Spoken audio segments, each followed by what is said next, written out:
Hello and welcome back to a brand new episode of the Pick a Side podcast. My name is Joel Moran and I'm here with Andrew Velez, Joe Dehls, and this is now episode 223.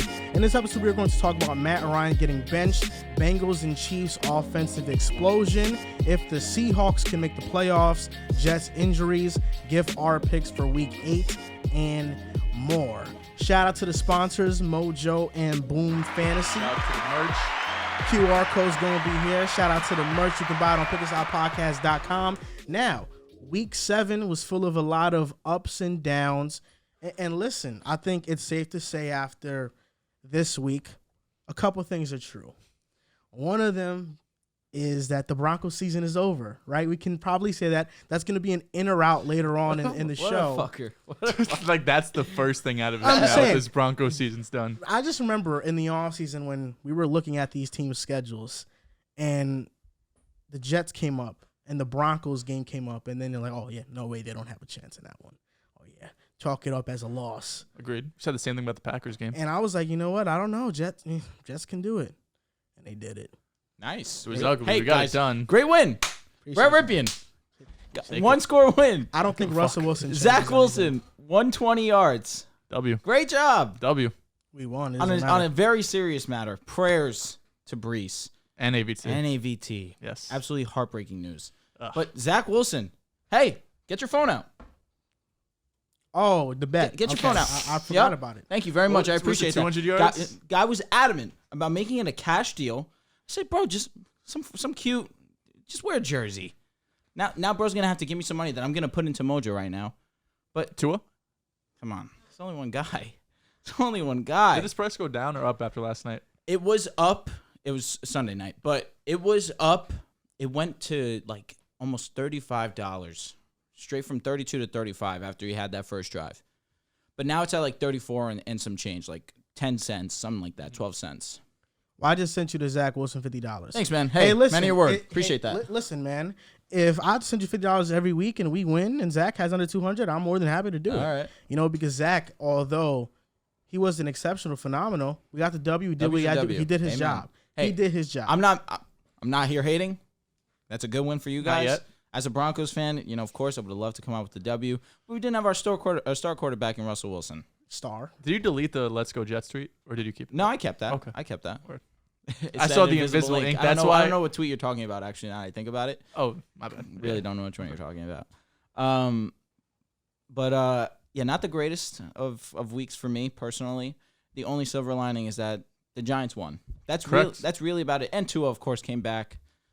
Thank God they won as well. But not many good things happened for me. Not many. Bad week. Very. Bad week. Very. I had an exceptional week. Fantasy football has been killing. I've been doing so well. This week, didn't even drop. Oh, yeah, I saw points. that. No, so I dropped like 85 maybe. It's so bad.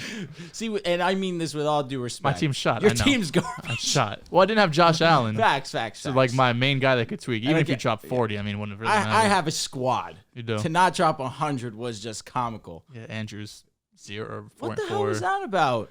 I don't Cleveland know. must have just said, forget about it. Andrews Andrews had is 2 not doing games where he anything just for us. disappeared so far this year. That's facts. But the other games just tweaked. Just been Andrews. Sometimes when you have a quarterback that can't make the throws that the elites can make, these players drop off. Come on, Lamar. Come on, Lamar. I love that video, by the way. Come on, Lamar is a slogan. Such a bad video. Such a bad video. It's a slogan now. Come on, Lamar. Mr. Flip Come aside. on, Lamar. Mr. Flip aside over here. Don't talk to me about flipping sides. You How? flipped on Zach quick. How'd I flip on Zach? You're not a believer in is Zach Wilson anymore. spilling. I know you're not. It's been a rough season. I still had faith in him long term, but it's been a rough season. No, I was know. hoping this All right, year, this these 4 and- games, I would see a bit more. We're gonna get into the Jets later. We could save it. But you know what? Who are you more confident in? Just a real quick. Oh god. Who are you more confident in? Justin Fields or Zach Wilson long term? Long term? I still like the Jets situation and their weapons, what's around him. Justin Fields, they need a ton of work on that That offense. means Justin Fields. You just said Justin Fields. Like No, Sorry for what the Zach has around him, I mean, in a vacuum, I mean, they probably both had as many. Zach last year definitely had more moments than Justin Fields, without a doubt. This year, more moments? huh? What's more moments? Tampa Bay game, Tennessee game, Jacksonville game last year. Jacksonville. That was the his one run. big run. Yeah, he had a good game overall. Justin Fields, if you really want Pittsburgh, Pittsburgh, yeah, Packers. yeah. Okay. This past week But against even New still, Those England. games weren't I was that- gonna say they weren't as they good were as Zach's games No, last year. definitely. Well, Zach's one game. Yeah, Against no, the the Bucks. Bucks, The it Bucks was- game was really good. He had no receivers that Yeah, game. he was- Facts. he was- That's it was that's great that's against the underrated Bucks. part That was about Darius it. great wide against the receiver Bucks. one. Braxton Berrios was sure. wide receiver Your one. guy. Love him. Yeah. Love him. But nah, I think Zach right now is a bit of a better passer. I think Justin's more athletic, For sure. but Justin's probably shown more flashes this year than Zach has. But I still believe in Zach long term. You don't It's have to tragic times for Jets fans. I'm right not now. allowing you tragic in this club. tragic in a weird way because you guys are winning. You guys have the second best record, tied for second best ecstatic. record right now. I couldn't be In the happier. conference. No, I love the Jets are winning. Really? I love it. Do you believe this? No, not for a love it. second. Not for a second. We got into like an hour debate right when the Elijah Moore news broke last week, and you said we can't keep doing this, man. I'd rather go 6-11. No, Zach's the guy. Oh, come on. I don't No, it's want to. not I that. don't It's want to that say I'd rather. this. I want the offense to look good. I want the play calling to be good. I thought Michael Ford did a really good job against Denver. I really did. I thought he did. Really? I thought he did. The amount of wide receiver screens I saw was honestly comical. It was probably less than 4, bro. It may was have a been handful. exactly 4 It or was a 5, handful. something like that, Yeah, dude. it wasn't that much though. On 26 pass attempts. I mean, listen, your almost defense, 1/5 of your them defense to is be- elite. Oh no, for Like sure, without for a doubt, sure, your for defense sure, is elite. for Like sure. if they had a better quarterback, then maybe we're talking about this team Damn as it. a good team in the Maybe. NFL. But maybe they have a washed or a quarterback. better play caller. Not gonna look at No, I at think Hackett. what Hackett did with Ripien was actually pretty impressive. not Really? gonna lie. Russell Wilson doesn't make half those throws. Game script is a 1-score game. Latavius Murray had been running fine. Melvin Gordon nowhere near the side of the field. After No 45 pass attempps. After the Broncos' second drive where Mike Boone took over that drive Facts, on the and Mike- ground, that sucked. That you Mike couldn't Boone get got hurt anything on also. the ground going. So I don't even look too much at that. Hackett's going to get fired after the year, there's no doubt. He No might get doubt. fired mid-year. No doubt. Yeah, he's going to get fired, no doubt, but Russell Wilson is not the solution. All right, Sean anyway. Payton's going to come to Denver. I'm manifesting this now because I have a great track record of manifesting. So I'm going to manifest this. Sean Payton comes over, take over the helm, and Russell Wilson returns to top 5 quarterback. You guys allowed more than 20 points one time all year. No, we're an amazing, and that was to the Raiders, correct? Yep, 32. Yeah. And they game. rushed all over us. Oh, the Josh defense is Jacobs very, made us very look good. like bums. Still have You're 2 about to wins. trade Bradley Chubb. Let's go Jaguars, and I mean that sincerely. I need a first-round pick. Are you getting a first for Chubb? For Chubb, I don't Probably think just so. one. Ah, I would, He's not and that I would caliber do player. it. And I would do it. Yeah, I know you would. He's I'd a do third it. round, fourth round I caliber. think Third you round. get a second for him. Maybe a second and a late pick. I don't know if you're He's getting 26 a first. years old, correct? Yeah, he's Still at- under contract for not just this season and next season. Yeah, but then you have to pay him. Injury history. He's Yeah. also Only not got one of injured the- once. He's also not a great player. He's good. He's been pretty fucking great this season. Yeah. He's I think not you definitely get a phenomenal. second. Hey, I'll take a second. It's a shame you don't have your first this year. Seattle's gonna have a top 10 pick. No. We're gonna start winning some games after this next week. You might. It's actually cool because Oh, the Seahawks. I don't know. Our schedule's so hard. After the bye, it's Tennessee, Raiders, Panthers, Seahawks Ravens, with their Chiefs, own Cardinals, pick, Rams, Chiefs, Chargers. They're You're going to fucked. make an exceptional pick. They've been hitting on the draft this past draft, but your pick might be the pick Yeah, that Charles Cross has been exceptional. he's actually been okay. He's been okay. They're I both agree. of their tackles. Yeah, but Kobe Bryant has been good. Tariq Woolen has been good. Kenneth Walker has been a hit. They He's- just hit on late round defensive Abraham players. Lucas has been a really good right tackle. All I'm saying is that the Seahawks, with your pick, might be able to draft Bryson or C.J. Stroud Oh, with no, the Broncos no, pick. oh. No. That's if Or maybe Unless one even of them Will fall the top Levis. like 5. I think Stroud and Bryce are locked top 5. Or maybe even locked Will top 3. Levis. They can draft one Levis, of those guys. yeah, Levis is probably the QB3 right now. He could have a range of outcomes, but I feel like Stroud and Young are solidified top 3, top 5 guys. Right, I mean, the Broncos, you said the schedule's pretty tough. You It won 2 games is so tough. far. It is really tough.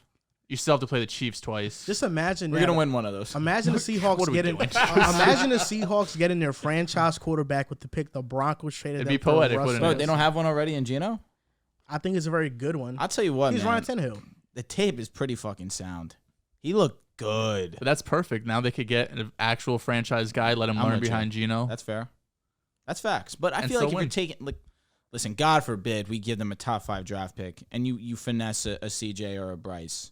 It's going to be extremely hard to not start them immediately. Correct. I don't think it is if you have Geno playing at the level he's playing at. If you have a top 5 pick, If you're winning, if they start off like 0-2 next year, then probably not. Uh-huh. But if they start off decent, Geno's playing well, they'll be okay. That's how every quarterback should come into the NFL. sit a year. Sit a year. I tell you what, if Mahomes can do it, anyone should be able to do it. A similar situation with Alex Smith. No and you doubt. also have Andy Reid there who people just are blindly going to trust, you know? Bastard. Before we get onto the show, don't forget to hit the like button, subscribe to the podcast, and rate our podcast. Now, to get you guys more involved in the show, we've been doing something where we ask on Twitter, give us your I love this, takeaways actually. for the This week. is a great idea. And then we read some of these tweets. So we're going to do 2 parts of this. The first part is in this beginning of the show. Then the second part is going to be later on in the show. There's 3 tweets in each part, so 6 tweets total.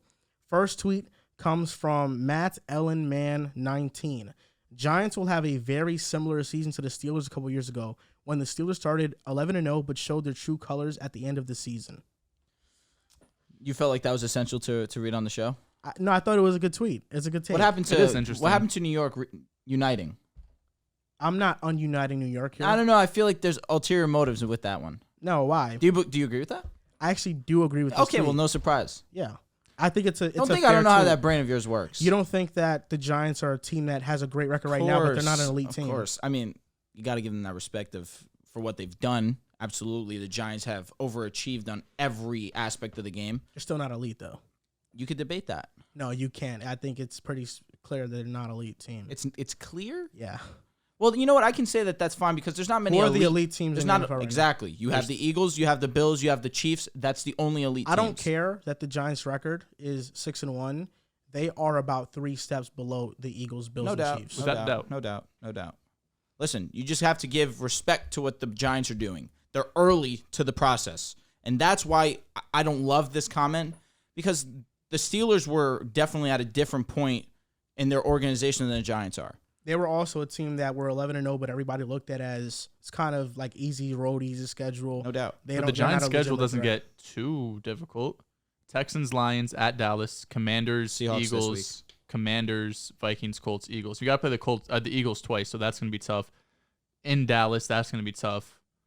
It does get a bit difficult, but I mean, listen, they've beaten Tennessee in Tennessee. Like looking now, Tennessee's not a bad team by any means. In Green Bay, we know Green Bay is not great. Still a tough play to, London, that's true. Baltimore, they got to win. At Jacksonville, got to win. Like those aren't pushover teams. Baltimore coming into town, I'm going to be honest. Giants don't play excellent football at home. Correct. I feel like they kind of press a little bit in front of their fans because the fans obviously are cutthroat. Well, but to be fair, over the they years, showed out. haven't been good on the home No, road. but that's why it's a different type of feeling in the locker room now. Listen, they play at Seattle. You're 7-1. You're locked into the playoffs at that point if you win. Even if you lose, you go into the bye 6-2.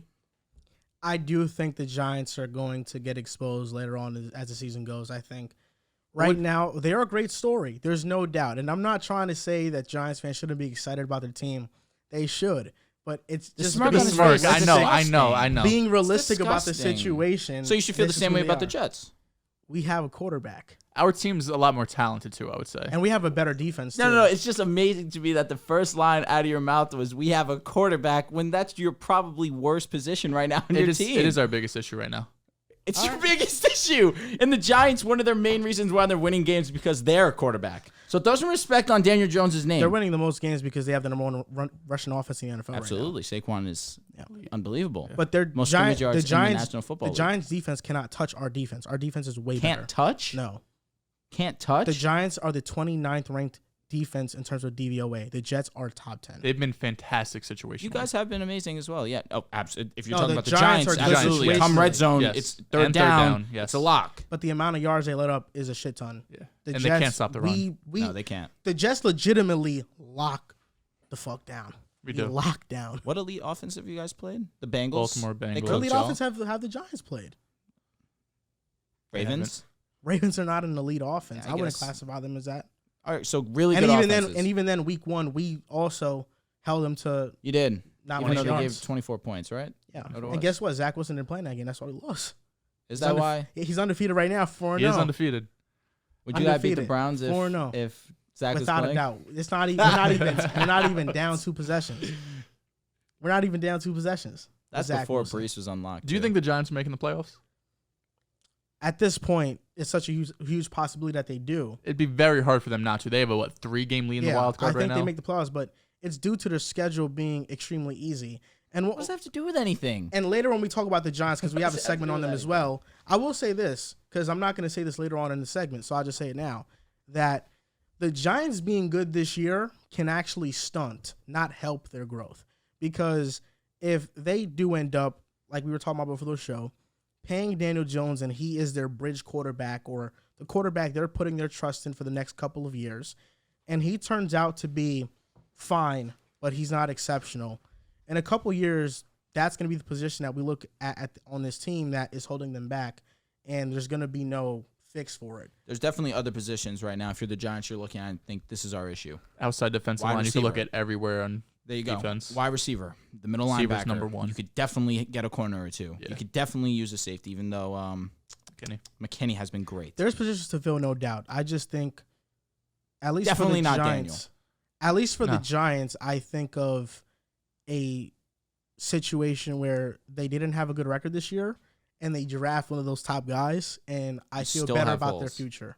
But why don't you feel good about it when Daniel Jones is because a quarterback on a rookie contract, you can fill more of those holes in with a quarterback. You know what? That's an excellent point. That's an excellent point. But Daniel Jones, you're going to get him at a premium. I just think even Daniel Jones, like, okay, sure, the Giants are good this year, but what happens when they have the second place division schedule next year, and they have to play tougher teams? Well, it depends on the offseason moves they make. Even in the division, I don't think he's the third best quarterback in the division. Dak and Jalen Hurts are better than him. Yeah. So you're always going to be faced with that. Let me see him with a weapon first.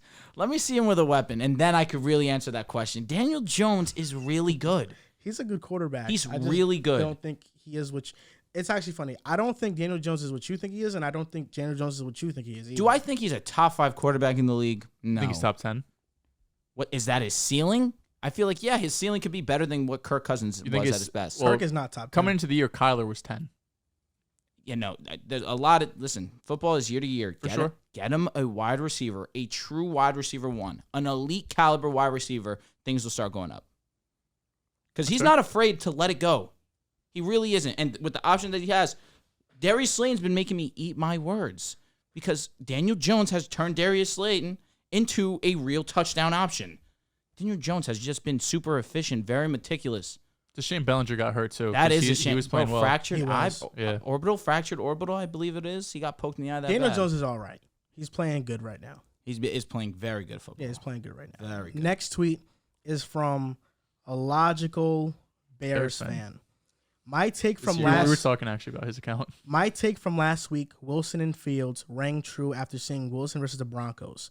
So last week he sent out a tweet to the Pixar Podcast, very good tweet as well, that Justin Fields isn't as criticized as Zach Wilson, although they've been playing similarly, and he feels like Justin Fields may have been playing a little bit better. Also, Colts should do whatever it takes to get a top quarterback in the draft because reaching for veterans the last 3 years has wasted their young and good roster. Without a doubt. Both opinions very good. Yeah. I think Fields doesn't get... He said Fields gets less criticism than Zach. No, he said he gets more. Yeah, he said people were definitely more eager to give up on Justin Fields than Zach Wilson. I feel like Fields just had more haters coming out of the drafts. I don't know if it was because he was at Ohio State because he won all the time or just because Ohio State quarterbacks haven't panned out. I feel like he had a lot more haters coming out than Zach Wilson did, who was at BYU, and no one really knew about him until his junior year where he really took off. And then coming into it, Zach Wilson, I guess they're both in big cities. I don't know. Do you think one gets significantly more hate than the other? I definitely do. Yeah. I feel like now the only thing that allows people to criticize Zach Wilson is that he's in New York, and New York is just one of the most scrutinizing fan bases there is. But Justin Fields, I feel like even last season he wasn't given a chance. I feel like, yes, correct. Zach Wilson has definitely gotten scrutiny where people have him as the 32nd ranked quarterback last season. But Justin Fields definitely gets his fair share of criticism to the point where it gets excessive. Sorry, go ahead. It's obvious that he's not in a position to succeed. Where Zach, at least at this point in time, you had a solid offensive line before all the injuries happened to it. You have weapons on the outside. You had a Breece Hall. Hope you're all right, King. Mike Carter, who's not bad. Now you bring in James Robinson. That's exciting to see. You have good tight end options now. There was a great situation put in front of Zach Wilson. He hasn't seized that opportunity where Justin Fields has a horrific offensive line. Let me not say horrific, not a great offensive line. Yes, David Montgomery is really solid. So is Khalil Herbert. You have Mooney, and then what else is your other option? I actually think Zach Wilson got more hate coming out of the draft. Out of the draft? Yeah, I definitely do. I think people thought Justin Fields was a blue chip prospect. That's a fair comment. And just to talk about their play this season, Justin Fields has been tasked with a little bit more. I will say Justin Fields has looked really good. I think he's improved. And I said it started in preseason. I thought Justin Fields, he's been really impressive. He's improved. He's worked on some of those mechanical issues that I thought he had. Does he still have trouble here and there at being quicker at releasing the ball? I think he does. But the Patriots game was everything you wanted to see. I thought that was his best performance of his career. I thought that was his best game.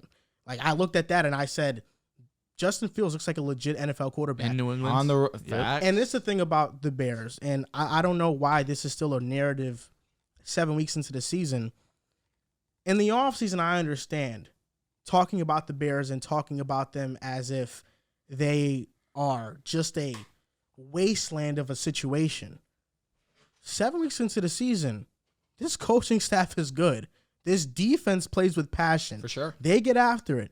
Justin Fields versus the Patriots had his most design runs called for him that he had all season. Did they listen to Ryan So Fitzpatrick? now the offensive coaching staff. Did you hear his comments? He said he's not a Patrick Mahomes. He's not a Josh Allen. He's more of a Cam Newton. Said that about Justin Fields. Yes, he did. And you could take that one way or the other. I think he has more arm talent than Cam. So now, Ooh, I don't know. Cam That's Newton a was spicy generation. one. Just arm talent? Cam was special. He's MVP. I know, but I mean, look at his passing numbers. Even in the NFL, he was never like won that. MVP. He had 35 passing touchdowns. Touchdowns were there, but like year after year, consistly completion rookie percentage, season, yards, he not was that- not not there. He that- fell off after like 2017, but yeah, Only- for like 6 seasons he was great.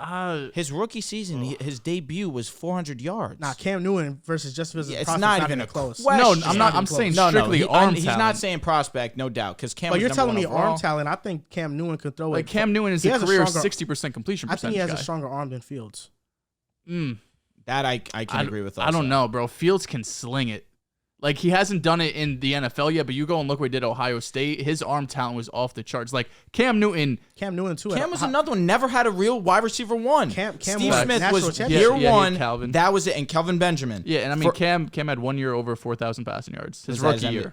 And his rookie year, he actually. And listen, had I'm the not wide taking receiver anything one. away. Obviously, Bro, a huge part. again, Junior. I know. Look what Justin Fields has. It's not like he has anything no, better no, right no now. doubt. No doubt. Huh? Darnell Mooney's better than Ted Ginn. I mean, yeah. I was gonna say, bro, the year he won MVP, Kelvin Benjamin was out the whole season. Yeah, he had Greg Olsen. But what I was saying is that Devin Funches, the right? Bears situation is not this wasteland. The coaching staff is very good, and they put their players in position to succeed. And Justin Fields, his development over the course of the season has been a positive sign No doubt. that the coaching staff is also developing him week to week. So I'm tired of hearing this Justin Fields has no help at all.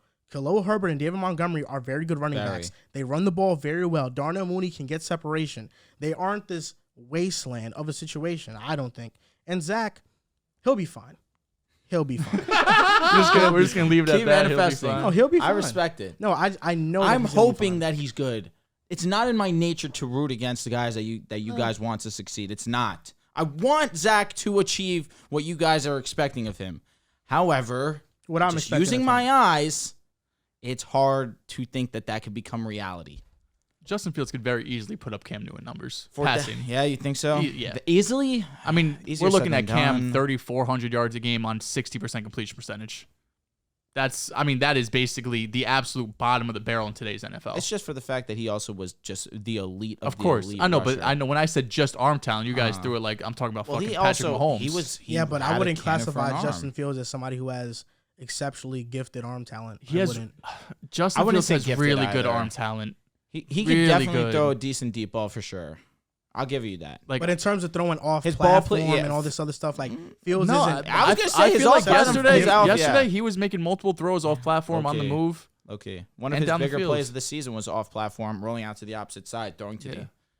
the right It side. feels of the some time. facts. Like I feel like yesterday really showed his potential from his athleticism, and his arm obviously has progressed as well. But that's why you give him some time, because you could see if he could, mirror this together, merge this together, and like have the arm talent and really progress there while having this athleticism. Like he made a couple plays yesterday that was just like, how'd you get out of that? How did you turn a 10-yard sack into a 20-yard gain?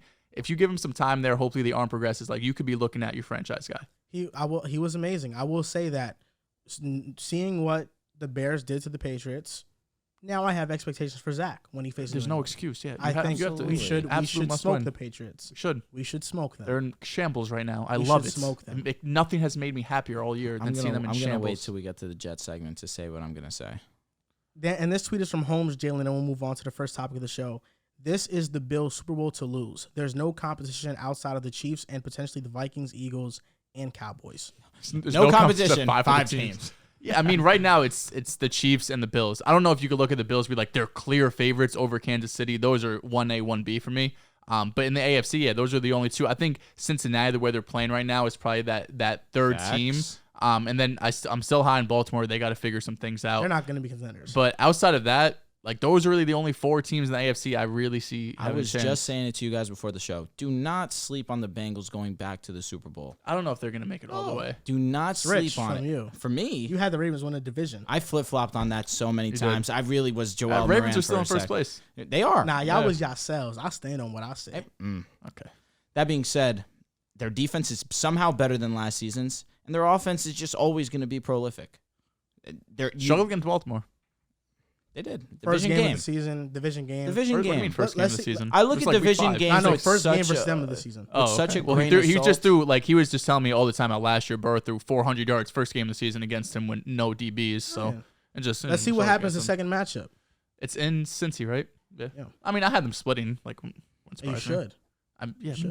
Cincinnati's not scrubs. They're not scrubs. Yeah, respect him. I don't think I've ever disrespected him. He's a franchise guy. You disrespected him. One thing I will say is Joe Mixon overrated. I feel like this was his best game. He was mid. This was his best game.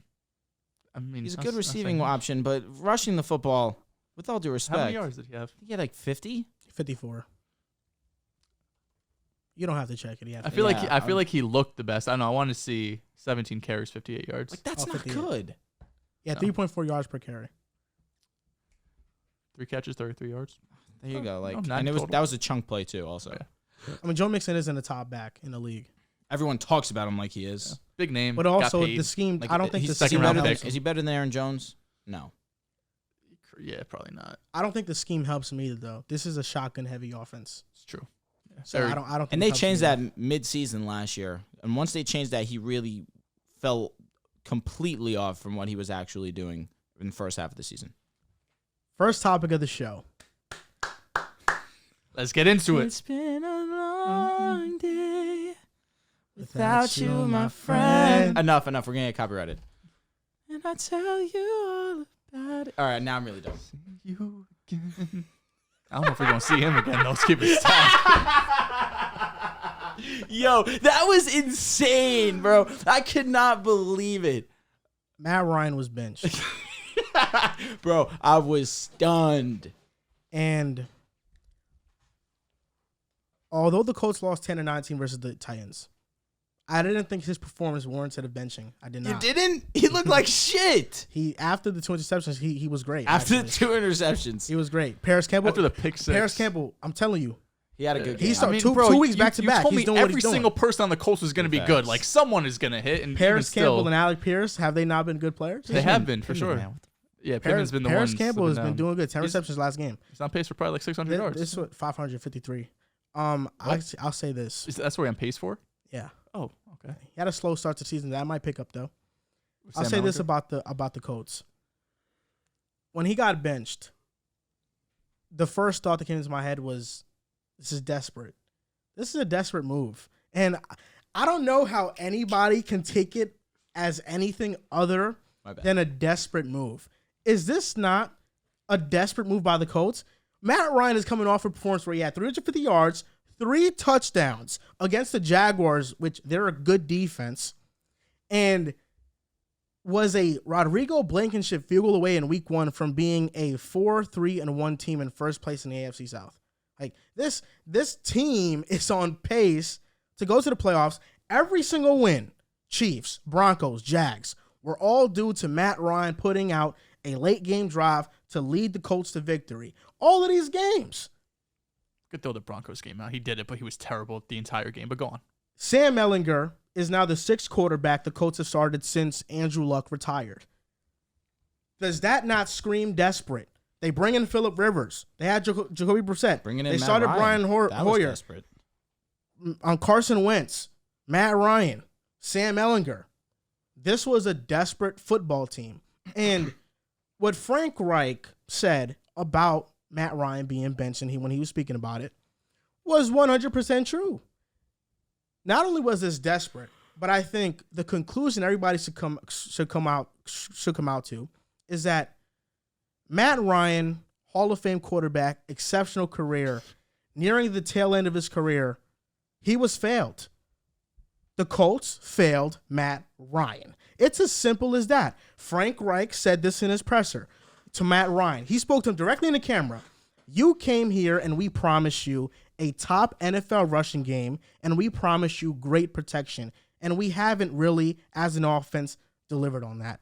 Matt Ryan, at 37 years old, has gotten hit 80 times this season. With 7 weeks, 80 times, 110 pressures. The rushing game, which last year was first in EPA in all of NFL and all of football, this year dropped to 30th. Matt Ryan was supposed to come into a situation where he wasn't supposed to be the reason they won. He was supposed to be part of it. He came into a situation where it's supposed to be a play-action heavy scheme, and he's throwing less than 24 passes a game, and the Colts are winning.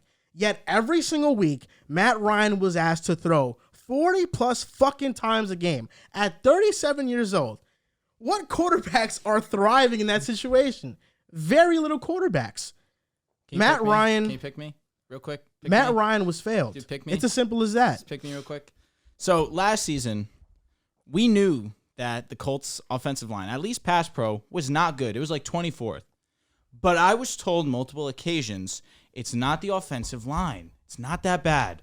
Wentz holds on to the ball for too long. He's indecisive. Whether that's fact or fiction, now we carry over into 2022 season, and we're seeing this offensive line with a quarterback who is not mobile get sacked and pressured 1 trillion times. Is that a huge shock? It shouldn't be. In 2022, if you have a quarterback that is not mobile, it is imperative that you have an offensive line that can protect. If you do not have that, you will not be successful. I talk about offensive line not being essential with mobile quarterbacks. A Kyler, a Lamar, a Herbert. We've seen that. Daniel Jones this year. Daniel Jones, Joe Burrow. These are all guys that have capabilities of scrambling outside of the pocket, making things happen because they're mobile. Eli Manning had his career thrown to garbage because he had a terrible offensive line, and he is not a mobile quarterback that can produce like that with an offensive line being as bad as it is. Now, Matt Ryan goes through something similar, and I'm not saying this is indicative of Matt Ryan, his play, even though the statistics say that he's been bad either way. Has he had moments? Absolutely. He's had great, but he's not moments. A mobile quarterback, and with a pass pro as bad as the Colts, you cannot have that, especially in 2022. I don't disagree with what you're saying, but I didn't think this pass pro was going to be elite. I thought this run blocking was going to be elite. I thought the running game was going to be elite. At least a top 10 unit at the least. Minimum. This has been the worst rushing unit in football. This has been the worst run blocking unit in football. This is the highest paid offensive line in football, and they cannot fucking block. So because of that, 7 weeks into the season, the Colts are 3-4-1. 3-3-1, one of those. I don't know. It's one of those. 3-3-1. The Colts made this move for 3 reasons, and this is really it. 3. Yeah. Fan excitement. Wait, who's excited for Sam Ehlinger? You'd be surprised. Really? Would I be? Yeah. Go on Colts Reddit. You know, you're right. I got to do that. This is 3 of the reasons. Fan excitement, draft position, and scheme. It's that simple. The team is now more excited to see a 24-year-old Sam Ehlinger than Matt Ryan. And why is that? Because this offense is one of the worst offenses in the NFL. This offense is being carried by Matt Ryan, who has to throw 30-plus fucking times a game to even score, to even get points. And as a fan, I'd rather be like, just putting myself in the Colts fan shoes, I'd rather be like, well, Matt Ryan, this is as good as it's going to get. There's no going up from here, only down. I'd rather see what we have in Sam Ehlinger, who was drafted in the 6th round out of Texas, who was a Heisman runner-up when he was in college, who the coaching staff has raved about as having some sort of it factor and moxie, who played exceptional in the preseason. I'd rather see what we have in him. So at least now this brings some sort of excitement to the Colts. The second one is just draft position. I think the Colts quite know, just like me, I'm predicting that Sam Ehlinger is going to stink it up as well. Because the Colts is not a Matt Ryan issue. It's a everything issue. So when Sam Ehlinger goes in and gets sacked 5-6 times and he throws 2 interceptions, people are going to realize, oh, Matt Ryan wasn't the problem. But then they've already said they're going to stick with him throughout the entire season. So now this gives the Colts a chance to get a top pick in the NFL draft. And it's just scheme. What you said was correct. You can't have an offense. You can't have a quarterback that's a statue back there when the offensive line allows so many pressures. So Sam Ehlinger negates some of those pressures. He can get out of some of those sacks. And at this stage in his career, does he have a slightly stronger arm than Matt Ryan? You can make that argument. My brother's throwing ducks. And you can also run an option. You can run option plays with Jonathan Taylor. Maybe that gets the run game going somewhat. But there's so many things that have to go right for this Sam Ehlinger move to be a starter to go right. And honestly, I'm expecting it to be a complete flop because this year, the public has been fooled on quarterbacks time in and time again. Whether it's been Cooper Rush, whether it's been Bailey Zappi, now we're going to have fucking Ehlinger. All right. I was stunned. Everybody thought that Cooper Rush was the guy. Bailey Zappi was the guy. If you're a part of everybody, seek help. And now we're going to see Sam Ehlinger. The Colts' issues will still be there. Yeah. And then people will realize, it wasn't Matt Ryan, which it was never Matt Ryan. It's just they failed Matt Ryan. That's pretty much it. And at this point, if I'm Matt Ryan, I would have honestly went to the Colts myself and said, listen, get me out. I'm just going to be a mentor. I'll retire after the season. You don't have to pay my money. That's it.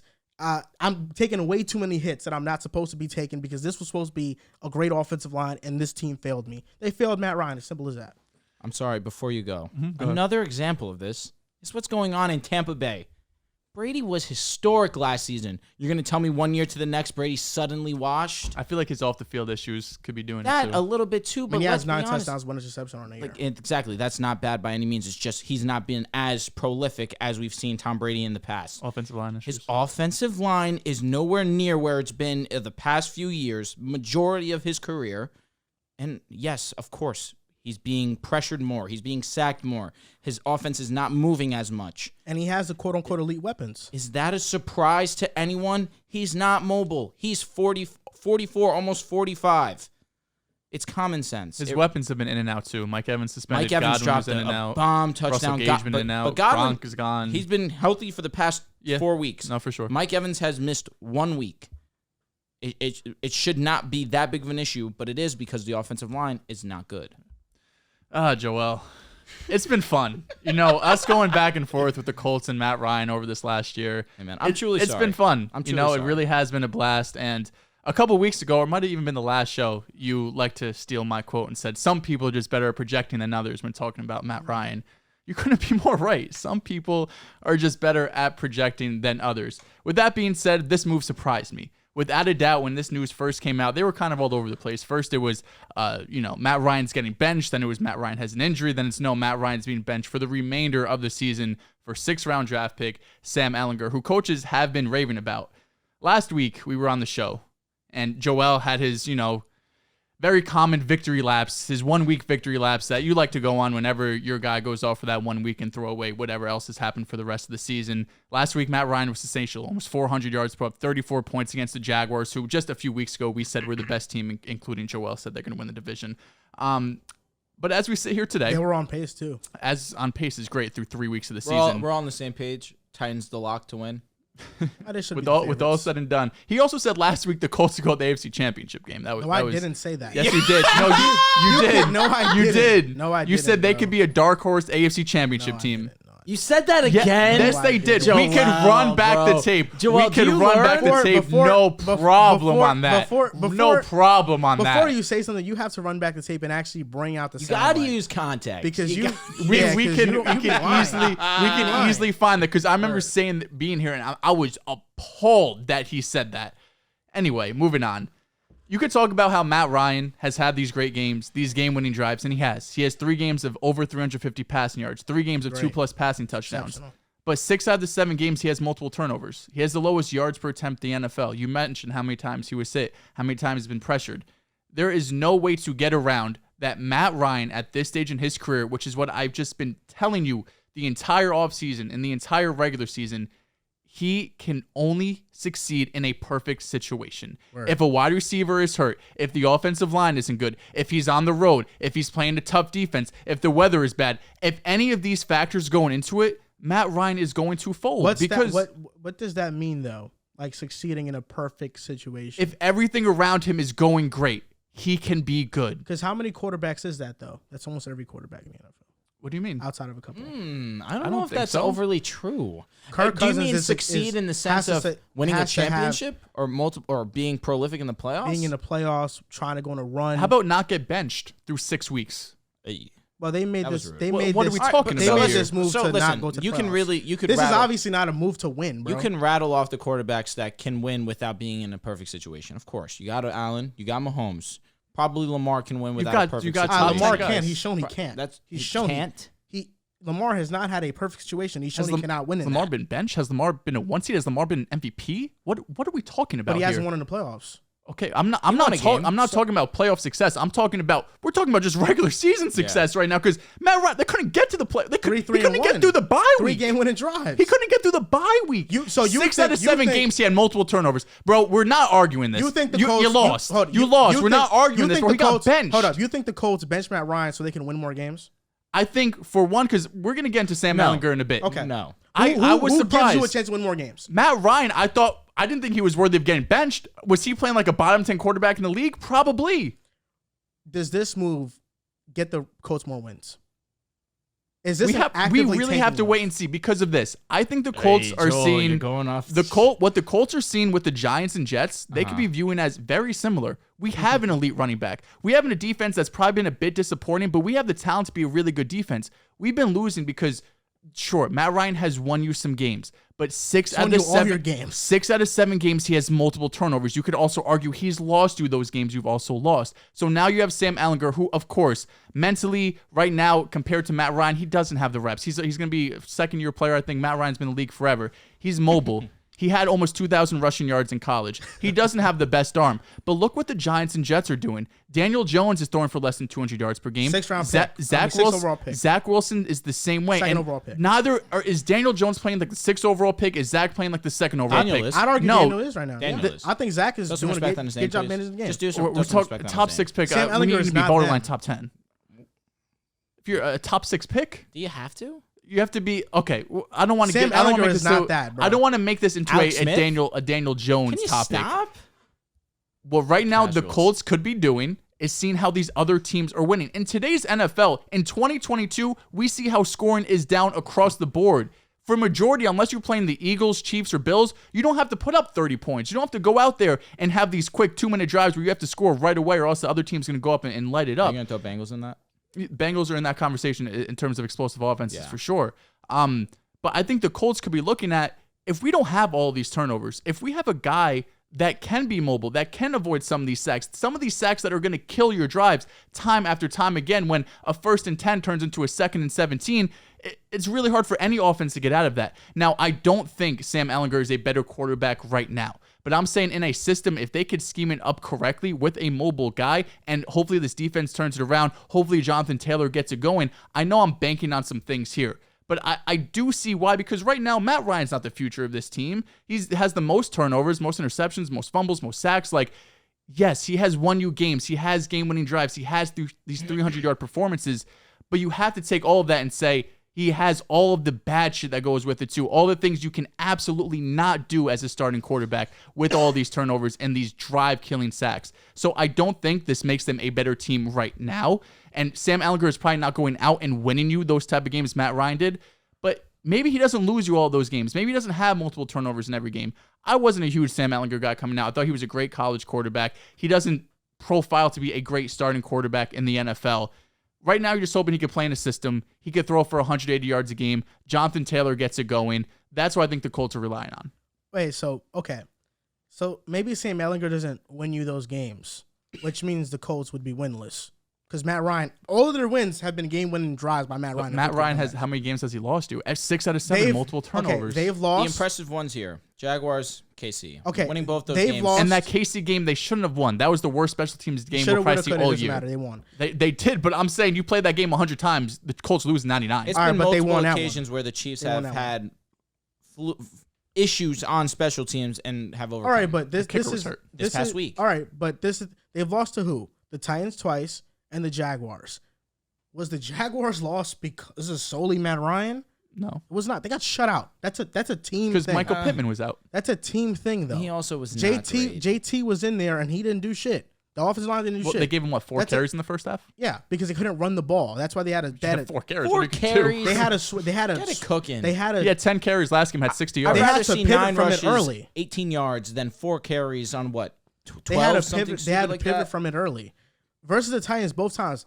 Bro, Frank Reich is not beating the Titans in the last 2 seasons. It's bad. He doesn't beat the Titans. I don't blame the Colts because I think they look at this team. This is not a championship contender. This is not a team that can make a deep playoff and their run. tie, they only were able to get the tie because Matt Ryan let it come back. Good for him. I think they're being realistic right now. I mean, coming into the year, I thought the Colts had a good roster. I didn't look at it as one of the best in the AFC. I thought it was good enough to win a pretty bad division. But I think the Colts looking at this like, we know we can't compete with the top guys. Let's see what Sam Ehlinger has. Matt Ryan has, I think, the 9th highest salary next season. I'm not sure how much is guaranteed.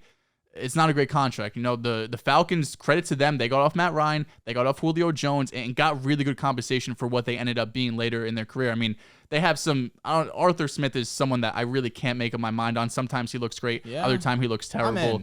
Yeah, why do you have 13 pass attempts down 40 or down 20? That makes I don't get no it. sense. However, we spoke about against this. who? It's Mariota. This past week against the Cincy. Bengals. It was a close game for the majority of the game. They were down. was They were down 21-0 10 plus. fast. I would say they were down 10. Basically, it was 10 since like the first quarter. 21-0 fast. There's no excuse to that, but that's besides the point. The Falcons have made a couple good moves getting off their vets, especially those are key. Those are Falcon Hall of Famers. I mean, Hall of Famers, but alone, but those are guys that were, built through the Falcons. Exactly. Absolutely. It's very hard to move off them, and they got great compensation for those two. So shout out to them. But the Colts, see what Sam Ehlinger has. You're not competing for a championship, no matter what Joel says. Maybe they were sipping the Kool-Aid to start the offseason, but right now it's not the case. Yeah, I don't disagree with what you're saying, but you also made a statement earlier that Sam Ehlinger, this is a winning move. This is obviously a tanking move. Yeah, I think they look at the roster and say this is as clear of a tanking move as you can see. If the Colts actually wanted to make a playoff run, I'm glad you retracted Matt all that. Ryan That starts. Sam Ehlinger can win. Ehlinger, whatever. I That's think what you said. the Colts. That's the issue I had with what you said. The Colts could spin it as Matt Ryan has the most sacks in the NFL, the most turnovers in the NFL. Sam Ehlinger's not going to do that. I don't care about what the Colts think. I care about what you're thinking. I don't care about what the Colts think. Well, I don't disagree. They're obviously desperate at the quarterback position. They've made stupid decisions year in and year out. Obviously, I care about what you think. You think Sam Ehlinger right now gives you a better chance to win than Matt Ryan? No, Matt Ryan's going to give you a better chance week in and week out to win. So I'm glad that we can agree this is a tanking move. They're trying to tank. But I also I understand. Matt Ryan hasn't he's won you some of these games, but bro, he's been terrible at times, really fucking bad at times. That Denver game was so gross. One of the worst you know what I I've mean? ever seen. That wasn't just it was gross on from both both sides. quarterbacks. 100%, 100%. We know this. 100%. Why'd you have to say that? No, I just want to make it clear. Although the Colts may have whiffed on Matt Ryan, Broncos trading for Russ is a way bigger whiff. Because of the contract and the draft compensation. I just want to make it clear. But to Drew's point earlier, when you have a mobile guy, it can mask some issues on offense. Sam Ehlinger, whatever his limitations are with his arms, he is infinitely more mobile than Matt Ryan. So let's see what he can do being a mobile quarterback, being able to evade some pressures. Can he get a couple broken plays per game? I think that's what the Colts are looking at right now. Do you have something to say? Yeah, it's going to be funny when Sam Ehlinger evades those pressures and then throws a duck into coverage and it's intercepted. Okay, but that's very possible. And then people are going to be like, oh, this shit actually doesn't matter if this quarterback is not as good at being in the pocket. His pocket presence isn't as good. His anticipation is not as good. His accuracy is not as good. When people really see how Sam Ehlinger is, they're going to be like, oh, okay, yeah, maybe we should. He was a 6th-round pick for listen, he was a great college quarterback, but 6th-round pick. GM scouts saw he doesn't translate at least his college tape to the NFL. We'll see what ends up happening. He got to sit for a whole season. So an obvious statement, but I feel like I need to make it. Andrew Luck really screwed the Colts. He did.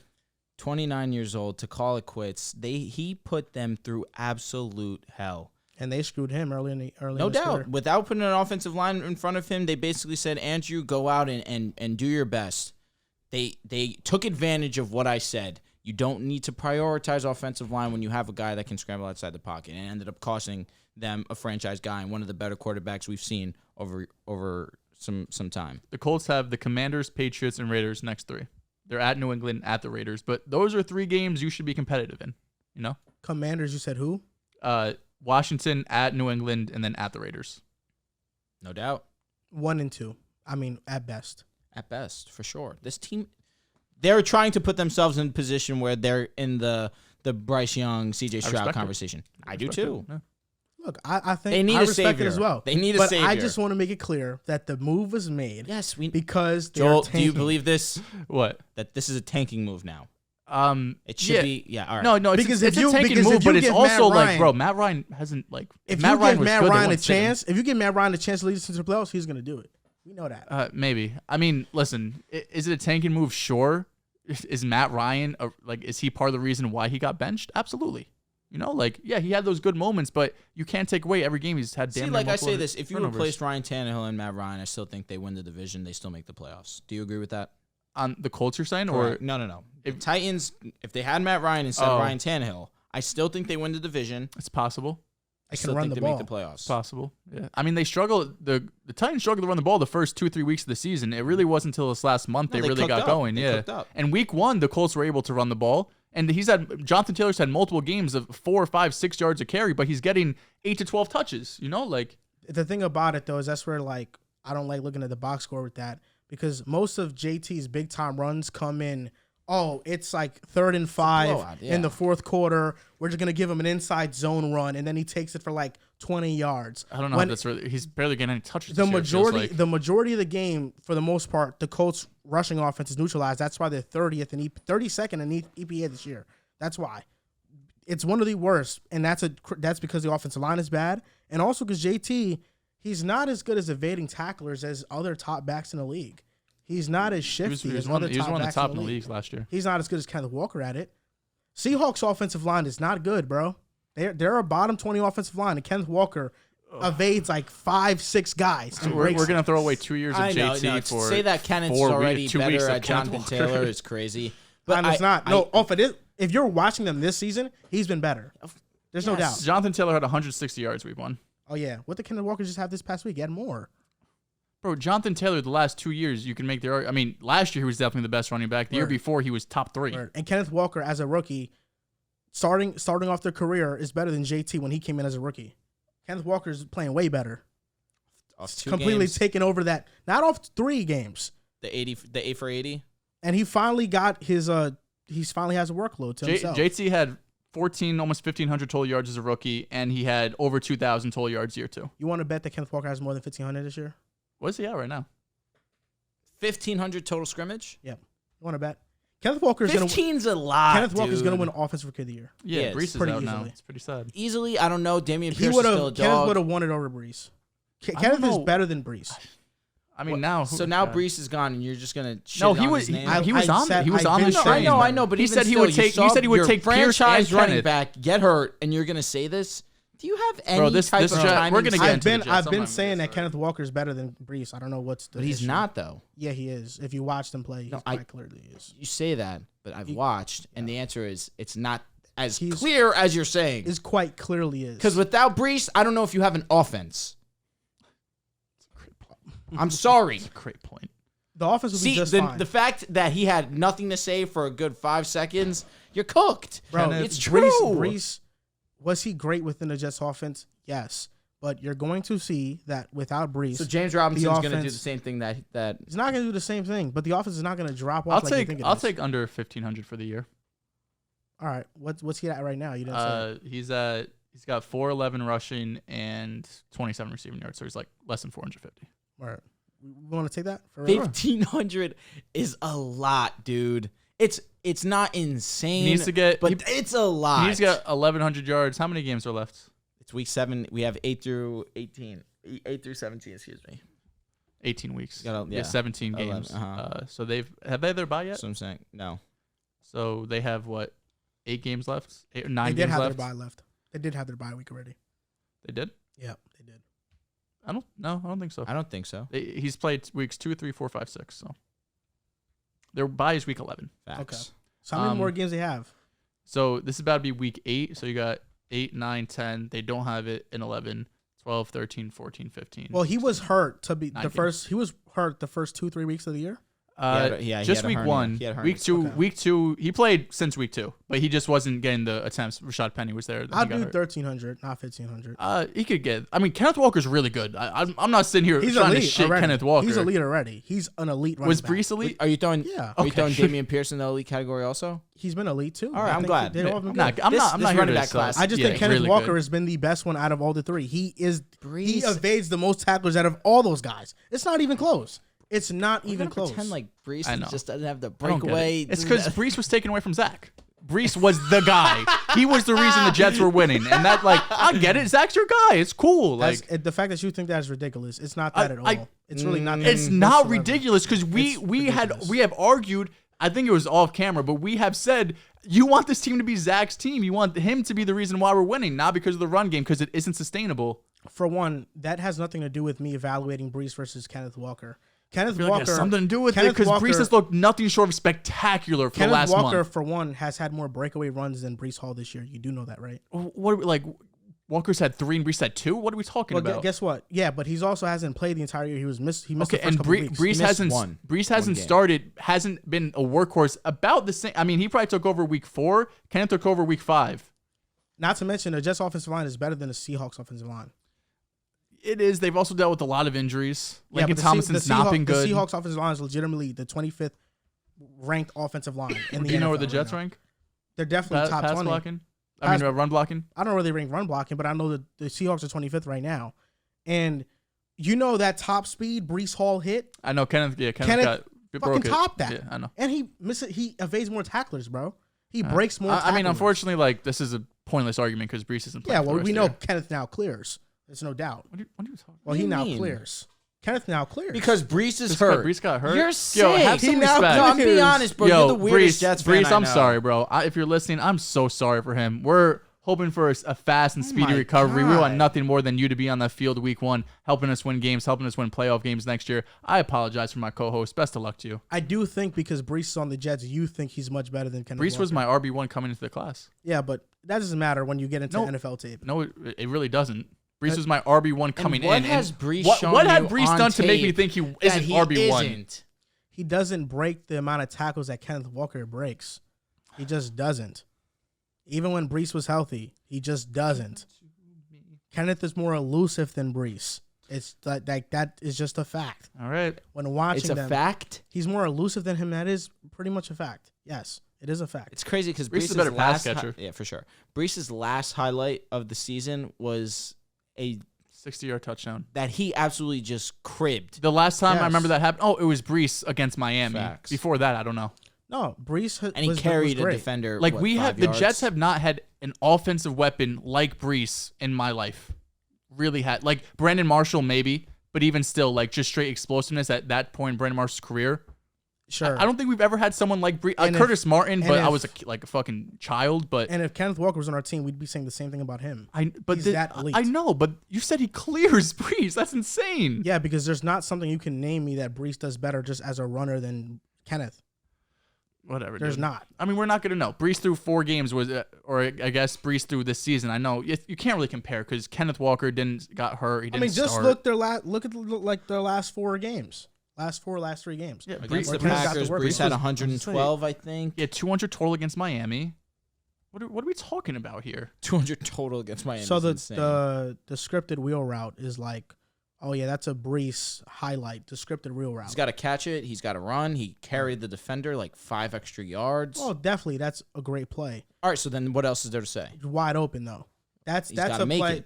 That's a play that we're looking at wide open, schemed up. Yeah. I mean, I guess I just value that not as highly as you value that, which is weird. I value that after the defenders are on him, he's carrying tackles. All right, so he did that too. Yes, but I don't value being wide open and catching a pass as much as you're valuing. But how about all the after stuff then? Because how many yards was that reel route when he caught it? 60, 70, yeah. No, when he caught it. Oh, it was 20 yards on the field maybe. Yeah. So extra 40 yards, and then if you want to say the 5 to 10 yards that he carried the defender. There was nobody in the vicinity of him. I'm not talking about the catch. Yes, but after the catch, there was nobody in the vicinity of him. That's why he ran after that much yardage. I don't see. He didn't break any tackles. After the defenders came, which when he was like kind of at the 10-yard line. But regardless, we just said coulda, woulda, shoulda against the Chiefs and Colts. Coulda, woulda, shoulda. He got a fucking 60-yard catch. When has a Jets player ever gotten a 60-yard catch? Because Zach Wilson made a perfect pass. We could probably name it on one hand over these last 5 years how many 60-yard plays we have. We just saw it and we saw Breece have 2 in the matter of 3 weeks. We just saw it last year with Zach Wilson's Corey Davis twice, I think, in the same game. God, bro, you disgust me. Did we not see that with Zach Wilson? We got electrifying offensive player Zach Wilson. What playmaker do we have that is as electric as Breece? We don't. And I pray that he comes back 100% healthy Wilson's like himself. Electrifying. There was 2 defenders. Have you seen him? There was 2 defenders in the vicinity. That he outran? One. Yeah, 2. Yeah, 2.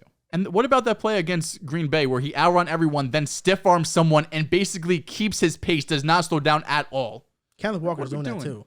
All right, bro. Like, if you want to fucking dick ride Kenneth Walker, we could be here all day. Like, what are we doing, Kenneth Walker's bro? him. He's blowing mine, though. Like, what are we... Like, Breece has been our most electrifying player of our lifetime, and he's sitting here over and be like, oh, Kenneth Walker's so much better because he has 2 good games. I think Kenneth Walker's amazing. Yeah, for sure. He's amazing. We can acknowledge that. We're all sitting here acknowledging Kenneth Walker is one of the better running backs there is. Top 10. But we can also and why can't we throw Breece in that conversation? Breece is in the conversation. I said he's in the conversation. But you're saying clears. You're losing me. I do think he cleared. I think Kenneth does clear. Let's just move on then. But Breece, yes. Top 12, top 10, no. All right, next topic. I appreciate it. Mojo report. Let's go. Matt Ryan, when the season started, was at $107. Oh, yeah.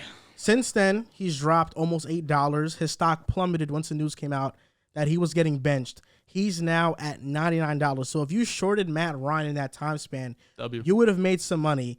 And because of the Matt Ryan benching and the elevation of Sam Ehlinger was at $1 on Mojo before the benching.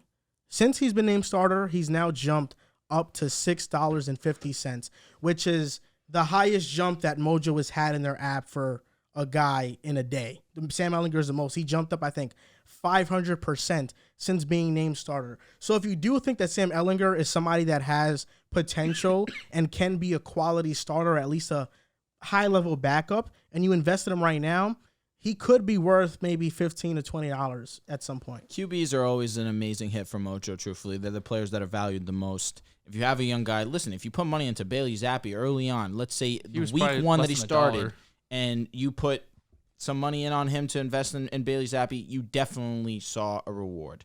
Similarly with, like you're saying, with Ehlinger. It's more than possible that if he has even one good game, you're going to have a reward there as well. Similarly, with Tua Tagovailoa, I sat here before the season started. You guys rattled off to me Herbert. You rattled off to me Mahomes. You rattled off to me Josh Allen. These are all guys you want to invest in. And of course, these are arguably the top 3 guys in the league right now. But I said, do the wise thing, invest in Mahomes. Who did you say? Did you say Lamar? I think maybe it was Lamar. Maybe it was Lamar. And Lamar's around like $60. I think something disrespectful, if I'm being honest. I could be wrong on that as well. But I said invest in Tua because it's a smart investment. It's a player that costs not nearly as much as these other guys, but he has the highest potential to boom. You could throw Shout out, boom. Absolutely. You can throw Jalen Hurts into this conversation as well. He's been up big for me. So what was crazy was we saw it happen. Tua had the big game. He went up to almost $40. He gets injured, and Tua, his price drops to $27, from $38 to $27. I kept telling my guys, Joel, Riv, do yourself a favor. Put money on Tua. All he has to do is step onto the field. You will make your money back. I put every single dollar I had on Tua. I've already seen almost a 60% increase on my money. It was a no-brainer. As soon as he stepped onto the field, you knew that it was going to go up. And it's only going to continue as the season goes on. And it's still early enough that you can invest in Tua and still get bang for your buck. He's only $34 right now. And the highest it got to when he was playing this past Sunday night was $34.50. And currently, how many players are you invested into in Mojo? Right now, 1. Because there's only one player really that I look at and think I can really maximize my value here. Respect that. And it's proven to be right. How much money have you invested versus how much are you at right now? This could get dicey, but I put $550, and right now I'm almost at $800. Just by investing into Tua? Just Tua. Tua alone, $550 to $800.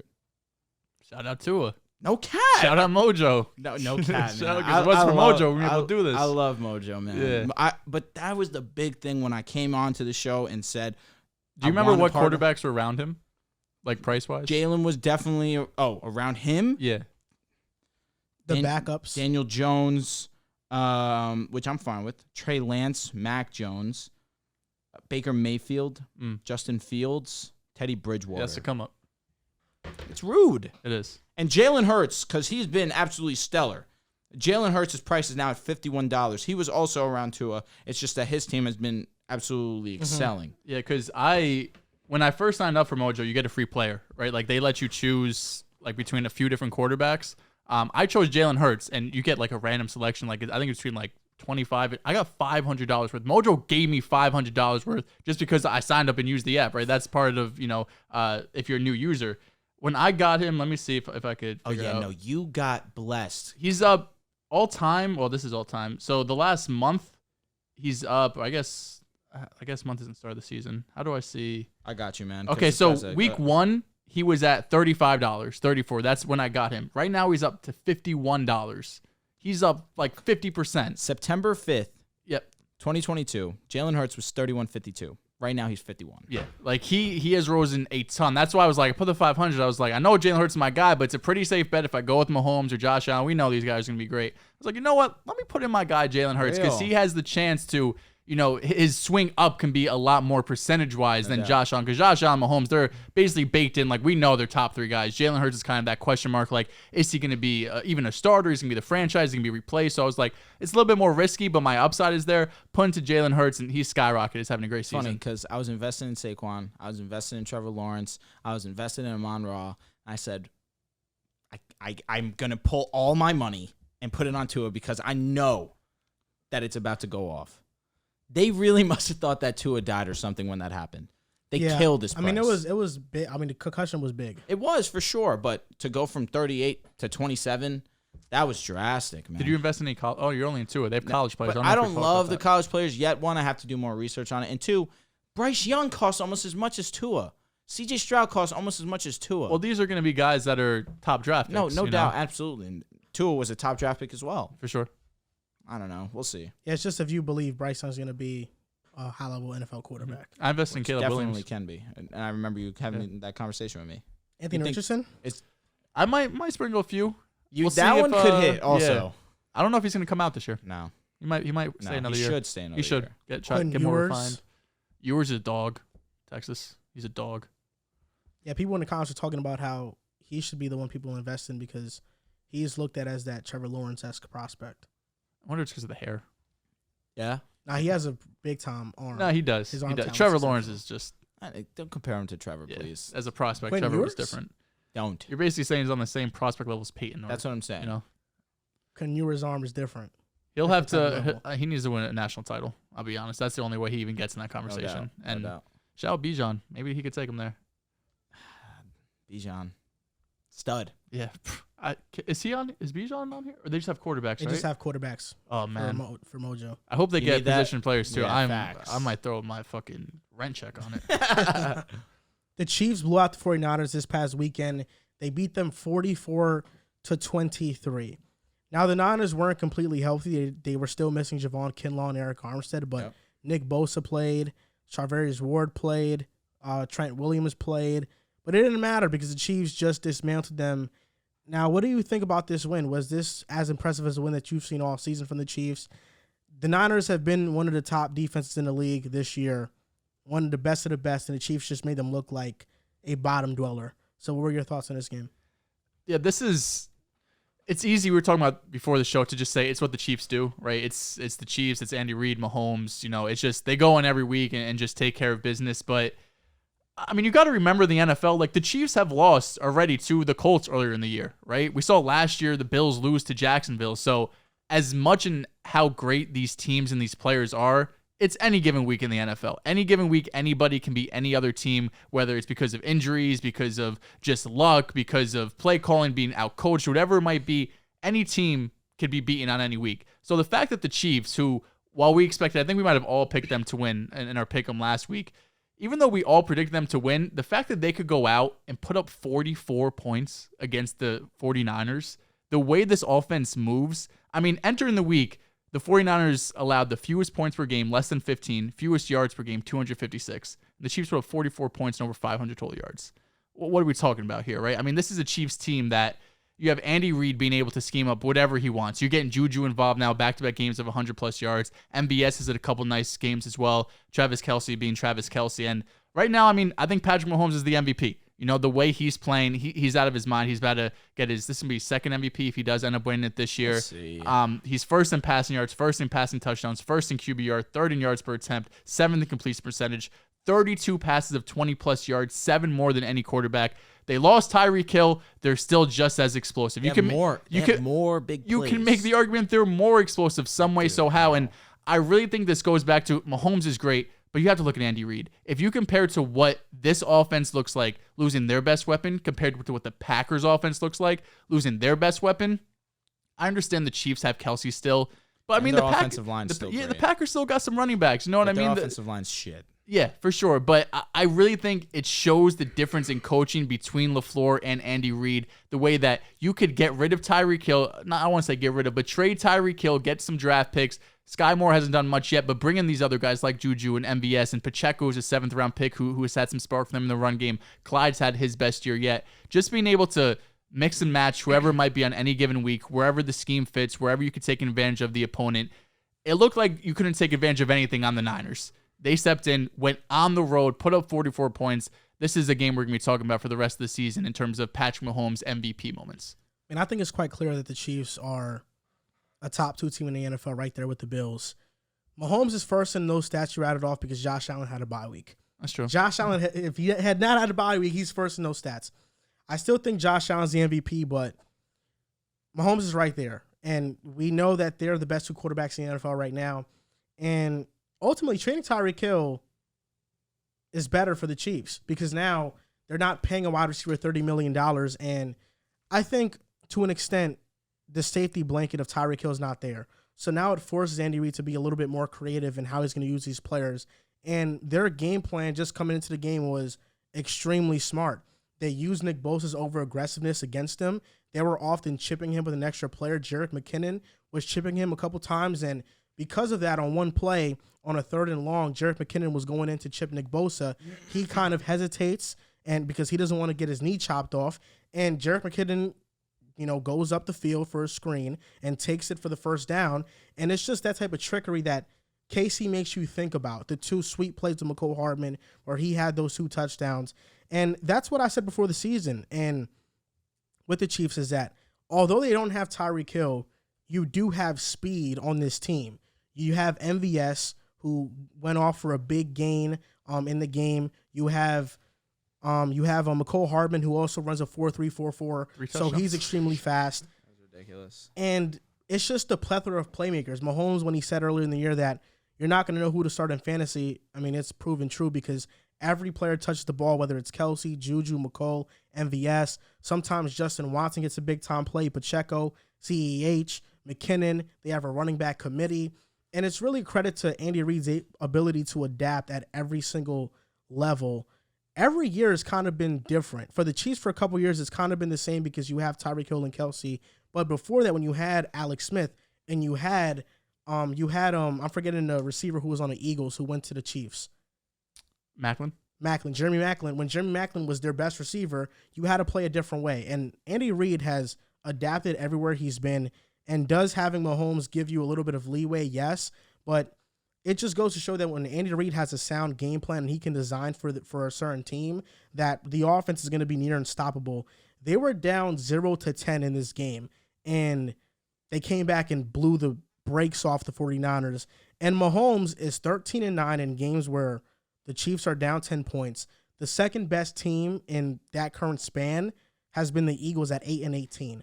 So that means the best team is 10 games below 500 when Mahomes is 4 games above 500 when he's trailing by 10 or more points.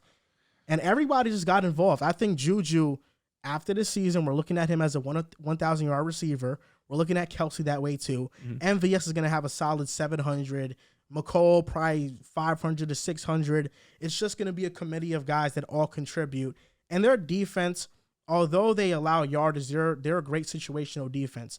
They force turnovers when it's needed. The CMC move, I wasn't a big fan of it. His first 3 plays, he was absolutely explosive. He had 10 yards on each of those plays. But ultimately, he's not going to fix the Jimmy G problem for the Niners. And that's really the bottom line. The bottom line when it comes down to that. This game doesn't have to show me that. But this game was good statement. More proven to me that it proved to me more that, well, good statement. CMC is not this check down option for Jimmy G because Jimmy G does not look at check down options. Jimmy Garoppolo was in the red zone. CMC was running a choice route out the backfield. That's not true. It was Jeff Wilson. Jeff Wilson was the running back, which is why I wanted to highlight that. He only played 28% of snaps. This is not the game to look at and think that CMC is not going to fix Jimmy G. He's not going to fix Jimmy G. You understand what I mean? At least relieve some of those issues that we've seen from Jimmy G. Yes, this is not the game to say that. Not even a little bit. Even if it was Jeff Wilson. One more time. They played the Chiefs. Of course. Like the Niners are not beating the Chiefs, Bills. Yeah. You know what I mean? But Jeff in the Wilson, NFC, without those 2 teams, they could beat anybody. He Jeff was acquired Wilson, on a Thursday. CMC. He played somehow on a Sunday, and he only played 28% of snaps. Jeff Wilson, CMC, you're open on a choice route, and Jimmy Garoppolo forces up to Ray McCloud. That was dog shit. It doesn't matter if it's CMC or Jeff Wilson. Garoppolo's making that throw because Garoppolo makes that throw because he makes bad decisions. Ultimately, the only way the 49ers win with CMC and can go far is if he is carrying this offense and Shanahan is able to do what he wants to do on the ground every single given week, which means that they have to, there's going to be no team in the NFL that can stop their run. As soon as a team can stop what they do on the ground and Jimmy G is forced to drop back and pass, they're fucked. Is there any team that can stop the run outside of the Buccaneers at that level? The Eagles can. I don't think the Bucs even can this year. Well, they're the number 1 defense against the run, which is why Bucs? I said it. Yeah. No, they're 16th right now. Against the running back, maybe I'm going solely off fantasy, but against the running back, they allow the fewest points. I'm talking about just yards. In terms of yards on the ground, they're 16th right now in rushing. They have a better pass defense right now than they do a run defense. The Eagles can stop it. I think the Cowboys can stop it to an extent. Although You think so? The Eagles versus Cowboys game, the Cowboys look vulnerable against the run more so because of the threat of Jalen Hurts and what he provides. And I thought it was just the scheme of their running plays. But yeah, I think the Eagles can stop it if they face them. I don't know if McCaffrey has to carry them offensively. He doesn't. You know, I think you have a ton of options on this team. What I'm saying, the run game has to carry the Niners. They have to play. They have to run the ball effectively and then efficient off and then play just be action. efficient off of play action. Yeah, for sure. But as soon as they get into a hole, which that's been the Jimmy G problem this entire tenure, as soon as they get into a hole and Jimmy G has to win you a game and you drop back, CMC is not helping you when it's 3rd and 10. And you need to get 70 yards down the field to get a touchdown, and you're down a touchdown. He is not helping you in that situation. Jimmy G has to make high-level throws down the field, and he's a quarterback. It's funny because he made some good throws against the Chiefs. Other than that one garbage one in the end zone. Opposite of Russell Wilson, Jimmy G only targets the middle of the field. He does not target the boundary. You look at his heat map, the boundary is all ice cold and the middle is red. Russell Wilson's the opposite of that. Teams know this, so they squeeze that side of the field, and now it limits Jimmy G. And that's their biggest problem, and I don't think Christian McCaffrey fixes that. Nothing fixes that right now, for being honest. Just Jimmy Garoppolo's weakness. Trey Lance, next year. Maybe. I just think that I need to see a game where CMC actually has a prominent role before we can say anything about CMC fixing or not. Who they got next week? That's a good question. They play the Rams. Facts. At the Rams. The reason why I don't have to see it is because the Niners have been a dominant run offense for years now. So even with CMC, if they get to that point again, that's what they're going to be. But ultimately, what I'm saying. But ultimately, in the drop back game, they're limited. I also do know what Joel's saying because they've been able to do that without investing multiple draft picks in a running back. But okay, they haven't had to alter the team by giving up any players to acquire this high-level running back. And last season, with Jimmy G being horrible, which we can continuously say ad nauseum. Playoffs. The truth still is they made it horrible to in the playoffs. They made it to the NFC Championship game, and they've made it to a Super Bowl with Jimmy G. So now you're telling me with last season was Elijah Mitchell, Jeff Wilson rotation. Now you have CMC, but and Elijah Mitchell too, and Elijah Mitchell when he does come back. You made it to the NFC Championship last year against a stronger NFC. Now this year, you're telling me there's still not a chance? That's where I feel like there's a disconnect here, especially with the fact that Shanahan continuously puts out one of the best rush offenses we've seen year in, year out, and now you give him arguably the best in the game. Arguably. They did not go through that strong NFC, though. They faced the Cowboys in the first playoff game. Should have beat them in Dallas. Cowboys are better this year. Cowboys were the favorites to win last year. They lost. They beat Green Bay. Green Bay was the favorites to win in Green Bay. They lost. And then the NFC Championship was just the Rams. And you tell me that the Niners should have won that game. Yeah, Pep said that multiple times. That doesn't. You understand what I'm talking about, though? Is that they did not have to go through those the tough high battle. level. Really, they didn't have to. They did not have to go. go through a team that The Packers is were the great one at seed. stopping the run. Okay, like if that's the answer you want to give me, fine. Like the best, like for example, the teams that they played last year, outside of the Rams, which they lost, the Eagles, the Packers last year versus the Cowboys last year, are not as good as the Eagles this year. I think the Cowboys this year, this team this year is better than the Cowboys last year. I was gonna say the tough road. Really, the only high level game that we saw from two great competitors was the Rams versus the Bucs, and even still, the Packers versus the Niners. That was only the Niners competitive for were not half. Facts. The Niners were not supposed to win. And yeah, they were underdogs in both games. All three, but lost the last one. I just think, would you rather trade a fifth rounder for James Robinson or a second, third, fourth, fifth for CMC? I'm getting one of the best in the game. I have to give up no players.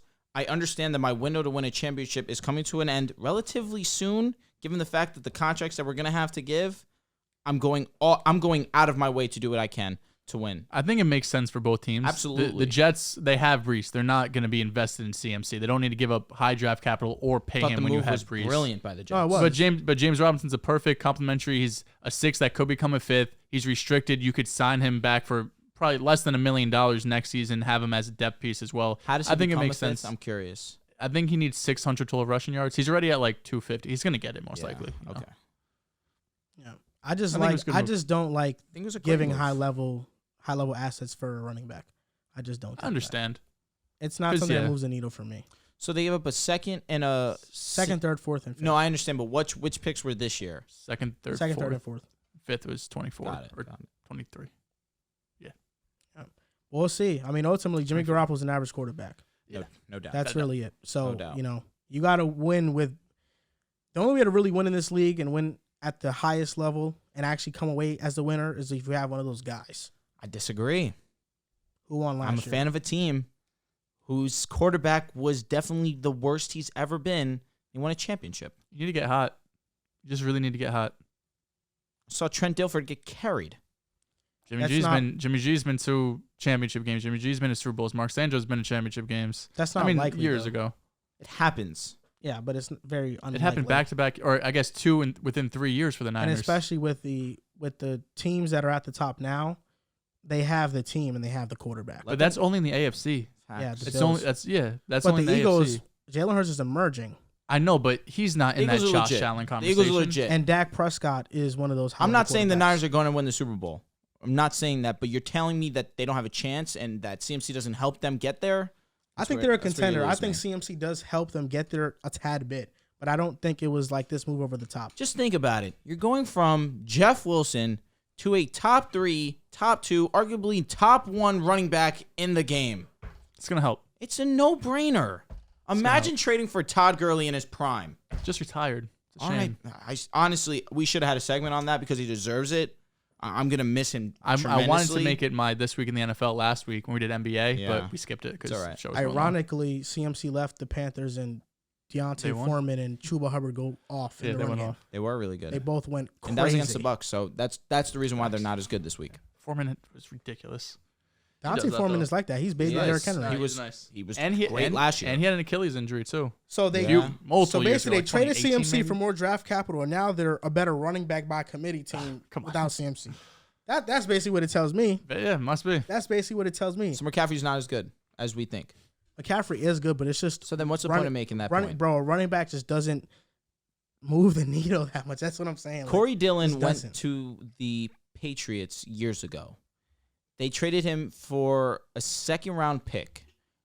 Go look at Corey Dillon's stats the year that he got traded to the Patriots. He absolutely backpacked that team. They won a Super Bowl. 2004 versus 2022, bro. That has nothing. So what, though? Offenses run totally different now. Either which way, we've seen offenses in the past be carried by a running back and have deep playoff runs. In the 2000s, teams Derrick Henry, Todd Gurley. In the 2000s, teams C.J. Anderson. run heavy. I know what you're saying. Yeah, it's just the But I'm not naming. I'm naming different. I'm naming in the 2018, 2016. C.J. Anderson. C.J. Anderson was stellar. Go look at his game against the Panthers. If Von Miller wasn't all-world, we're probably looking at C.J. Anderson being the MVP of the game. One of the top elite defenses that's ever been played in history. No doubt. But without the offense playing semi-decently well. Well, sure, but you're mentioning outliers for me. But you know, I just even named Todd you three Gurley. things. Todd Gurley didn't win. But he was great. They went to the Super Bowl. They didn't win though. I said deep playoff runs. They went to the Super Bowl. I mean, A playoff run versus winning is different. And because Derrick Henry was all-world, ran for 200 yards. The one game that he wasn't Derrick Henry, they lost. Okay, why? Because they all had quarterbacks that couldn't fucking get it done. Like Jimmy G can't. He's shown he can't. Well, he went to the Super Bowl. And he didn't get it done. He's shown he can't. Played against the Chiefs and Mahomes. All right, well, what is he going to probably face against this year if he goes again? Who knows? Mahomes or Allen, right? Well, I mean, what are we talking about He played here? Aaron Rodgers and won. he did. Anything's possible, Tay. I guess. Yeah. Yes. Unless Aaron Rodgers is nowhere near the level of Mahomes and Allen. The Bills and the Chiefs have much better rosters and Last scheme season? than the Packers. I mean, last season the Packers were the number one seed, 13 Yes, and 3. and they have one, record. and they had one weapon that they abused and spammed, and that's why this year there's And such Aaron a Jones. and now this year there's such a significant drop off because it was quite clear that was their only guy. We knew that. The They didn't Bills do and anything Chiefs to are fucking different, and plus also make up for it. at this stage in their careers, Allen, Mahomes, different level than Rodgers. Rodgers was the MVP last year. Yeah, but just what they can Dude, create out of that's structure. where you lose me. What they can create out of structure. You is think just different. Rodgers still in the same tier as Allen Mahomes? In 2022, absolutely not. Last year, if people had a stroke that we had when we did our quarterback rankings, that we had Tom Brady, Mahomes, Allen, and Herbert over Rodgers. They had a stroke over it because he's back-to-back MVP. But ultimately, year-to-year league. I'm not saying you're wrong because I also agree with that logic. ultimately- but last year, there's definitely people that believe that Rodgers was still on that level and still arguably better than both of them. Well, last year he was. This year he clearly isn't. Absolutely not. Yeah. But I'm talking about last year solely. Yeah, I know what you're saying. But ultimately, the Packers did not lose because of this quarterback battle. They lost because of just special teams. Let up a touchdown. He They only got a scored block punt. one touchdown. Yeah, they didn't do anything on offense. Yeah, I know. Both teams.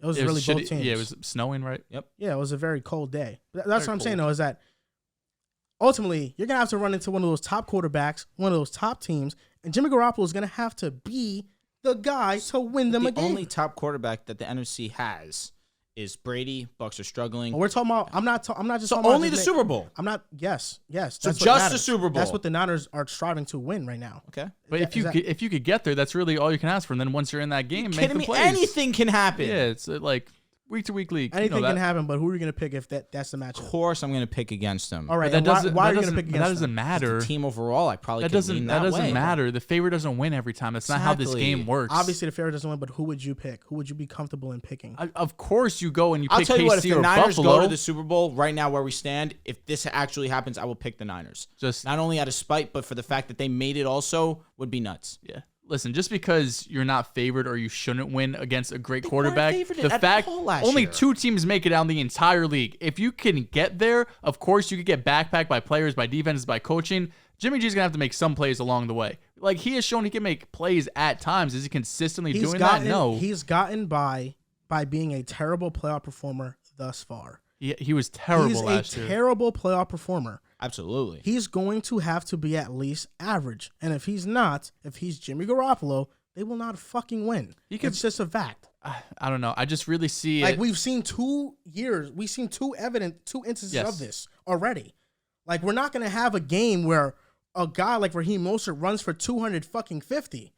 We're not which going to is have what that? happened. CMC's not capable of CMC giving you an could give you all-world total. virtuoso CMC could definitely give you performance. 250 That type of total. performance- That's my issue. That type of performance, It's Christian McCaffrey. even if you think he does that type of performance is very unlikely. Absolutely. Yeah, It's an I mean, anomaly. for sure. Raheem Mostert put on one of the all-time performances. But even still, the Packers look like they didn't even deserve to be in that game. Like Raheem Mostert, even though he's not CMC, we know that on that playoff run, he was pretty He was all fucking all-world. time. But why can't I believe that And they Christian couldn't, McCaffrey and can they, do it? and they still didn't win though. Listen, That's what I'm saying. I think if you get to a Super Bowl, it's a pretty successful season.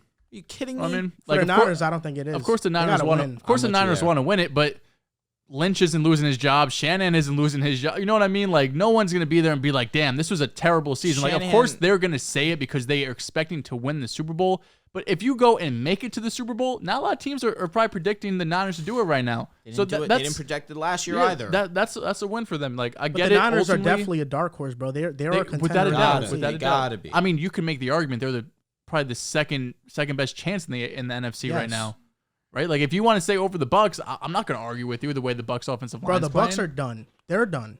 The Bucks are done. The Packers are done.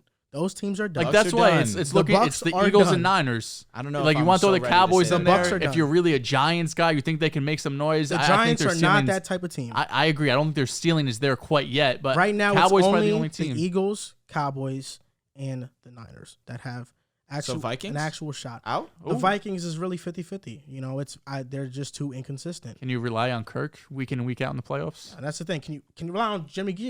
Is You there know, any that's what I'm quarterback saying. right now that you can trust in the NFC in the playoffs? Dak. With the way that I'm this stunned to hear the way you this say offense is moving with the Eagles, I have no problem with Hurts. Yeah, I also like Hurts a lot too. Oh, listen, I am a firm believer in the Eagles.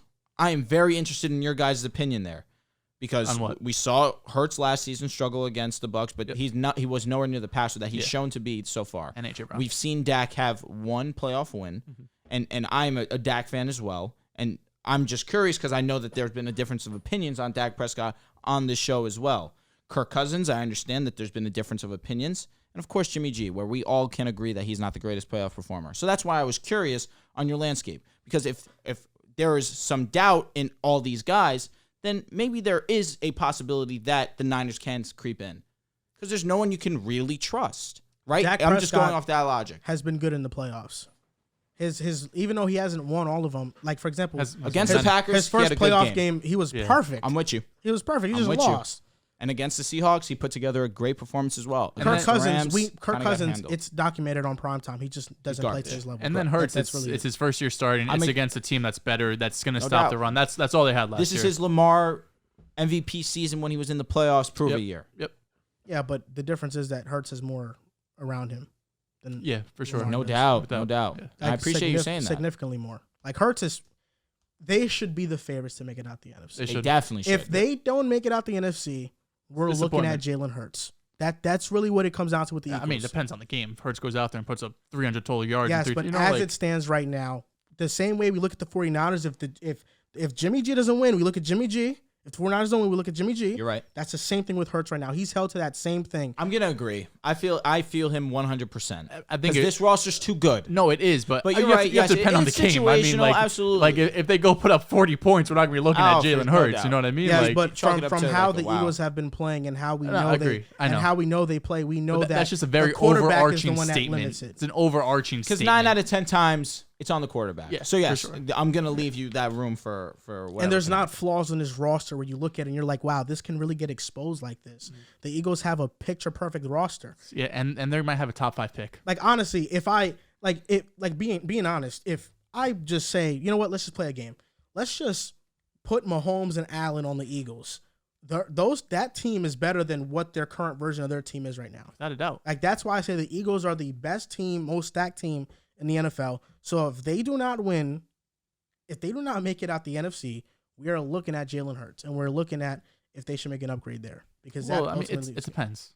I really don't like that overarching statement because if they lose in the NFC Championship game, Hurts is great round 1, round 2, and he isn't great round 3. Or are we saying, oh, we have to move on from Hurts? Or is it if it's a round 1 loss where Hurts puts up 200 total yards? And absolutely, like it. The way it looks is going to depend a lot on what we do with Jalen Hurts. I don't think you could say if they don't make the Super Bowl, they have to look somewhere else. Like that's kind of insane. I don't disagree with you. You're right in what Yeah, you're saying, okay. but the educated guess on the matter is that if something does go wrong, it's because Hurts didn't play up to his level. That's really what it is. I mean, up to this point in the season, they're undefeated. Like, what can you say? Yeah. And Dallas, who was a great pass rush, was not able to generate pressure when Lane Johnson was in. That's because the offensive line is the best in the league. Fantastic. Like everywhere you look on the Eagles, every position group, they have a top 5 position group in the NFL. They might fuck around and draft Bijan next year. Top 5 position group at every single position. So scary. That would be nuts. Because it's like if they have this top 5, top 8 pick from the Saints, this other first round pick at this point just becomes it's extra, it's lottery, it's whatever. Like, this is icing on the cake. They really want to use it on Bijan. They don't have a ton of holes. Like, they easily could, and now you have a rushing attack that is unparalleled. For the most part, you need an elite quarterback to make a Super Bowl run, and that's exactly what Joe Burrow is. He made it last year. 2 game-winning drives, 90-plus passer rating. That's what Lamar has failed to do in his career just yet. And the Bengals beat the Falcons 35-17. They're 4-3, tied for first place in the AFC North. Joe Burrow, 481 yards, 3 touchdowns, 1 rushing touchdown. Just looking at these stats. 450-plus passing yards, 3 passing touchdowns, 80% completion percentage, and a rushing touchdown in the same game. Joe Burrow is the only quarterback to do it. He is the first quarterback in NFL history with multiple 500 yards and 4 touchdown games. He has 12-plus passing touchdowns of 50-plus yards since 2021. No other player has over 7 in that time span, and there are only 5 players in NFL history with 13-plus passing touchdowns and with 50-plus yards before turning 26. Dan Marino, Peyton Manning, Mahomes, Namath, Joe Burrow, all Hall of Famers. All Hall of Famers. I'm actually surprised on that list. Me too.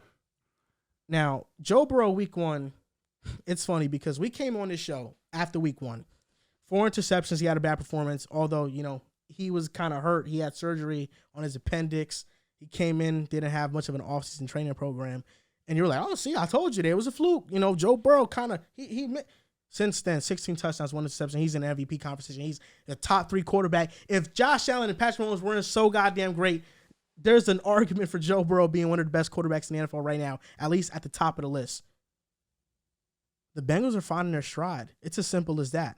And I understand that last week you continue to pick the Ravens to win the NFC North because you believe the AFC North because you believe in Lamar Jackson.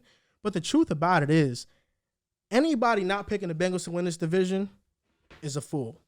And it's not just because Joe Burrow is a superior quarterback. It's because the Bengals have a superior team. This is not only one of the most explosive offenses in the NFL, but this defense is the 8th ranked defense in the NFL, and they have not allowed a touchdown in the second half of the season, in the second half of any game this season. Crazy. Yet. They're on a bye week soon after the Browns and Panthers game. Trey Hendrickson, DJ Reader, Logan Wilson all get healthy. Their schedule is fairly easy, and I think they have a chance to be 6-3 at the bye week, evaluate some things, and then move forward. The Achilles heel right now is that the running game still isn't going, and I think it's a couple things. One, the offensive line just isn't that good. It really is not. They made these big splash raging moves, but Lyle Collins has been a huge disappointment to this point. For sure. And Joe Mixon, he also just he doesn't have the same burst. By every single advanced metric, rushing metric, EPA, all this stuff, Joe Mixon is at the bottom of a lot of lists, and that's been the complete opposite of what he was last season. And that's why they've kind of been using Pirine more. But the Bengals, although that's an issue, as long as the passing game is going, and I think Hayden Hurst also brings a better dimension to this offense than CJ Uzomah did last year, this team can make it back to the Super Bowl. Like, they can. They're that good. Sorry, Debo just got traded in. I know. I did see that. Who was it? Max and Dylan. What was the deal? T. Higgins, Michael Thomas for Debo. Not great, not bad. Because if I'm Max, it makes sense. Yeah. Makes sense. All right, so to talk about the Bengals, Joel said a lot of things that are 100% spot on, and I mentioned it earlier. It would not shock me if the Bengals were to go back to the Super Bowl. Their defense is better. Their offense is still prolific. And Joe Mixon is good enough to be that running back in that situation that he can thrive. Because when you have Joe Burrow, who's one of the elite passers in the NFL, you have one of the elite wide receiver groups in the NFL, you can get the job done. Jamar Chase is a top 5 receiver regardless of how slow he started. He is an explosive guy, still one of the best high-point catchers in the game. You have T. Higgins, who you cannot leave on an island. It's quite that simple. T. Higgins, who's also might be, we were having this conversation, a fringe top 10 wide receiver, and I think that he's just outside the top 10, but he is that good and has that much potential to definitely enter that conversation. And again, it all starts with Joe Burrow and how excellent he's been. He had 4 picks in the first week. He only has 1 since then. He's number 2 in yards. I believe right now he's number 3 in touchdowns, and that's with Josh Allen also being on bye, how great Josh Allen has been. But to continue to talk about Burrow, he's been excellent. I understand where you're coming from with them winning the division. It's a big wait and see. The Ravens are still playing decent football. They've trailed for minutes and are somehow have a 4-3 record as well as the Bengals. But this team is definitely one that can mess around and go to the Super Bowl again and potentially win the whole thing. The defense is playing great. Is that still a thing that they haven't let a second half score happen? Yeah, they haven't. That's been absolutely amazing. All levels of football, the Bengals just have to be one of those teams that you got to be on the lookout for. The only question I have with the Bengals is Zach Taylor. That's really the only person, and he had a great game. And really, the offensive line, still questionable for sure. They made a bunch of additions. It just hasn't really clicked. Although I think this past game against Atlanta was probably their best game of the season. Yeah, it was. And especially with offensive line, having 5 guys, you have to play as a unit. So it's very hard to week 1 when you have all these new starters come in right away and just beat an elite offensive line, right? It might take half the season for them to really find their stride. And if they find that stride in the back half, this team becomes very dangerous. I mean, this offense, what can you say about it? You have the best wide receiver duo, if not 1, 2 with Miami. You have a defense that's playing really well. Zach Taylor just has those moments at time, right? Like against Baltimore where we question, is he really going to be the head coach for this team long term? They got to a Super Bowl last year. You can't discredit that. Regardless of what I say about the opponents they face, there's only 2 teams that make it every year to go to the Super Bowl. Zach Taylor was able to do that. Can he do that consistently? No team can really go to the Super Bowl consistently, but if he's consistently making these deep playoff runs, I'll shut my mouth about him. I still do have questions long term. Joe Burrow, you said it. He is a top 3 MVP candidate right there. I would have him and Hurts. Like I do think Mahomes and Allen have separated themselves as 1 and 2. Him and Hurts are in that conversation as that third person. It's just, does Jalen Hurts have a 14-3 record and Burrow is 10-7? That might put him over it. But statistically, with all the passing numbers, Burrow's going to beat him. Like obviously, this is a pass-first offense. This is a team that could put up 21 points in a quarter. It's a team that they had over 300 passing yards, I want to say, in the first half. I mean, they were nothing short of spectacular. The Falcons were out, I think, 5 or 6 DBs. Terrell didn't play. He did Casey, play. He just got hurt. He got hurt. Yeah. Hurt early, though, right? Like first quarter. Mm-hmm. Casey Hayward got hurt. Their starting safety was hurt. So they were missing a bunch of guys. The Falcons have been like a kind of below average pass defense as is. And without those, top guys, they drop off a little bit. But I mean, this is surprising. We know the Bengals can do this since week 3. They really got back on track against the Jets. They beat Miami when Tua went down. Joe Burrow had a solid game. They did struggle against Baltimore. That was the one game, excluding the week 1 that you could look at where their offense did struggle, where Joe Burrow didn't look extremely comfortable for most of the game. But then you bounce back against the Saints, put up 30 points, continue this win streak against the Atlanta Falcons. Then this week they're playing at Cleveland, divisional game, a team that was very close with Baltimore this past week. I mean, Baltimore loves playing these 1-possession, 3-point games. So we'll see if right now the Bengals are probably playing better football. I think you could say that pretty comfortably with the way the Ravens have blown leads consistently, how this defense has gone down. Expecting them coming into the year being an elite defense, and right now they're obviously not playing like that. And the offense as well. Rashad Bateman is hurt again. If he doesn't play on Thursday against the Bucs, that's going to be a tough game. It's pretty evident when Bateman's not out there, even if he's not getting the targets, he just gives you an explosive threat on the outside that helps Lamar, that helps the offense in total. So without Bateman, that's when they've really been losing these games. So that's going to be a big loss for them if he ends up not being able to play. But, the Bengals and Ravens, it's going to be back and forth all year, I think. Right now the Bengals or the Ravens just have an advantage because they've beaten them earlier in the season. But I thought they were going to split, coming into the season. The Bengals would probably win at home when they play later in the year. But offensively, you got to feel like they hit their stride. I mean, this is a team with incredible offensive weapons. You said you put any quarterback on the Eagles, they probably have the best roster. I mean, offensively, you put any of these quarterbacks, Mahomes or Allen, you probably say they have the best offense, right? I mean, having T. Higgins and Jamar Chase while still having Tyler Boyd, no other team can really say that, right? And Tyler Boyd had a huge day too, right? So, I mean, they found their stride. Hopefully they don't get too hot too early, right? That happens in the past where teams get too hot offensively and doesn't last the whole season. But, I mean, in a league where Joe Burrow is playing at this type of level, it's hard to see them slowing down. And Joe Burrow won't allow that. Joe Burrow is as calm, cool, collected as they come. He's a leader. He's not going to allow this team to get too high on themselves. He knows what the ultimate goal is. Thankfully, he can't play Baltimore every week. He'd be fucked. He's a winner. Oh, yeah, he's 2-1. Or the Steelers, apparently. Or the Steelers. Division games. Oh, he's playing Joe Cleveland. Burrow is a winner. That's what it is. That's what he is. He's always been that. He always will be that. And he's going to finish his career with a Super Bowl ring. There's no doubt because he is that How many? guy. I think he will win at least one. Wouldn't surprise me. I think he should win at least one. I think he'll just win one. Not many quarterbacks win multiple. Do you think he has to do it early with this core before they have to pay Joe Burrow, Jamar Chase, T. Higgins, and the defense maybe falls off a bit? Like, obviously, we're projecting a lot, but do you think Joe Burrow will win a Super Bowl with the core they have right now? I do think so. And it could be this year. Okay. It could be it's this not year. crazy. I will say they have more weaknesses than just the offensive line and stuff. Let's be honest. I apologize to cut you off, King, but the Chiefs' defense is still not great. The offense is prolific. I feel like they usually start off slow defensively. Joe Burrow's 2-0 against the Chiefs, by the way, in his career. The Bills, they really do have Juggernaut, a perfect roster. yeah. They really have a perfect roster. Yeah. There's not many. Josh Allen hasn't beat Mahomes. Joe Burrow has. There's very few guys that can say. Oh, in the regular season. There's very few guys that can say I've beat Mahomes in the playoffs. Joe Burrow's one of those guys that can say I did it. Brady and Mahomes. Brady and Burrow. Yeah, that's it. It's a pretty elite company. That's insane. Well, he's the next Brady. What can I say? Joe Burrow. Here we go. That's who he is. Next Brady's insane. The weaknesses I see on the Bengals really just the offensive line and having an opposite corner of Chidobe Awuzie because Eli Apple is a liability. Apple guy? He's horrible. Are you guys in or out on Zach Taylor? Like I know before we were in that discussion. I think Staley. he's done a good job adjusting the offense. Now it's more shotgun heavy and they're getting more success. So I do appreciate that, but definitely when things go wrong, he gets the finger pointed because things shouldn't be going wrong as often as they do with that much talent on the team. For sure. But Eli Apple was the corner who led up the big touchdown to Demir Bird before the first half.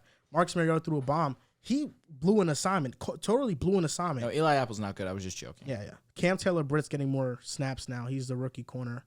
And Atlanta, honestly, just their game plan for the Bengals was stupid. They just were playing man-to-man. And offensively, they had 13 passing attempts, and they were down all game. I know you have Mariota. I get it. But 13 attempts, come on. No, it's inexcusable. I'm not going to lie. Watching it didn't look like 13 attempts. It looked like a bunch of... Was it just a lot of Mariota rushing? It looked like a lot more attempts, and Mariota just took off and run. And Bryce Young, CJ Stroud next year for Atlanta, hopefully. I mean, look, the Atlanta Falcons... Calvin Ridley, Drake London, Kyle Pitts with a Bryce Young or one of those top quarterbacks. That's one of the most explosive offenses in the NFL already, being that young. I mean, Mariota only had 6 attempts. So. I was just looking up the same thing. Yeah. I mean, he might have got sacked a few times, but you're still probably looking around like 20, 25 dropbacks at most. No doubt. Although we know that the Broncos are in shambles right now, the team that traded away their former franchise quarterback, Russell Wilson, and the Seahawks, are actually doing pretty fine right now. I think they're winning this divorce as it stands, and they just beat the Chargers 37-23. The Seahawks are now 4-3, 7 weeks into the season. This is a team that nobody thought would be this good, kind of like the New York Giants, but the Seahawks, I would say, is a bit more surprising given how far away people thought they were. And I say that because of this. The Seahawks have been winning. Why? Geno has totally changed the narrative around his career, but also their rookie class is making such a big impact that nobody would have expected. People fail to realize this, but before Russell Wilson got to Seattle, that 2011 draft class shaped Seattle. Yep. And they got a D for that draft, getting Bobby Wagner, Richard Sherman, Russell Wilson, all those Hall of Famers. You look at Seattle's draft, Charles Cross, Kenneth Walker, Abraham Lucas, Kobe Bryant, 4 forced fumbles on the year, Tariq Woolen. Kenneth Walker right now leads the NFL in rushing yards over expectation, which means that he's not supposed to have as many rushing yards as he has right now, but he does because he's able to be so elusive and escape tacklers so well. But watching this game, Geno Smith was good. I thought he had an okay performance. He wasn't as good as he was in previous weeks. He was okay. I'm with you. But Kenneth Walker was the star of the show. Really, there were just 2 big-time runs that he just let off that really put the dagger in the Chargers' hearts each time. And they're just a good team. 5th-ranked offense in the NFL. Geno Smith has the highest passer rating in the NFC right now. He leads all quarterbacks in completion percentage. And Kenneth Walker is a big play waiting to happen. And given Pete Carroll's track record with defenses and how Seattle tends to get better defensively as the year goes on, I don't think it's a far shot saying this team can make the playoffs in the NFC. They have one of the most explosive offenses in the NFL, and that defense is only getting better week by week. So, do you think they have the chance to win the division? Nah, I think the Niners have it on lock. I agree. I also think the Niners will end up winning the division. So, their best chance is probably the 7th seed, right? I think the NFC East, funny enough, is going to have 3 playoff teams. I think the Eagles win the division. You have Dallas and the Giants. They're just too far ahead right now. No matter what you think of the Giants, being 6-1, they'd really have to screw up to not be in playoff contention. So really, it's just that last playoff spot at number 7. The other teams you're looking at, it's probably the Packers and it's probably the Rams. So you have to look and see. And I was doing this last night when I was doing my notes. And do I want to take Geno Smith and the Seahawks, Aaron Rodgers and the Packers, or Matt Stafford and the Rams? And right now, I have the least amount of question marks about Seattle. I think the other 2 teams, Green Bay, we discussed this last week as well, so I won't go too much in depth, but Green Bay has an obvious wide receiver issue. Maybe they make a trade. Maybe they could get a Chase Claypool, although they've said they don't want to look at him. I don't think the Jets end up trading Elijah Moore. Odell, but that's not till December, and he probably won't even end up going there. And then the Bucs right now just are a mess. The offensive line has been in shambles. The defense is taking a step back. Tom Brady is not as locked in as he's been for these last 20 years. I think that's also taken effect as well. And Leonard Fournette has not been great. I think out of all of his 4th and 1 rushes, he's gotten 3 out of 15 or something crazy where he has just not been as effective as he has in past years. Still been really good in the passing game. But right now, Seattle, the way Geno Smith is playing, DK Metcalf avoided a major injury, thank God, because he had to get carted off. And I'm not sure what his diagnosis is, but it's not long term. Yeah. There's no timetable for his return, though. Yeah, but it doesn't. I don't think it's requiring surgery or anything like that. So probably missing a couple weeks, if that. Tyler Lockett has been sensational, and you mentioned it. We've gotten to a Kenneth Walker debate, although it wasn't a debate. Kenneth Walker's a great running back. He's come in. He's exceeded my expectations already. I had Breece Hall in a tier of his own. Kenneth Walker, without a doubt, is in that tier. Same with Dameon Pierce. No Kenneth doubt. Walker, with the way his emergence, Rashad Penny being out, coupled with Geno Smith and these wide receivers, this is an offense that could be a top 10 offense the rest of the way. Now, defensively, they have had some struggles. They won the worst rushing defense in the league. The Chargers only rushed the ball 12 times, which was a bit surprising, although they were losing most of the game. So that is the one area that you can be beat. And in the NFC, when you have to go against the Eagles or the Niners or the Cowboys who could run the ball, although Pollard has probably been the best out of the 2, the Giants who could run the ball, that is where they could be exposed on the defensive side. But you have an offense that could be able to, funny enough with Geno Smith, be able to go and keep up with these offenses too. So right now, I think they will be the 7th seed. I'm trusting them more than Matt Stafford and McVay, and I'm trusting them more than Rodgers and LaFleur. It might come back to bite me. Coming into the season, you would have felt crazy saying this, but right now, the way this offense is moving, if the defense can step it up even a little bit and just be respectable in the run game, you could be looking at, as the 7th seed, they could get into that wild card. And if they get into the playoffs now, they'll have their first round pick, and it'll be maybe the 18th pick or lower, right? And then from Denver, you get that top 5 pick, and you draft your franchise quarterback with that. You have him learn under Geno Smith. I'm just saying, the Seahawks look like phenomenal shape. Very similar to what the Eagles did. I look at them and I throw a wink I'll throw a wink their way. What does that mean? You do more than a wink, to be honest with you, with what Denver has done for Seattle. No, Seattle's been great. They've made me look extremely bad. They've already overachieved their win total by 3 wins. Yeah. Congratulations to them. But to give Geno his credit, he made some excellent throws this past weekend, He was not the great Geno Smith that we've seen in flashes throughout the season, but he made some high-level throws, both to Marquise Goodwin, both touchdowns. The high pointing, the ability to just drop it right in on a dime. He made some really, really great throws, but you guys hit it around the nail. The highlight really is Ken Walker. Ken has been just everything you could have asked for in a running back. He's fast. He can break tackles. He has amazing vision. The only thing you would like him to do better is catch passes, but that was a issue of his coming in. I feel like you definitely can work on that. It's also probably a product of the offense, having elite outside guys. Very true, especially when you have DK and Tyler Lockett. Yeah. But now with DK potentially being out for some time, maybe we do start to see him incorporated into the passing game as well. But you alluded to it earlier, the offensive line could be a little bit better, but that's shaded a little bit because Geno's ability to scramble outside the pocket. That's another thing that I thought Geno did extremely well this past weekend also. But the defense also needs to continue to play at a high level. Tariq has been excellent, arguably the defensive player of the year, in strong contention. Player or rookie? Both. When you lead the league in interceptions, that's definitely something that puts you into that conversation.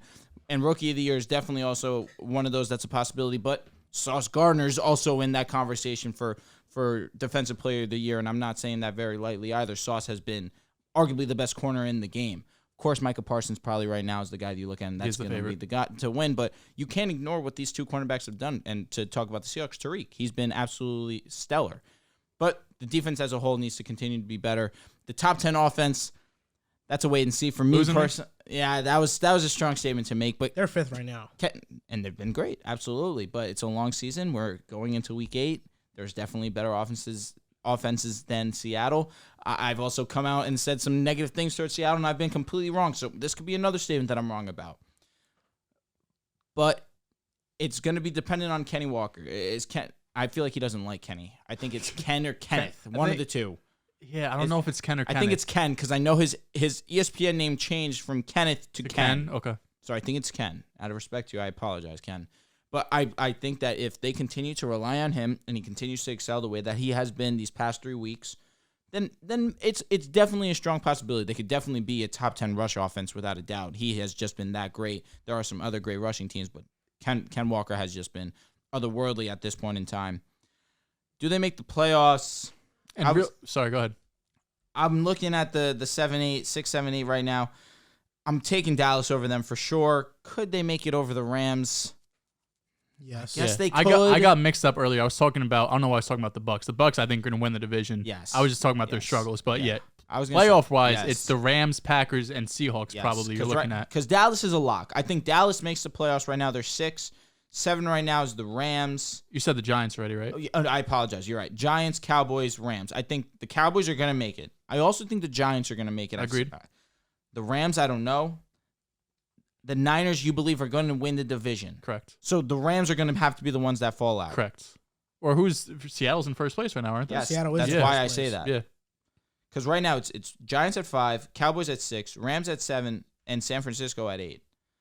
I understand where you guys are coming from with the Rams falling off. Their offensive line's not great. And we talked about Geno Smith leading the league in completion percentage. Number 2 is Matthew Stafford. He just happens to, when he throws an incompletion, turn the ball over. I still think that the Rams defense is not that great, unfortunately. I do think the Niners do make the playoffs for sure. It's just tough. You don't think they win the division, though? The Niners? Yeah. I think they should win the division, yes. So it sounds like you still are a believer in the Rams to some extent. No. It's just that it's just hard to be a Super Bowl champ in the next season to just be this bad because that's what they've been. The offensive line's not great. When you don't have a mobile quarterback like Matthews, he's somewhat mobile, but he's not. Let's be real. He's not. It's going to weigh on your team. Whether you have Cooper Kupp, whether you have Sean McVay, one of the best offensive minds in the game, sometimes it's too much to overcome. And I understand where you're coming from. I mean, the defense really is sporadic. The offense is sporadic as well. They just had a bye, so maybe that fixes something. The most trustworthy team in this division, and I say that very loosely, is the Niners. I think it's pretty solidified they're the most trustworthy. They're 3-4. I know. But they lost a weird game against Denver. They lost week 1 in a monsoon against Chicago. Against us. They look like garbage against us. Yeah. Against Chicago. And then they lost to the Chiefs. Who's their 4th loss? Blanking right now. Did they lose? Oh, Atlanta. Yeah. Atlanta was the one that you're like, okay, let's win that game. But the other 3, it's like the Chiefs, an ugly game against Denver, and week 1 in a monsoon. The Niners are the best team in the NFC West. I don't disagree. I think that should be a fact. But even still, up until this point, I feel that I can be confident picking the Niners, but there is still that What's your question, Mark, or what's your hesitant about? Is it just because their record's 3-4? Christian McCaffrey, though. No, for sure. Listen, I think the Niners are going to win the division, but you still have to respect what the Seahawks have been doing. That's my issue. So you think Seattle's the biggest threat over the Rams? I think so. That's valid. I do think so. That's valid. It's crazy segment. A couple segments. Oh, no, CMC, shit is over. This motherfucker it's just the team. Let's just be now honest. You're not trusting them like that. If that's how you want to take it, I guess. No, this is what you're telling me. It's just there's been a couple segments ago you were that's what you're all in. Now you're just not trusting them. That's really what it is. I failed to take into account that CMC is now going to be on this team. He only played limited snaps. He really did look. 23 looks good. Yeah, it looks sure. really good. Really good. That's really what it was. I didn't see him enough in the offense to really feel comfortable. And then losing to the Chiefs in the fashion that they did, of course, it's the Chiefs, but you're up 10 at home. Maybe you'd like to get that one for sure, but it's Kansas City. The Losing Seahawks to Denver, that was embarrassing. That was a bad loss. And they were on the road, right? They were, but it was a 10-9 game. It was bad. Yeah. Can't believe I the spent my last Seahawks night schedule is pretty light. It is. It has been light, so that's why I think they can make the playoffs. Why. And just talking about the Chargers a little bit, they got out to a 17-0 lead in that game. Herbert threw an interception, and he got strip sacked. And this is just a pet peeve I have with Brandon Staley. But it was 0-0, and the Chargers had a chance to take a 3-point lead with a field goal. It's like 4th and 1. They go for it, and then they don't get it. Now the Seahawks score. That's just some of the dumbass shit that I hate Brandon Staley does. Doug Peterson did the same thing. We're talking about the Giants, but not kicking a field goal there to go up 7 was such a crazy call. And I just feel like these coaches just try to be too smart in certain situations. Like, it's the beginning of the game. Just take the goddamn points. Just go up. Go up. It was 4th and 2, you said? It was, 4th and 1 or 4th and 2. You know what the play call? Eckler run inside. Yeah, one of his 12 attempts against one of the worst rush defenses in the league. The thing about the Seahawks, what I love about the most is just I love the underdog mentality they have. I really do. And they've embraced it. Pete Carroll, this is a guy who was criticized for years because when they talked about Pete Carroll and Russell Wilson, they were like, Pete Carroll's a problem. He's holding back Russ. You move off of Russ. And not only are you better than the Broncos are right now with less talent, but Russell Wilson's having the worst season of his career. Geno Smith is blossoming under Pete Carroll's coaching, and he's hit on the draft class. Cross, Lucas, Tariq Woolen, Kobe Bryant, Kenneth Walker. Pete Carroll deserves a lot of credit, and he deserves a lot of people retracting their statements about him because he's building a serious competitive roster that can make the playoffs this year. And like I said earlier, imagine if the Seahawks make the playoffs and the Broncos don't, and the Broncos have a top 10 pick in the draft, and now the Seahawks have that top 10 pick to rebuild their team that much more. This trade for the Broncos can look like an all-time whiff. And I think just Seahawks fans, this is another big thing that goes into this season as well. Kenneth Walker, big-time game. And I think the emergence of him now opens this offense up even more because now you have to plan against the run that much more because Kenneth Walker is a game breaker. There's no ego.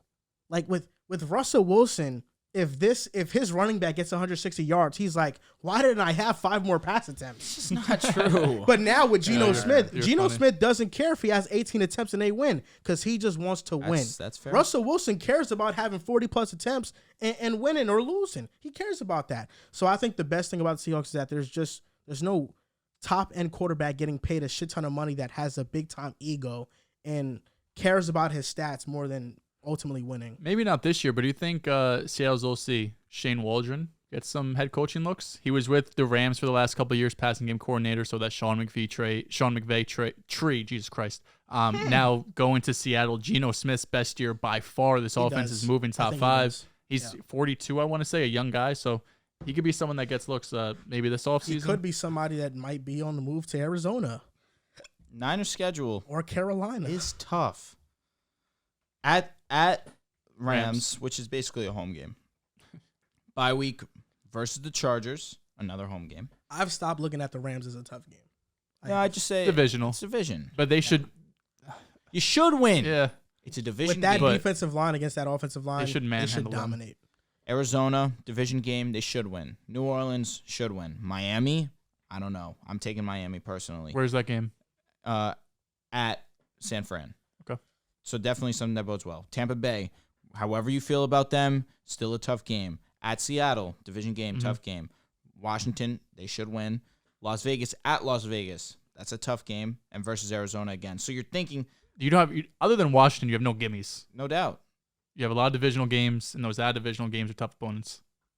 Yeah, but a lot of those teams that you just named, I feel like the Niners you have. favor the Niners, no doubt. It's not just that. It's just that there's certain matchups that I like that would ultimately, I think the Niners win. I see your point. Like versus the Raiders, their offensive line versus that defensive line. It's going to be a huge problem. The Raiders' defense is not good. Said about damn near all the offensive lines the Niners are going to play, though. Yeah, but the Raiders' offensive line is a bottom unit. Even though they're better at running the ball this year. Seahawks have some tough Josh games, Jacobs too. has been spectacular. You said it's light. This is tough, honestly. No, I said it's been light. No. I'm talking about Seattle. No, yeah, it's going been forward. light. Oh, I thought you said going forward. That's kind of. I mean, Oh, did I? they play New York at Arizona, division game automatically, but they play at Arizona pretty well. Versus Tampa Bay, still a tough game by a week. Las Vegas, tough game. Rams, division game. You never know. Carolina, they should win. San Fran, going to be a good game. At Kansas City, that's probably a loss. Jets, you can't overlook. And then again, LA.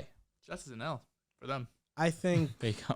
I think one of those teams you named. I mean, it's brought just going to something be up in my ugly, man. The NFC's ugly. It is. And NFC's the ugly. NFC West went from one of the best divisions of football to maybe the worst.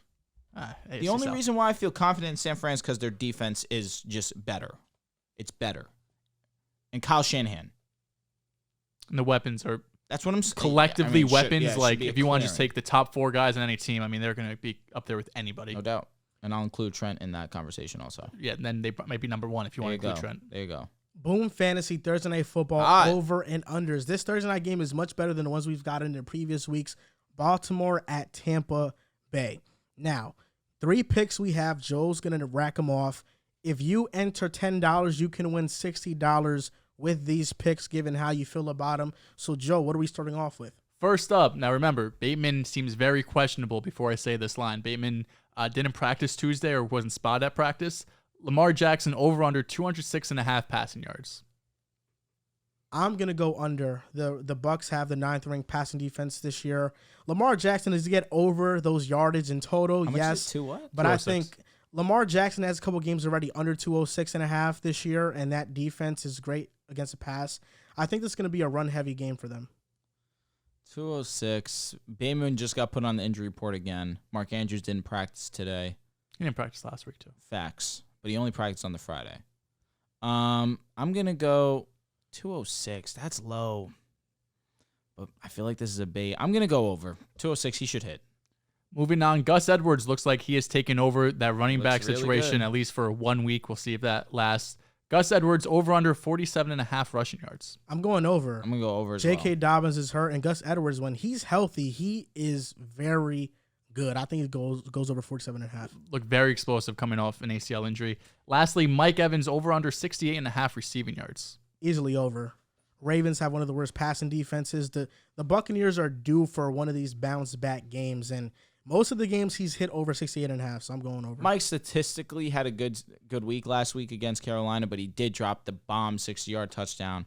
I know he's going to come into this week with a little bit more vengeance, and he's going to play well and definitely hit the over. And you guys saw what happened with the referee and him? Yo, they cleared those allegations, though. Very iffy allegations What the hell about the is whole that, though? golfing. Yeah, that was bizarre. Yeah, that was funny.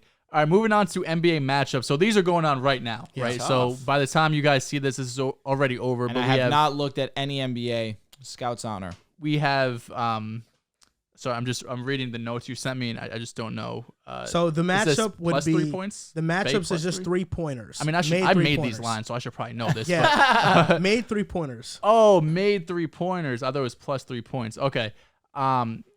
So what game is this? Bojan versus. So this is Detroit game. Yeah. So Bojan versus Sadiq Bey made 3-pointers. Who makes more 3-pointers? The game's going on right now, so the audience will know. Probably. I think Bojan. Yeah, Bojan is definitely that guy. Then Steph Curry or Devin Booker. Who scores more points? Close your eyes, Steph Curry. He's averaging almost 5 threes a game. No, I think he's actually 5.3 threes per game. I'm going with D-Book. I'm going to go to wild card. D-Book? Okay. They play the night game, so that isn't going on right now. Can't wait for that one. And then lastly, we have long shots. So these we have. I have 4 selections here, but I believe you just pick 3. If you pick 3, you can 40 40x. times your money. So if you put in $10, you can win $400. And I think all of these are reasonable if these guys have big time games. So again, yeah, this is at Boom Fantasy long shots. You bet $10. If 3 out of these hit, you would win $400. First up, Bradley Beal over 29.5 points. You like that? Last time I took the under on someone, he ended Siakam. up going for like 30 I something. personally, I don't like the Bradley. Who are they Beal playing? line. I'm sorry. I don't know. The Wizards? Come on, guys. They're playing the Pistons, and Bradley Beal has 13 points in 22 minutes right now. Oh, why would you? why are why you would you looking? say that? No, I was just saying they're playing the Pistons, but I didn't like the line anyway. Okay. Yeah. So I this wasn't is the one you would have avoided out of the 4? I just wanted to give the audience the option if they like the line, against the Pistons. Talking about Steph Curry before. Over 34.5. He's playing against the Suns. He likes to show out against them. He can get it. I would go over. I'm going to go over as well. Devin Booker, same line, over 34.5 points. He's playing lights out too. I think he likes to show out against the Suns. I would go over on that too. Yeah, I'm gonna go under. That's high. I'm going under. And then lastly, DeAndre Ayton, over 13.5 rebounds. It's a big number. Do you like that? I want to know. I mean, the Warriors have out-rebounded the Phoenix Suns the last few times that they've played them. It shouldn't be that way, but now they have Wiseman. Maybe he's playing with a little bit more assertiveness, a little bit more aggression. I'm going to go 13.5. That's a lot. I'm going to go under. I would go over. By the way, the long shot is you can't go under. You can just go over. Yeah. So yes or no? All right. So if I say under, the answer is no. Yeah, I know. Yeah. All right. But if I'm doing a long shot, because long shot's a teaser. It's basically like, it's a long shot. So $10 to win. These are very dense. $10 to win $400. I would go the Curry, Book, and Ayton over. It might not hit, but still, I think it's worth the risk. And even if you want $10 for $400, I mean, hey, close your eyes. And even if you want to bet less money, $5 for $200, $1 for $40. You could put in a handful of those, 5 for $200. You just need one to hit, and you're up on the night. Exactly. You may have missed it. You may have missed it is Josh Jacobs, 143 yards, 20 carries, a couple touchdowns. Now, the Raiders have the 12th ranked passing and rushing offense this season. They're third in points. And given how their season has been going, you would think they would have been an inept offense, but they're actually a top offense. It's just that defense holding them back. I said this a couple pods ago, but the Raiders season is not over.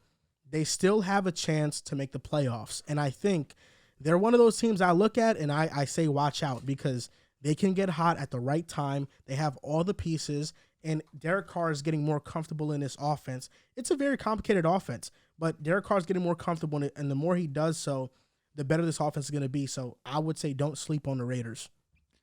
I have a few. You may have missed it, but the one I want to highlight, the Panthers rejected 2 first-round picks for Brian Burns. It's the Panthers team that already already traded away Christian McCaffrey, got a 2nd, 3rd, 4th, 5th-round pick, and now you have Brian Burns, who's probably your best overall player. He's a great player. Don't get me wrong. Is he Myles Garrett? No. Is he the Bosa? No. But getting 2 firsts for Brian Burns, I was shocked they said no. To being able to, that really just accelerates your rebuild, I think. The Jets did it with Jamal Adams. Seattle did it with Russell Wilson, obviously a different position. But defensively, being able to trade a guy and get 2 first-round picks where you have a lot of holes on this team. Now, I do like their young core. If you keep Brian Burns with J.C. Horn and DJ Moore and Icky, they have some pieces there for sure. But being able to get 2 first-round picks for Brian Burns, I was surprised they declined that. And my other one is Elijah Moore is expected to play this week against the Patriots.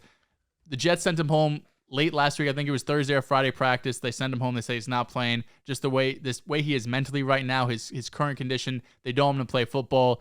It looks like, he's going to be expected to play against New England. And I think for the most part, I hope he plays, but my biggest takeaway is just how well I think the Jets have handled this whole situation, from Saleh, from Zach Wilson, from his teammates.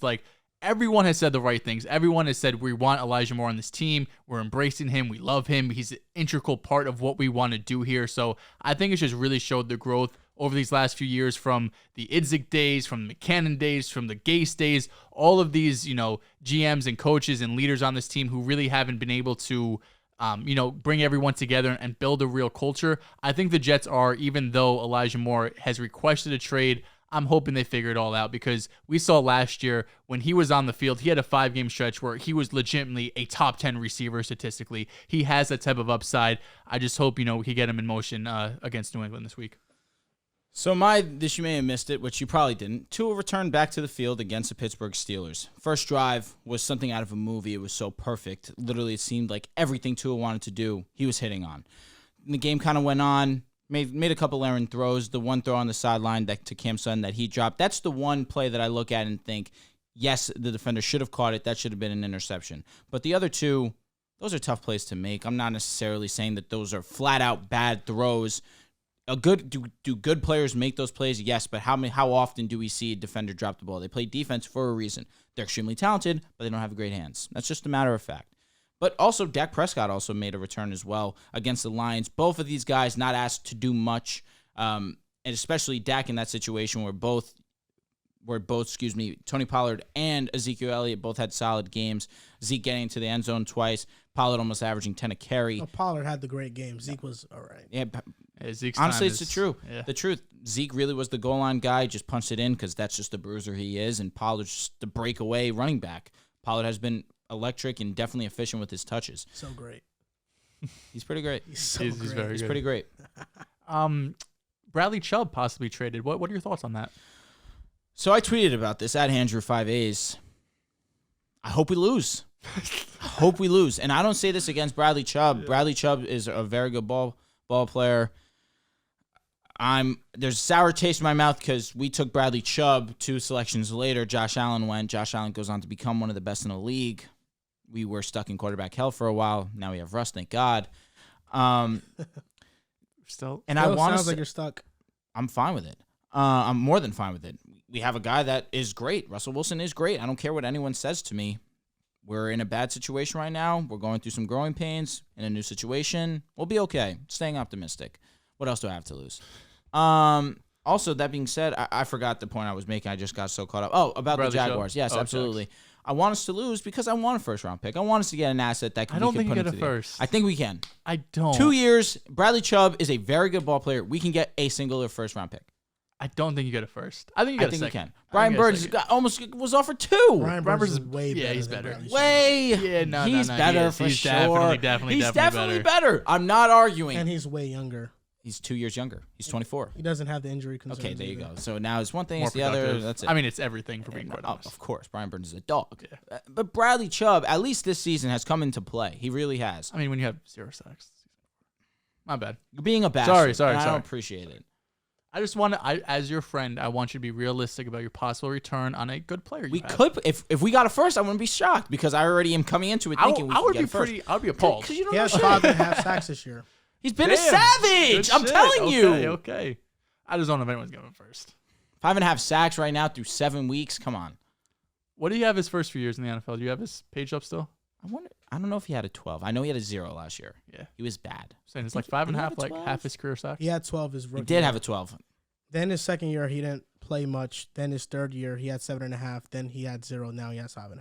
Yeah. So he's an every other year guy. Yeah, I just don't know if a team's trying to first for that production.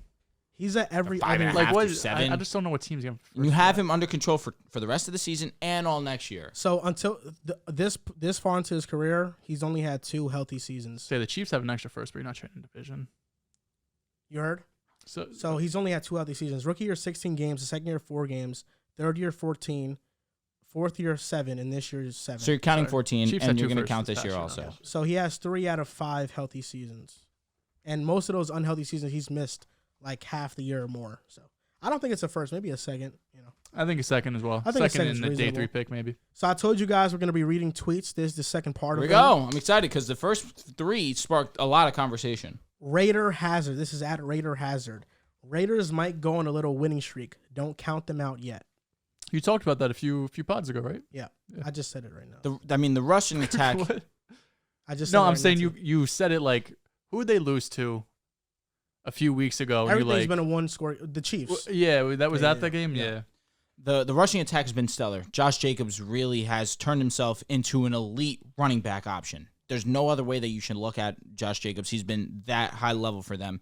And it's shocking to me. You tweeted this, and credit to you, at Joel V. Moran. Definitely go give him a follow. You tweeted this, and it's 100% facts. What Josh McDaniels has done for this rushing attack has gone very unspoken and needs more acknowledgement. The reason why I have a hard time acknowledging it, as people who probably don't acknowledge it as well, is that you have Tay, you have Darren Waller, you have Hunter Renfrow, and this passing game has lacked significantly more than what we had all anticipated coming into the season. So yes, it's a bit shocking that the rushing is the part of the offense that has started to excel when you have the great receiving options that you do. And Derek Carr, who's by no means a bad quarterback. He's definitely underwhelmed though. But I understand where this tweet is coming from because they have the offensive upside. Josh McDaniels has done a great job with Josh Jacobs. Josh Jacobs has been otherworldly.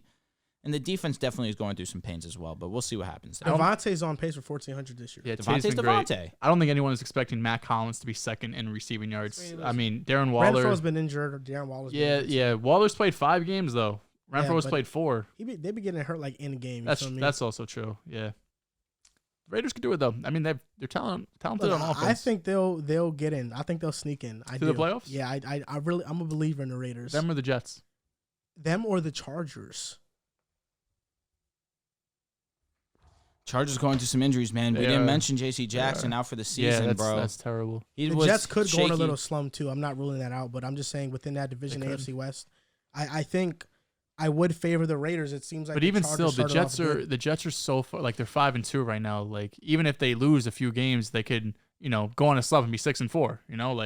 Yeah. And the Raiders could still be 2 games behind after that. It just depends. I know what you're saying. There is a lead there, but it's early in the season. It is, but these leads get blown. Nah, I know, but we're almost halfway through the year. This is from Griffin 1060554. A-Rod and the Packers will miss the playoffs. They have no consistent separation, and even their run game, which LaFleur refuses to use, is struggling lately. It won't surprise me. Everything with the Packers, Aaron Rodgers' body language, he doesn't trust these wide receivers. It's evident. Christian Watson hasn't been able to stay healthy. Romeo Doubs, who was really good to start the season, has disappeared. Lazard's hurt. He's really been their only receiver that's been consistent. He got banged up again. And the running backs, week by week, A.J. Dillon's snaps has gone down. His carries have gone down. And it's not like Aaron Jones is being any more productive. I really don't know what they're doing in Green Bay. They don't have the receivers to be able to have a prolific offense. Losing to the Commanders, after losing to the Jets, after losing to the Giants. This 3-game stretch is one I can't remember Aaron Rodgers having, I don't know how long. So right now, we just talked about it. It's the Packers, Seattle, and the Rams right now. I'm probably picking Seattle to make that 7th seed of all of them. Probably feel... let me take a quick gander. I feel like right now for the NFC, you can't look at the Packers and think that they're making the playoffs. Offensive line's bad. The rushing attack has been underwhelming to the point where, yes, Aaron Jones is fantastic, and he's been great, but A.J. Dillon has been probably the biggest disappointment. And Jones hasn't been that productive. He's been Aaron Jones. Yeah, but okay? Come on. But even still, I feel like this year is the least productive I can remember him being. I definitely don't think the Packers are... If they do make it, 7th seed at the absolute best, but I just can't see them making the playoffs. He's had 2 good games. I think the Packers are done. The only thing that was going to keep this team afloat was the defense, but that has been underwhelming this year. I think they're not making the playoffs quite easily for me. Oh, shit. Yeah, I apologize to the fans. If you felt like I was a little detached, I was making a blockbuster deal in my fantasy football league. But even still, I was trying my best to stay as engaged as I did. But I just acquired Justin Herbert. And you got Keenan for a little stack. Yeah, exactly. I just acquired Justin Herbert, and my team was desperately needing a quarterback. So, yeah, right there in that one situation where you kind of hit me with the NFC power rankings. I know. Okay, so Drew gave up. Who was it? I lost it. I gave up Tyreek and Ramondre Stevenson, and I got in return Justin Herbert and Miles Sanders. For people that think that I gave up Tyreek, yes. My receivers are also Justin Jefferson, Keenan Allen, Chris Godwin, and I have Mark Andrews. That's true. We play a double flex, so he's automatically my flex piece. Giving up Ramondre, I get Ramondre and Tyreek. I get Miles Sanders. Yeah. ETN, I got him to come up. Yep. And I have running back ETN one. was such a bad trade by Max. I'm lit. I'm lit with that one. Told him that. And Chubb's running back one. Okay. So I apologize to you, Joel. I know you're not a huge fantasy football guy, even though this Herbert season just you hasn't definitely had the ceiling this year. I know, man. That's the only thing. He just hasn't had the ceiling. Desperately a quarterback. My quarterback, too. Herbert has kind of been up and down. He has been, but even still, he's quarterback 9. In our league, I don't know if you guys play bonuses. We do bonuses for 40-yard, 50-yard touchdowns. I strongly suggest if you guys do your leagues. It's so much fun. It's so much way more enjoyable. You have something to root for when your guy has 97 receiving yards or something. Yeah, exactly. We do 100-yard bonuses. We do 300-yard bonuses, 400-yard bonuses for quarterbacks. I was down in the dirt for a quarterback. Tom Brady was my only quarterback that I could really trust. We do 2 quarterbacks. So I had Brady and Kenny Pickett. That's so not Christian Wood tonight had 23 and 6. Come. Really? On the year, he's averaging they lost to the Pelicans actually. Yeah, they lost. But that was Zion, right? Yeah, and BI. I was recently watching the Would You Rather Award Edition, which I thought that was a great idea. Unique, I should say. Mm-hmm. It was Tyler Hero or Jordan Poole. Jordan Poole, facts. I understood where you were coming from with the Tyler Hero. You should have threw in Christian Wood in that conversation. Nah, he was my 6th man of the year pick. But what was the Christian Wood then? I forgot. Unless that was an add-on too. The Christian Wood one, I forgot what it was. Because I remember you guys were talking about Christian Wood. Oh, it was It was Sixth Man of the Year, him versus somebody else. Facts. That's who I'm blanking on right now. But Christian Wood this year is averaging 25 and 10. No, it wasn't Tyler Hero. I know he's averaging 24, 10, 24, 9 around there. How many minutes is he playing? 24. Damn. And he played 29 this game, but before this game, these have been his stats: 25 and 8, 25 and 12, 23 and 6, and all under 30 minutes. Been balling. I know. Christian was like that, man. Good call. My bad, bro. Whoa. Oh. That was y'all insane. Are crazy. So this is the last tweet from No Pen 09E. The Titans have been playing really solid football and need more recognition. They've just been boring. I feel like that's the only reason why no one talks about them. But no, they've, 3 wins in a row? 4 wins? Right? Has it been? Aren't they on a 3 or 4 game win streak? They are. Yeah. 4-game win streak. See, like looking at porn? Might as well be if he's looking up Christian Wood stats. No, the Titans have been really solid, and we've, I think, had 3 different answers for who's going to win this division. They're on a 4-game win streak. I am set in stone early on, and I'm upset. I'm upset because I said it. Titans could be better than what we're giving them credit for. They're just one of the best coach teams in the league. It's true. Mike Vrabel is a lock top 5 coach in the league. I don't care what anyone says when it comes to scheme, drawing up plays.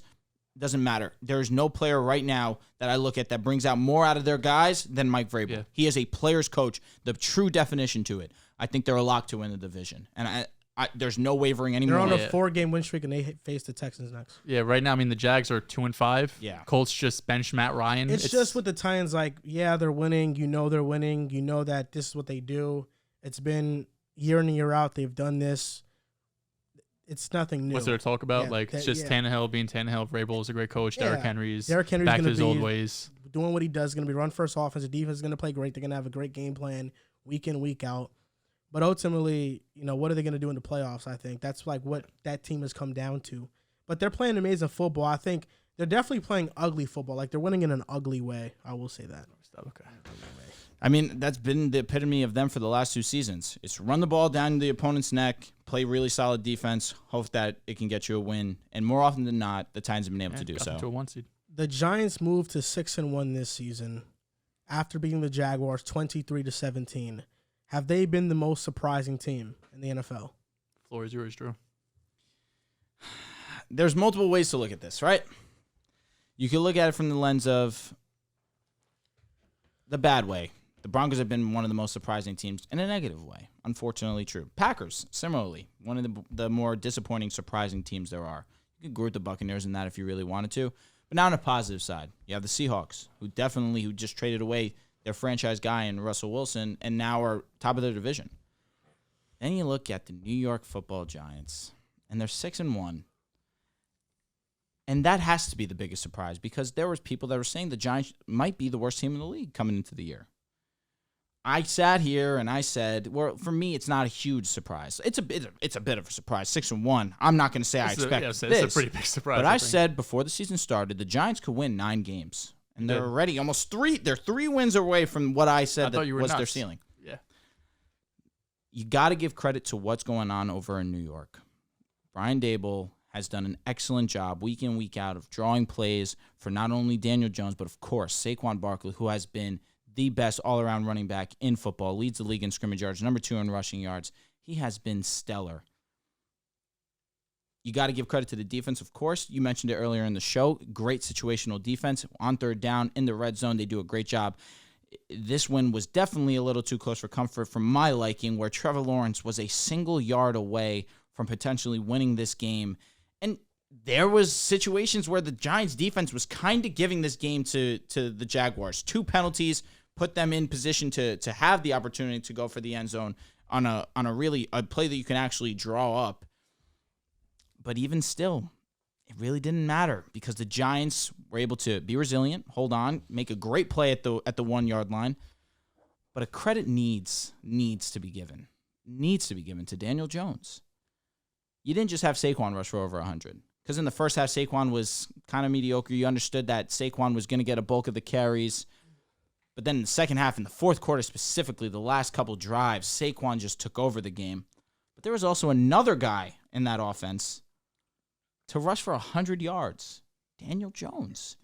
Did you know that Daniel Jones has more rushing yards than Najee Harris? Najee Harris. Daniel Jones threw for over 200 yards as well, 200-yard passing, 100-yard rushing. What more do you need to see from Daniel Jones with this limited supporting cast for you to believe that, you know what, let's throw him a contract for the next couple of years. We got bigger fish to fry. We can't worry about a quarterback right now when Daniel Jones is doing this with such a limited cast. Yes, they've been the biggest surprise because people thought that Daniel Jones was one of the worst quarterbacks in the league. They thought that they had one of the worst defenses in the league. They thought that Saquon Barkley was a bust and that his time of being a top 5 running back was over. You have to look at the Giants and say they're the biggest surprise. They're a surprise. I think what I take issue when you talk about Daniel Jones with is that you want us to give him credit, but like just saying he was good is not enough for you. Like you need us to say he's like this franchise quarterback. Like you want us to be like, say he's a franchise quarterback. Like he wasn't just good, he was amazingly historically great. If that's how you want to take it, that's up to you. Have I said anything else other than he's been very, very good for the Giants? That it's leading to winning football? That's all I want, because all people said was that Daniel Jones can't do that. You can't win games with Daniel Jones. That's all I've heard. And that's the only reason why it's so heavy on my heart, and I feel like I need to express that, especially to you guys. Who else is going to listen to me? If I don't have you guys, what's going to go on?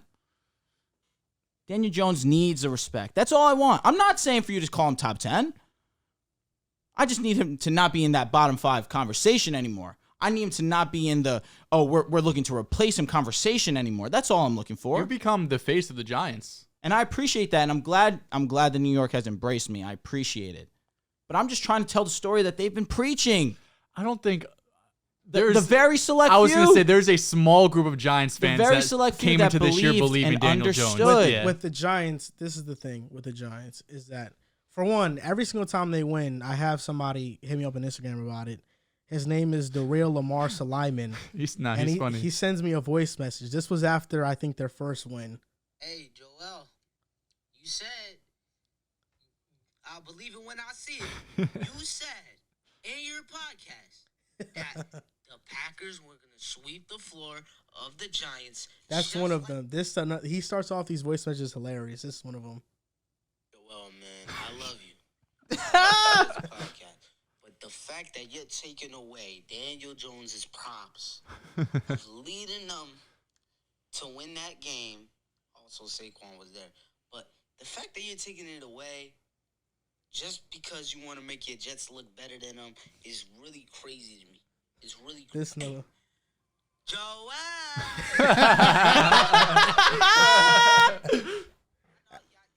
After each one, it's the other. He sent me 2 more after. Every Sunday, man. It's just, it's always getting better for the New York Giants. You know what I'm trying to say. It's funny. He's hilarious.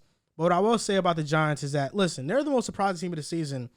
I can understand why the fan base is excited. They're winning. They haven't won in a long time. It's the same reason why the Jets fan base is excited.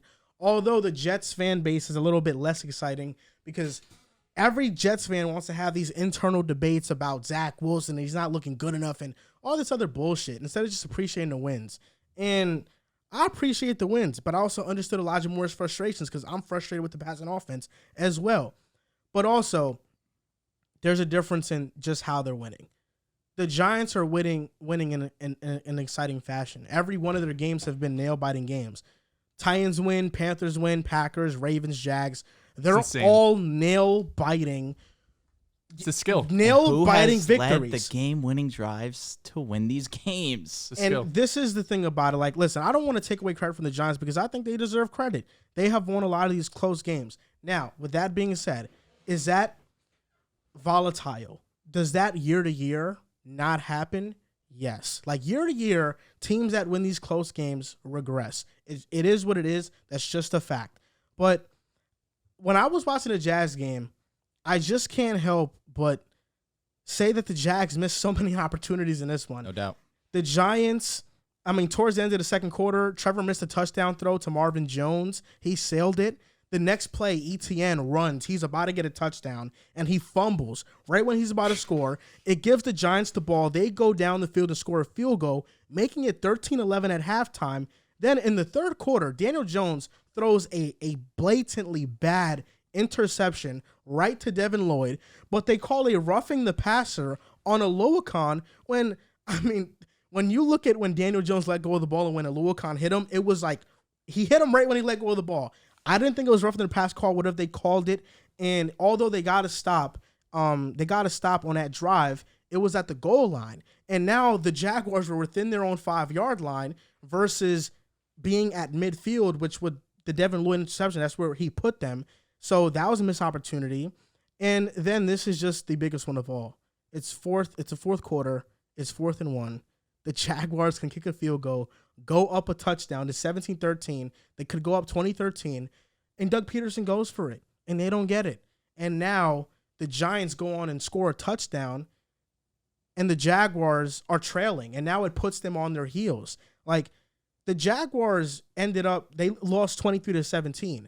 Had they kicked that field goal, it's 23-20, and now that last drive of the game, there isn't this anxiousness to get a touchdown. There's just this, you just have to get into field goal range. It puts so much less pressure on your team. And that's something I feel like Doug Peterson has regressed at this season. Early in the season, when the points were there, he would take it. He wouldn't be overly aggressive. He'd be aggressive in certain spots. But now he's being aggressive whenever the moment calls for it. Yeah. And it's costed the Jaguars. I'm with you. And listen, the Giants, they've taken advantage of, I think, inept coaching of rosters that have certain limitations that they've been able to overcome. I don't like that. It's true. But I don't like it as you smile as you say it because you know you're looking in my eyes and you understand what you're saying. But it's just, look, has like, a negative connotation. Realistically, the Jaguars, I look at a lot of missed opportunities. The Packers are not a good team. We know that now. They just lost to the Commanders. The Ravens. The Panthers are not a good team early in the season. The Ravens are the win that I look at and I'm very impressed with. There's no doubt. The Titans was an impressive win, but even then, Randy Bullock. How many impressive wins until we have the conversation Randy Bullock missed a field goal to win the game, though, versus in the Titans game. Okay, I guess, yeah. Did he? He did, yeah. Yeah, he did. They went for 2, I guess. Did he miss? He did miss. First time expired. Yeah. Facts. You're right. All I'm saying is that the Giants, these have been nail-biting victories, and they have been games that could have gone the other way. Maybe it was the 50-50, Giants won. Right? Maybe if it was these other teams won, maybe they weren't 6-1. Maybe I'd be all right. Right? No. They're winning every single one. Isn't that more a testament to what the Giants are doing? Split a couple of them. Maybe the Ravens take that game. I think maybe the Titans hit the field goal. Right? The Titans you could look at and think, damn, you know what? Titans probably should have won that one. The Panthers, too. Baker Mayfield led a right, drive, maybe. yeah. Right? Look at the Panthers, too. Maybe go half. No, you win every single one of them. And the Packers were by a lot. It's a testament to Dable. It's a testament to the Giants. Simple. The Giants are resilient. There's no doubt. But I just So can't leave it at that. I can't help but feel this is just a fairy tale season, you know. And it's said the same shit about the Bengals. It's not as legit as other teams. Said the same thing about that Giants run against the Patriots. Maybe it's just a fairy tale. Is that what you're expecting this year? Who knows? Their schedule is so weak that realistically they could be 9-1 before the Thanksgiving game versus Cowboys. But the Giants are not beating the Cowboys. They will lose twice. They could beat the Cowboys to the Eagles. There's no doubt. They could beat the Eagles. And honestly, I'm picking against them this week again. I think Seattle beats them. I do. Okay, and you go and get ready for another voicemail. I can't wait for it. I'm really excited for it. Joel. That was not funny. They're my most surprising team. I think Dable's coach of the year. I think Saquon is comeback player of the year. Daniel Jones, MVP. No, I'm just over fucking Kevin I'm just not dabbing you with that. Over Kevin O'Connell? I just wanted to get you going. Yes, over Kevin O'Connell. 6-1 with this Giants team. But in all seriousness, what Dable has done is nothing short of extraordinary. Being able to turn this entire franchise around in one offseason just in a few months. I mean, it's something we never see. It took Robert Saleh multiple years. It takes a lot of guys who come in multiple seasons to turn around a ship that the Giants are great. They're 6-1. The rosters, it's not that great. You know, like Giants fans, like you said, Joel, you should be excited. I get it, 100%. I would be excited as a Jets fan. I'm excited for my Jets being 5-2. The roster could be upgraded a ton across the board, right? So coming into the season, I know you said, you had a chance at 9 wins. Most of us and outsiders as well was looking at this team as one of the weaker rosters in the NFL, a team that lacked explosiveness on offense outside of Saquon, a team that was relying on some rookies on both sides of the ball. Kayvon's been spectacular so far. Evan Neal seemed like avoid major injury. He's been struggling so far. But really a team with a lot of question marks, and week in and week out, they just find ways to win games. And regardless of it's close or not, and you are right, Joel, because we saw it last year with the Vikings, who lost a lot of close games, or winning them this year. Being able to win close games is a skill. It's not something that it's just all this luck, right? Luck goes into it to an extent for sure, but being able to win these close games really shows how bought in your team is, how good the coaching is, how week in and week out, how prepared you are, because a lot of things in football, even outside these blowouts, it's called the game in inches for a reason, right? One little thing could go your way, or go against it, and that's what could cause a win or a loss in any given week. Jacksonville, they were up. Jacksonville was up 17-13 after a second half opening drive. It looked like they were in command of this game. Then Doug Peterson goes for it and keeps the Giants right in this game. And then on the other side of the ball, Daniel Jones goes on a 10-play, 80-yard drive, gets that go-ahead touchdown. They've really been timely on offense. They haven't been consistent on offense, right? None of these games are going out there and scoring 30 points. Daniel Jones is throwing for 300 yards, but they're being timely on both sides of the ball. Daniel Jones is able to put together that 80-yard drive. He did it against Baltimore. He did it against Jacksonville. He's able to put those drives alive to put them in the leads and tie up ball games. And then defensively, yardage-wise, they aren't good. But we've already talked about situationally, again, going back to coaching on those third downs in the red zone where there's very, very little room for error. So you could get off the field. So you could hold the team to 3 points instead of 7 points. That all comes back to coaching. Being able to really be locked in those key situations. The Giants have been one of the best in both of those situations, and scoring as well. They're top 6 in scoring defense. So while they are allowing these yards, they're really tightening up in the red zone, being able to keep teams out. We saw it. Christian Kirk got down to the 1 yard line. He was inches away from getting a touchdown to go on to win the game. The Giants stopped them. It's just what they've been doing every single week this season. Are the Giants finishing 10-7? Yes. That means they would go 4-6 the rest of the way. At the minimum, they're winning 10 games. Yeah. I mean, the schedule's nothing. Have they played the Commanders yet? They have to face them twice. The schedule has been light. I think they split against them. Wouldn't shock me. Commanders just be the Packers or Packers, though. They have play the Seahawks. Eagles twice. They play the Texans the following week. This could easily be 2 wins. They play the Lions. They could beat the Lions. Where? In New York or? In New York, both games. Both Lions games, is a trap Texans. game, low-key. Detroit cannot win on the road. They can't. I'm telling you, this Detroit team has been horrendous. That was your sleeper team, too. They were. They not can't win on the road. Not as in make the playoffs, but be better than last year. They have. Barely. What's their record? I was going to say, what, 2 wins? One win? They've not been good. Then they play they play the Cowboys. That's tough. At Dallas is tough, but anything can happen. It's a division game. Commanders, they're going to split. Eagles, I believe that they can split with the Eagles. The Vikings at Minnesota is going to be a tough game. But with Kirk Cousins, I think it's possible. It's not 1 o'clock. Probably win. Then the Colts, that's a definite winnable game. That's on New Year's Day. And then they end the season with the Eagles at And who knows, that could be a game where the Eagles are sitting, guys. Facts. Yeah. Their schedule is very easy. It is. But I knew this. But is there a case here of a team being overexceeding expectations too quick for their detriment? But how is it a detriment? Case? It can't be. Too many young guys in that locker room. You know what I mean.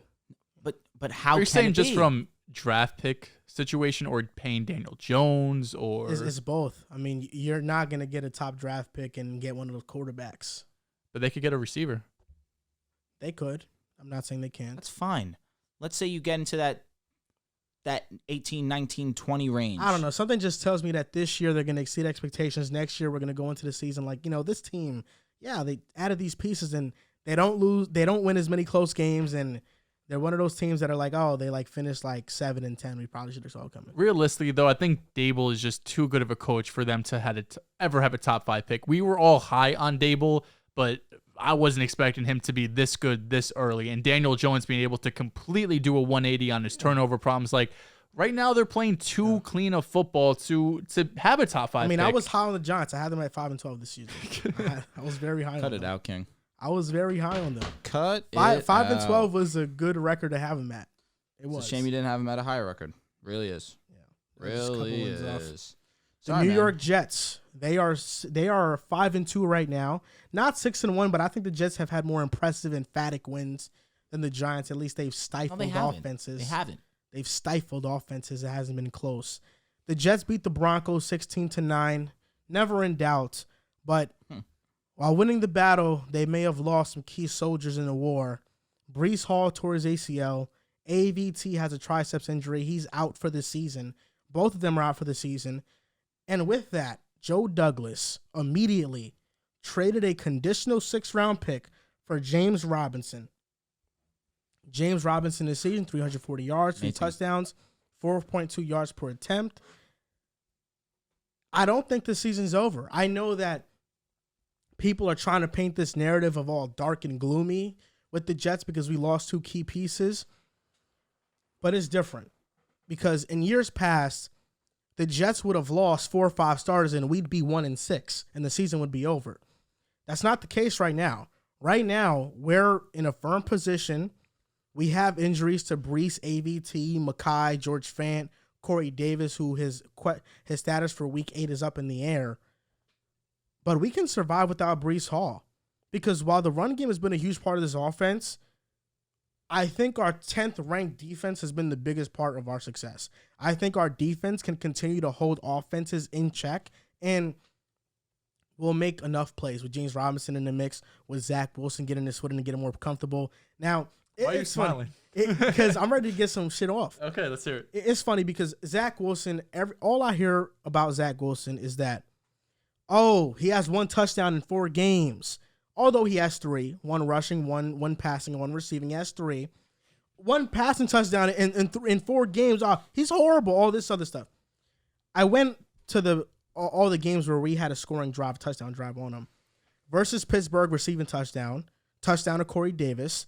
And the last touchdown of the game, Zach Wilson drove us down the field, but Breece Hall got the score. So although Zach, it doesn't count as a pass touchdown for him, he was the reason we got the fucking touchdown because he drove us down the damn field, getting chunk plays each time down. Without a doubt. Versus Miami, touchdown drive, 70-yard pass to Breece Hall, but then we gave the 1-yard touchdown run to Mike Carter. But Zach and Breece created that scoring situation.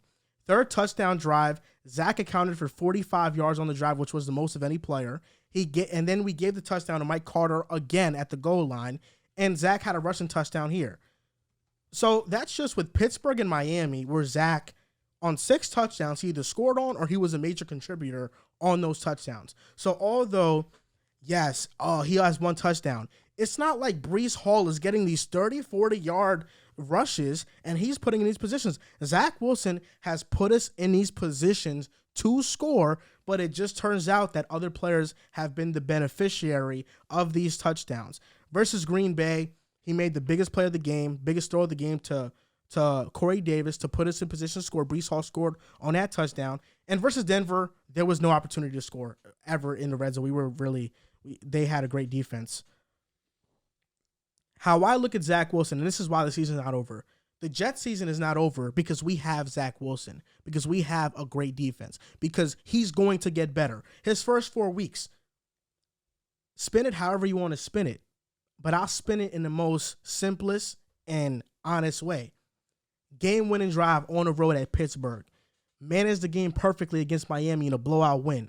Outplayed Aaron Rodgers at Lambeau Field. No turnovers against Denver. At Mile High. Say whatever the fuck you want to say about Zach Wilson. That's the summary of those games. That's the summary of those games.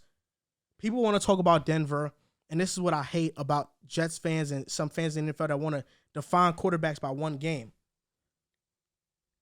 Versus Denver, Corey Davis is out. Elijah Moore is out. Offensive line is hurt. It's already bruised and battered from previous weeks as well.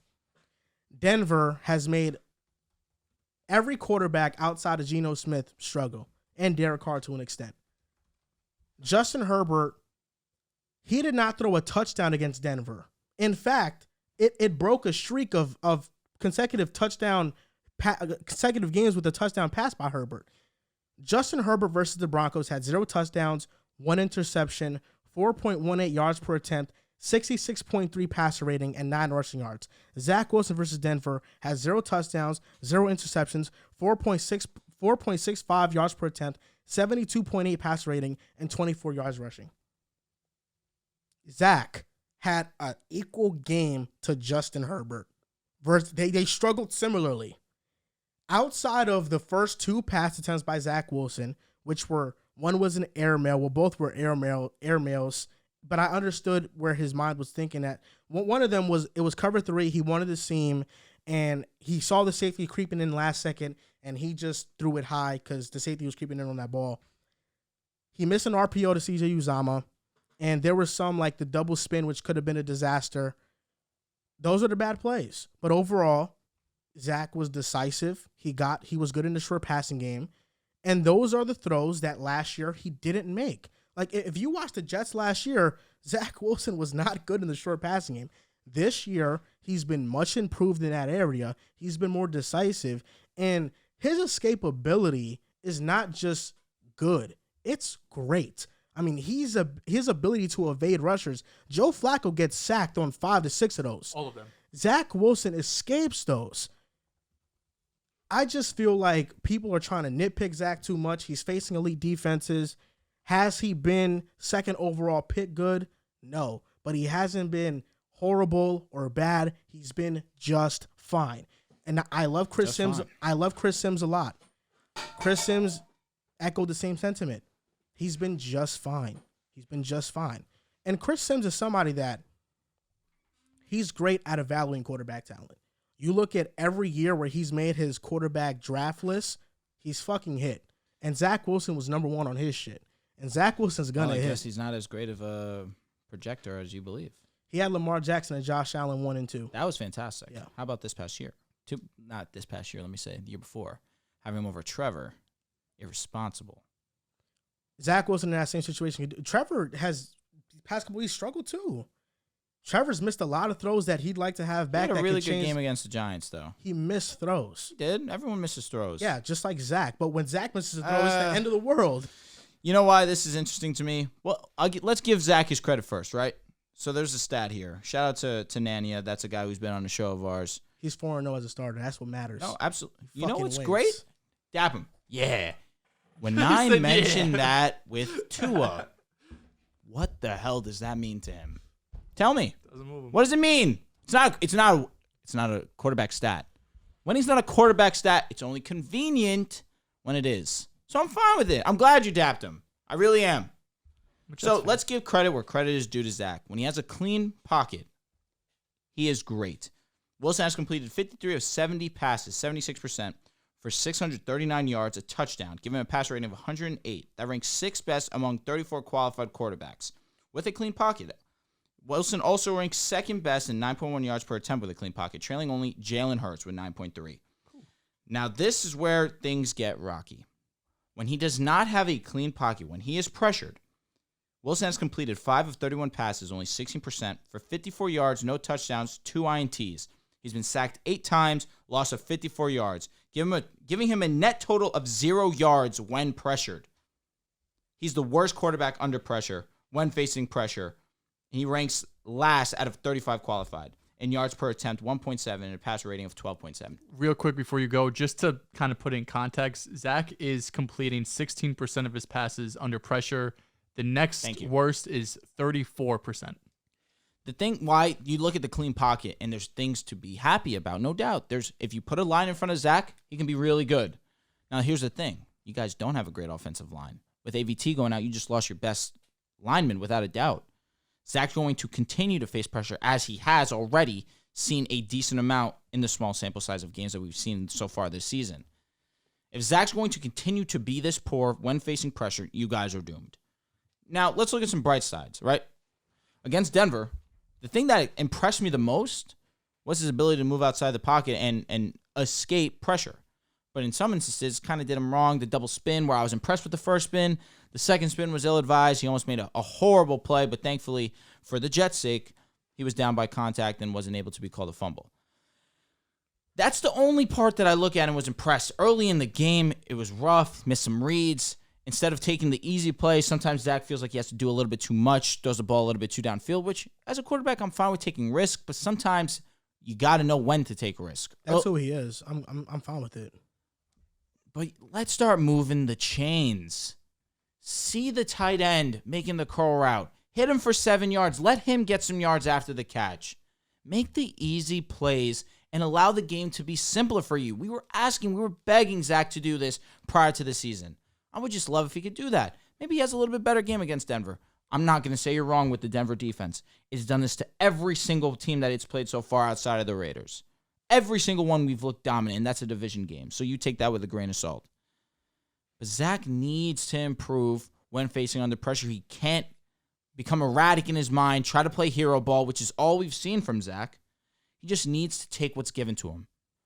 And that's all he needs to do. He has weapons. You mentioned Corey Davis out. You mentioned Elijah Moore out. For sure, that definitely hurts. Still have Garrett Wilson. Now you lose Breece Hall. That's tough. But great acquisition. You get James Robinson, a guy that can do both run and receive. Michael Carter's not a bad guy. Conklin's also been serviceable. You also had CJ Uzama. That's another solid option for you. You still have weapons to work with. It's not the Elijah Moore. It's not the Corey Davis and the Breece Hall that you had just a week ago. There's room for improvement. A lot more room for improvement. And I'm not going to get rude yet. But there's definitely a time that I can get rude and say Zach Wilson might be the worst starting quarterback in the NFL. But I'm going to hold off on saying that. How close are you? I'm only holding off because you played Denver, and we have one of the best defenses in the league. No doubt about it. I'm extremely close. You're facing the Patriots. You just told me Justin Fields had a great game. Yeah. No doubt. Mm-hmm. There's no excuse for Zach Wilson to not go in there and at least have an average game. If you have below average game, that's it. I'm done. I'm giving him one more week. The thing about it is that I said this in the offseason too. When every person on ESPN was propping up the Jets, while on paper, looks amazing, like just a young talent. None of these receivers are truly proven as elite options. The thing that shocks me with that statement is that Joe Flacco came in there and made Garrett Wilson look like the best rookie wide receiver in the league. Look what Chris Olave is doing with Dalton. Just saying. Garrett Wilson. Elijah Moore was a stud last season. That doesn't take I don't know if did you guys watch the Green Bay game? Yes. Did you watch it? The Packers game, yeah. Garrett Wilson was not fucking open, bro. No. Yeah, he struggled, but he's been open more often than not. He has one of the best separation scores in the NFL. And that's what we said that shit about Judy every year. He's still mid. But shit don't matter. And Garrett Wilson's dealt all with I'm some saying is that Judy. Zach Wilson doesn't have these elite level options. I'm not calling them elite. He should still be fine. But I'm saying these receivers against a better secondary do struggle. They do. And when you're out Corey Davis and Elijah Moore and you're counting on Berrios, Garrett Wilson, and Denzel Mims to get open, come on, bro. What are we talking about? How many throws were behind receivers? How many? I do feel like even completions are hard sometimes. Like they're low. The receivers have to make this adjustment. Like Garrett Wilson had to make a catch where he's coming back. I'm not asking everything to be perfect. It's not going to be that way. And this is why I like aerodynamic, Joel. Because you're extremely, extremely high on Zach. And I still believe that he has the talent to be the franchise quarterback of the Jets. But I also have to take into account what has he shown me thus far. This season, you could paint it however pretty you want to make it. The Steelers game was tremendous in the fourth quarter. First 3 quarters wasn't great. The Miami game, you could say he game managed his way through it. Whatever. He had a chunk play to Breece Hall who was wide open. Plays. He didn't. Against Denver, against the Packers, too. The receivers did struggle to separate. He made a nice play to Corey Davis, but overall, not a great game. And then Aaron Rodgers didn't have one either. I understand. Aaron Rodgers has struggled all year. And then against Denver, who has legitimately a top 5 defense in the league, one of the best secondaries, we know this, has struggled without a doubt too. So the question at hand is, can the Jets survive without Breece Hall? And it's funny because I don't know if we were recording, but I think it was actually right before the live stream. We were having this debate whether... they will survive without him. They will. We were having this debate whether... We'll make the playoffs without him. Elijah Moore, it all came back to Elijah Moore. Is he valid in asking for a way out? Is he valid to ask for a trade request to get out of New York because the passing game is lacking, because LaFleur isn't able to scheme him up to get open, because he's asked him to go on all these go routes and not utilizing him correctly, while Breece Hall is really carrying this offense? He's the reason why this offense has been able to go throughout the last few weeks with a ton of part going to the defense, being able to stop guys, get good field position, all of that as well.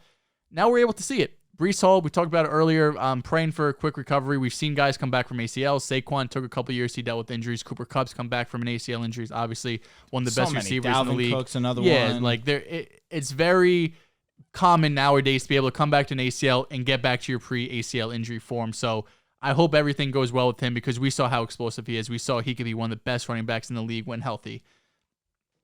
Zach Wilson now, it's his time.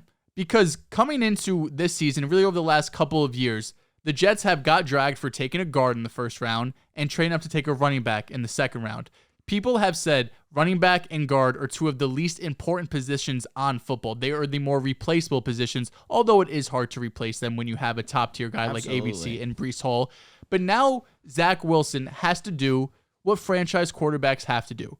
For the most part, things aren't going to be perfect around you. You're going to have injuries. You're going to have turnovers. You're going to have questionable play calling from your offensive coordinator. Not everything is going to be able to be perfect for 17 games and in the playoffs. It's just how the NFL goes. You're going to have things not go your way.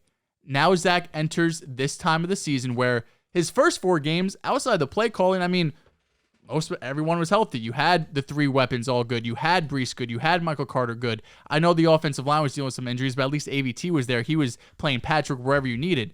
Now for this next rest of the season, really, you're missing your best offensive lineman and you're missing your running back. But you still have your wide receivers. You have all 3 guys. You still have Mike Carter and James Robinson, who are serviceable running backs. They're not Breece, absolutely not. And you have tight end options who are reliable.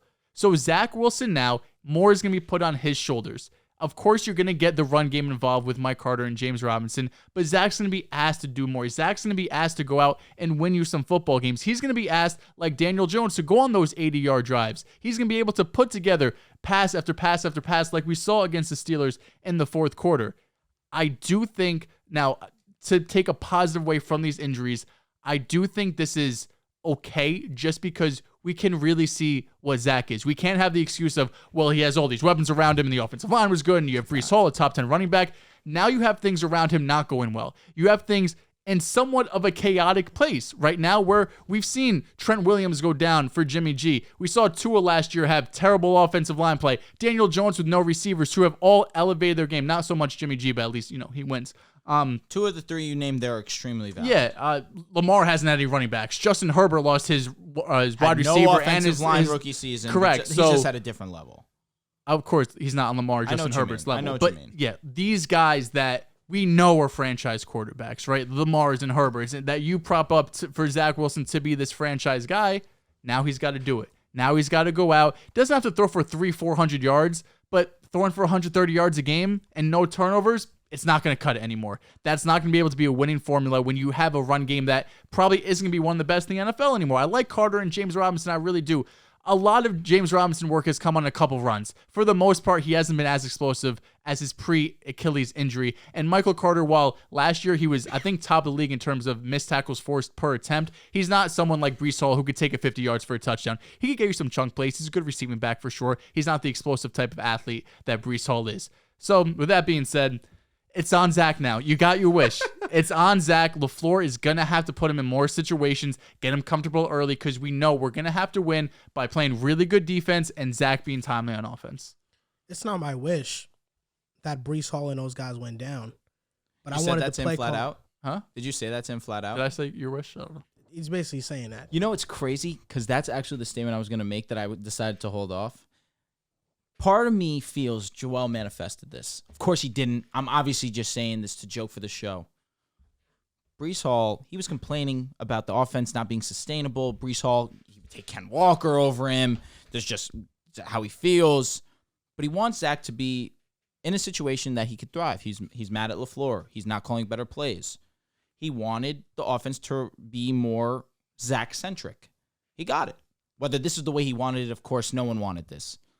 I'm not ever going to say that Joel wanted. It's not Breece Hall. Zach-centric. It's the marrying of passing and running concepts, which you guys are failing to understand. And that's something that Mike LaFleur has not done. We are not calling play action. Zach Wilson was an amazing play action quarterback. He played in West Coast scheme. And we're not doing that for him right now. It is the constant. It's Zach Wilson not having outs on a lot of plays. Like, for example, you mentioned that pressure stat. Well, versus the Broncos, when there's a free rusher in his face and he evades the pressure and he throws the ball out of bounds, well, that affects his completion percentage. There were 4 to 5 times where he evaded pressure, threw the ball out of bounds, and that counts as an incompletion. But in reality, there is no option on those plays. When there has been option on the plays, there was one play where there was a free rusher, Conklin was in front of Zach, and Conklin threw a dime. His adjusted completion percentage is also last among 38 quarterbacks. That takes away throwaways. Oh, that's fine. But I'm talking about just the pressure thing. I'm just saying, bro. Like, yeah, I mean, listen, Joe. This thing, I'm gonna just tell you flat out right now. Okay, talk to me. I know you don't believe in Zach Wilson, and I don't want you to be wishy-washy and be like, oh, nah, I actually do. I hope he's. I know you probably hope he's good. I hope he's but great. You don't think he will be. And if you want to say that, that's fine. But all I'm gonna say is when Zach Wilson pops and he leads us to the playoffs this year, I don't want to hear shit about you saying you believe in Zach. You could say you're happy for the team, you're happy for Zach, but you're not on this boat, bro. You're not on this boat. I believe in Zach. I know you're the boat you're on is a very small boat. There's not a lot of people. Like, I believe in Zach's potential and his upside. But right now, like, you're doing a lot of defending Zach. A lot of, well, this happened and this happened, this happened, the play calling and this and that and that. I'm being honest, bro. No, I'm being honest. No. In the Packers game, nobody was open. Like, I know. But bro, 22, he's nobody played 4 was games. open. There's 3 other games. Like, let's not just look at the Packers game. Okay, versus Miami, he didn't make a mistake, bro. He did everything that was asked of him to do. That game is, you cannot even question that game as a good performance. That was a good performance. Against Green Bay, nothing was open. Nothing was open. I guess against Denver, he had a couple bad plays in the first quarter. After the first quarter, he was good. He was solid. He did not put the position in harm's way. One thing, real quick. Like, what are we talking about? I just think we have different expectations. I think that's what it is. I do not want Zach to, like, yes, having no turnovers, of course, it's absolutely imperative that you don't put the ball in harm's way and put this defense in a bad position who's been fantastic all season. But if Zach puts up 210 yards and a touchdown next week, like, are you going to go in victory lap? If he puts up 210 yards and a touchdown, I would be fine and we won. Exactly. I'll be fine. I'm the same way. As long as we win, I am fine. That's all I want, because you didn't think the way we were winning was sustainable with Breece. I didn't care. I thought it was sustainable. With scoring being down across the league, with the way our defense is playing, being a run-first team where Zach is timely, being carried by a defense would have got us to the playoffs and fucked around, maybe won a playoff game. Who the hell knows? But now without Breece, taking away our most explosive weapon, it puts more pressure on Zach behind an offensive line that's so beaten up. And you're right. I am not on this Zach boat that you're on. Is Zach or bust for you? You told me you're a bigger Zach fan than you are a Jets fan, okay? I'm a Zach Wilson guy. I'm a bigger Jets fan. I was joking about that. But I know Zach Wilson's going to pan out. You love Zach Wilson. That's why it's funny to me that you're so wishy-washy. No. Bro. No. Oh Dead ass. Nah, we being dead ass right now. We're being dead ass. Come on. Just 2 weeks ago, we did a Would You Rather, and this motherfucker said, oh, Zach Wilson clears Daniel Jones. It's not even close. Yeah. Now you're like, oh, and I'd rather take Daniel Jones. Nah, bro, I don't want to hear that fucking bullshit, bro. Zach, who's been better this year? You're out Zach on Zach. Wilson or It's Daniel Jones? Would You Rather. All right, would you rather Daniel Jones or Zach Wilson? I'd rather fucking Zach Wilson. But how can you say that? That, like, it's getting to the point where that statement is delusional, more so than anything.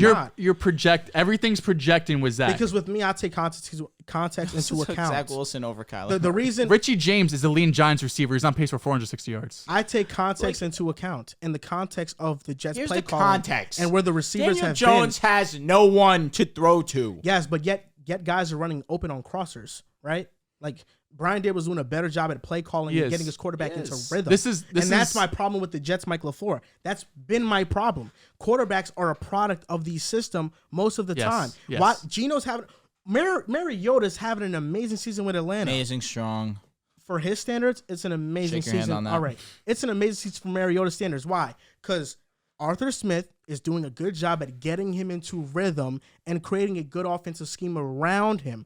We're not doing that with Zach. And that's why I have a problem with Michael Ford. I never said running the ball and playing great defense isn't sustainable. Obviously, that's been a That's exactly what you said. No, it's not. No, it's Bro, not. that's exactly what you said. No, it's not. No, it's not. It's exactly what you said. Because let me explain myself, because you guys misinterpret what I said. No, we did not. Yes, no. did. I'm tired of that statement being said when I have ears and I have a brain and I know what you said. No, because this is the thing. Exactly what you said. This is what I said.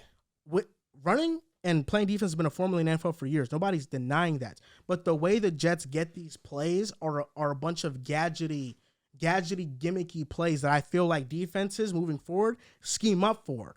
And that's why they start to take those away. I don't know, bro. That's what I said. I think our biggest miscommunication here is I'm high on Zach, projecting him going forward. So if you're projecting him, you think he's going to be good. That's what you think. But okay, exactly. You don't think he's going to be good. You're about to contradict your statement right now. I'm projecting him going forward. Like, bro, I don't want you to say, I'm projecting the talent. I love it. Yeah, I think he's going to be great. And then say, oh no, but look, based on what I've seen, he's not going to be good. I'll help you out here. Thank you. In 1 sec.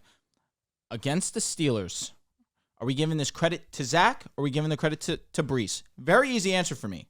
Giving the credit to Zach Wilson. Yeah. Absolutely. That's one win. That's the win that started the win streak. Yep. Every other game after that is a credit to Breece Hall. And the defense. But here's the first game that started the win streak was on Zach Wilson. Yes, I'm not denying what you're saying. It's not that it's unsustainable where you had Zach Wilson be an integral part in you having this win streak. But it's not mutually exclusive, bro. Just because Breece Hall has been the best offensive player for us in the 3 games we've won after post-Steelers, that does not mean Zach has been horrible in those games. Zach has done what he needed to do. Was he horrible against the Broncos, yes or no? No, I thought he was okay. Like I said, I thought he was fine. Bro, he Given didn't the fact turn that the he's ball playing the Broncos, over. I get you. He didn't turn the ball over. He and you know what? Actually, you told me he was going to have 200 yards. You put $50 on it. It doesn't matter. He didn't have it, but he didn't turn the ball over. I don't measure Zach's performance. You just look for any type of positive. I don't measure Zach's performance based on if he had 200 yards or not. Like, I watched the film, and outside of the first quarter, how many bad throws did he have? He had 5 negatively graded plays out of 26 passing attempts. So this is just off the top of my head. The Braxton catch that he dropped, that still was behind him. It was. Braxton had to make a nice play. He had multiple plays where he's just kind of throwing the ball downfield when he doesn't necessarily have to. When? And what play are you talking about? Play 1 of the game. Corey Davis was open on that. Not only Corey Davis. Do you know what the defense was playing on that play? Do you know what? Does it matter? It was cover 3. He was wide open underneath. Hit the underneath. It's first down. It's the first play of the game. Why are you trying to take a deep shot? He's not even saying passing to Corey Davis, saying you're No, I'm not. Exactly. Cover 3, the seam is open. Seams are open within a cover 3 defense. It was not in that situation. Zach Wilson saw the seam. Did he see it late? Yes. There was an in-breaker on the right side of the field. Yes, Corey Davis did come wide. He did come open. This is just But Zach Wilson, my whole point is that hit the wide open shot. Zach Wilson, when trying, he needs to do that more. He doesn't. Zach Wilson, when trying to hit the scheme, saw the safety creeping. And then he threw it high because if he threw it, it would have got fucking picked off, bro. So that wasn't a bad decision. No, it was a bad decision for the fact that his first read wasn't the wide open tight end right there. Cover 3 is a wide. What are you talking about? The tight end was wide open on a curl. It doesn't matter. It's the first play of the game. Why are you taking a shot? Play 1. Because it's cover 3. Move the ball down the field. It's Zach Issue's biggest problem. That's what it's supposed to be. He's continuously done it. That's what I'm saying. 5 negatively graded plays versus 26 passing attempts. Like I said, Zach Wilson was fine versus Denver. I'm not here saying I'm not saying he was great. I'm not saying he was great. I'm looking at everything and I'm trying to find the best in absolutely everything. That's how you could say it was fine. Yeah, if I look at the entire game, yeah, he was fine. That's what. If you look at listen, you look at everything. At the end of the day, Zach's played 4 games this year. He's played 4 games. I am not ready to say one way or the other he is a locked-in franchise quarterback or the Jets should be looking for a quarterback in the offseason. Can I get some more time? Do I have to stand here and absolutely stand on Zach's my franchise guy without a doubt? No. You don't get time when you've already said Zach's your franchise guy and now you're going to not saying he's not. You know what I'm saying? Let's be honest. He's been disappointing to start the year. After 4 games and you're out. All right, I get it, bro. But I don't want you to come back on the train. It's over. He's been disappointing to start the year. That's all I'm saying. You're done with him? You're done with Joel? Bro, you're not a Zach Wilson guy in my eyes. You're a Jets. You're a Jets guy. You're my Jets brother. I'll dap you up. But when it comes to Zach Wilson, like when Zach Wilson pops, I don't ever want Joe to be like, yo, we was right on Zach. Nah, bro, you're not on this shit. I think Joel understands that now. I know. I think he understands that. Because he's been mad wishy-washy on Zach. Is there not valid reason? No, same valid reason to be wishy-washy on Russell Wilson. I agree, but Russell Wilson's a fucking first ballot Hall of Famer. Russell Wilson is washed. That's what he is. And based on the same, my thing is, I don't know how this need the relevance. Your Honor, I don't know how this. Your Honor, where's the relevance? There's no relevance. If we were in court, they're both, that statement would be stricken from the record. There's the relevance. The same film I watched from Russell Wilson made me come to the conclusion he's fucking washed. And what about the film that you've watched and all the other times you've been wrong? And Zach Wilson. So where's the relevance? Zach Wilson was fine. That's it. He was fine. And you watch film. Yes, we all watch film. He's going to lead us to the playoffs. You're wrong. He's going to lead us to the playoffs. We're going to make the playoffs with Zach leading us that way. You'll see. The defense is going to lead you to the playoffs. You'll see. It's going to be a combination. It's a team sport. NFL's a team sport. Can we real quick just determine some sort of right or wrong here on Zach Wilson? Okay. Like what you think could be franchise guy, so top 10 quarterback. Top 10 quarterback. It's my franchise quarterback. Like, no, I respect it. I respect it. I respect it. I do too. I respect it. I respect it. No, I'm not. Bro, the thing is, the shit that kills me is that I sit here and I never say I want Zach to be bad. I want him to be good. He has not shown it. Nah, you've been making fun of Zach recently. I've seen it. Don't. I'm gonna make fun of him because he's been bad, but I don't want him to be. I understand. I don't want him to. The last thing I want to see is my brothers sad because their franchise quarterback, in quotations for those who listen, has been horrible. Like, is Zach going to do enough? enough? The overreaction after 4 games is fucking crazy. What about last season? He was good to close the year. The worst rookie quarterback. He was good to close. He was good to close the year. No, he wasn't. He was good to close the year. He was. He didn't turn the ball over, which was impressive. Which is what he's doing now. You called Dehls was a franchise quarterback. You deleted the tweet. I saw that. Where is it? Don't think you slick. Find it. Respect the fuck out of that. Find it. But I know that you called Dehls was a franchise quarterback. So respectfully, I don't care about your opinion on Zach. Respectfully. No, but we can keep the facts because I've read a couple here, and let's just be honest. We can continue with normal conversation with Zach Wilson. He's not been good. He needs to find a stretch of games where he's at least playing average before this conversation of potential top 10 can continue. Yeah. Because right now it's irresponsible. Simple. Because, and I don't think I've talked about this on the show, but Zach winning is great, right? The Jets winning is great. But this also speeds up the process on the Jets' expectations. If the Jets were struggling right now, if the Jets had only 1, 2, 3 wins, we could look at it as a rebuilding year. We could look at going into next year, let's bring in a couple more pieces for the defense. Let's, shore up this offensive line. Maybe Salah's the guy, maybe he's not. We're 5-2. Salah looks like the guy. The defense is elite. Sure. The offensive passing game has been struggling. So the fact that the Jets are winning, and now the expectation becomes playoffs. Next year, the expectation is going to be win a playoff game. This speeds the development of Zach up. This goes into the offseason. Joe Douglas, he was the number 2 overall pick. He was the guy. He picked Zach Wilson. You're going to be my franchise guy. So I'm not saying by any means Joe Douglas is looking to move off him. All I'm saying is if Zach Wilson struggles the rest of the year, and he hasn't struggled to the point that he's losing us games, but if a guy like Lamar becomes available, which is very possible, is Zach Wilson going to be able to do enough to justify the pay difference between those two and the upside of Zach Wilson rather than going out trading two first round picks for Lamar? He won't become available, bro. That's just unrealistic. Why not? Come on. Another thing about it, if the Ravens keep blowing games, if they don't make the playoffs, if Lamar wants out, why not? The only thing keeping them afloat as a franchise is Lamar being on that team. I understand, but we probably had the same argument about Russell Wilson. We thought he was the only reason why they were winning games over the last. Wrong, okay, but everyone fucking thought it was just Russell Wilson. Hey, stop chatting like you thought Denver was always going to be bad. You thought they were going to be a playoff team. And let's not go into that because it's not relevant. You mentioned Davis Mills. Who was better last season? So keep it hush. Zach. You really got some screw loose. There's a screw loose. There's the thing between you and me. You look at the stats and you're forget about the stats. Davis Mills had impressive throws. He flashed more often than Zach. You look at the stats and say this guy threw 12 touchdowns and 6 picks. And this guy took 9 to 12. Don't throw that on me. He was better. Don't throw that on me because you know that's not true, bro. If you want to use that to try and make yourself sound right to the fans, that's up to you. But you know in your heart that's not true. I do know it's true. So I'm a stat guy only.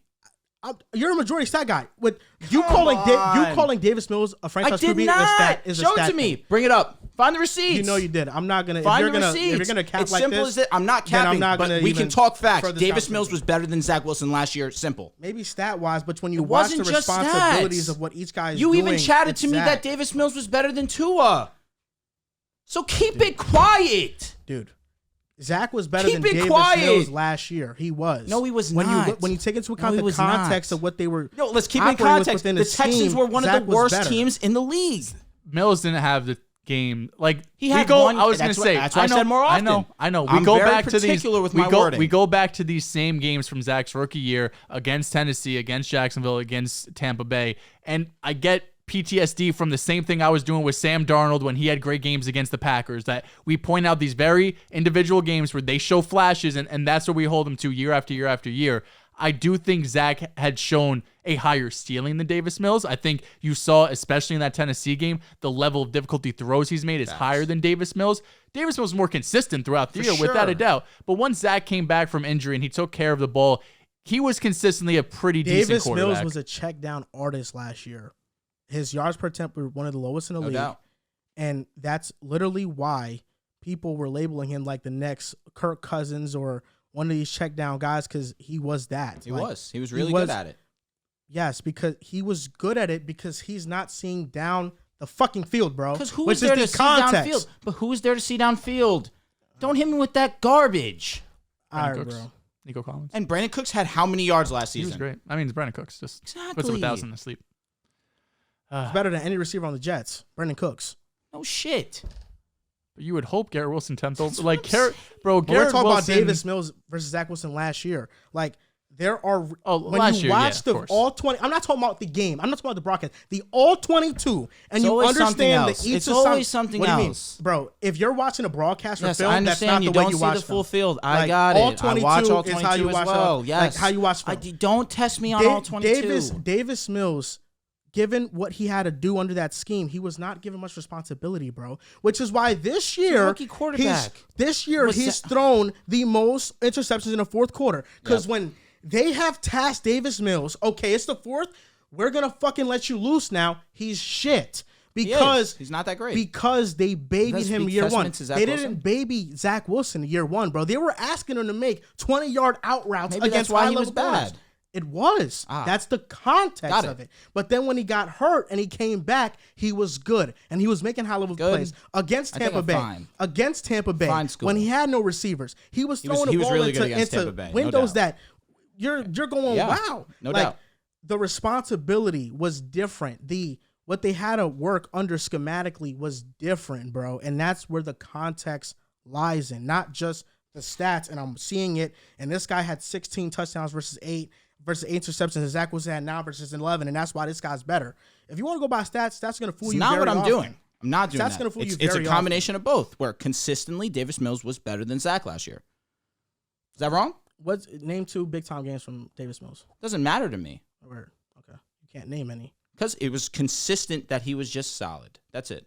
Word. Nothing that really was extraordinary, but just good enough. Didn't he throw for 3 touchdowns against the Chargers? Didn't he upset the Chargers last year? He did. They did. Okay, so there you go. You wanted me to name one off the top of my head? There was. Yeah, he had a good game with the Chargers. He had 2 deep passes, yes.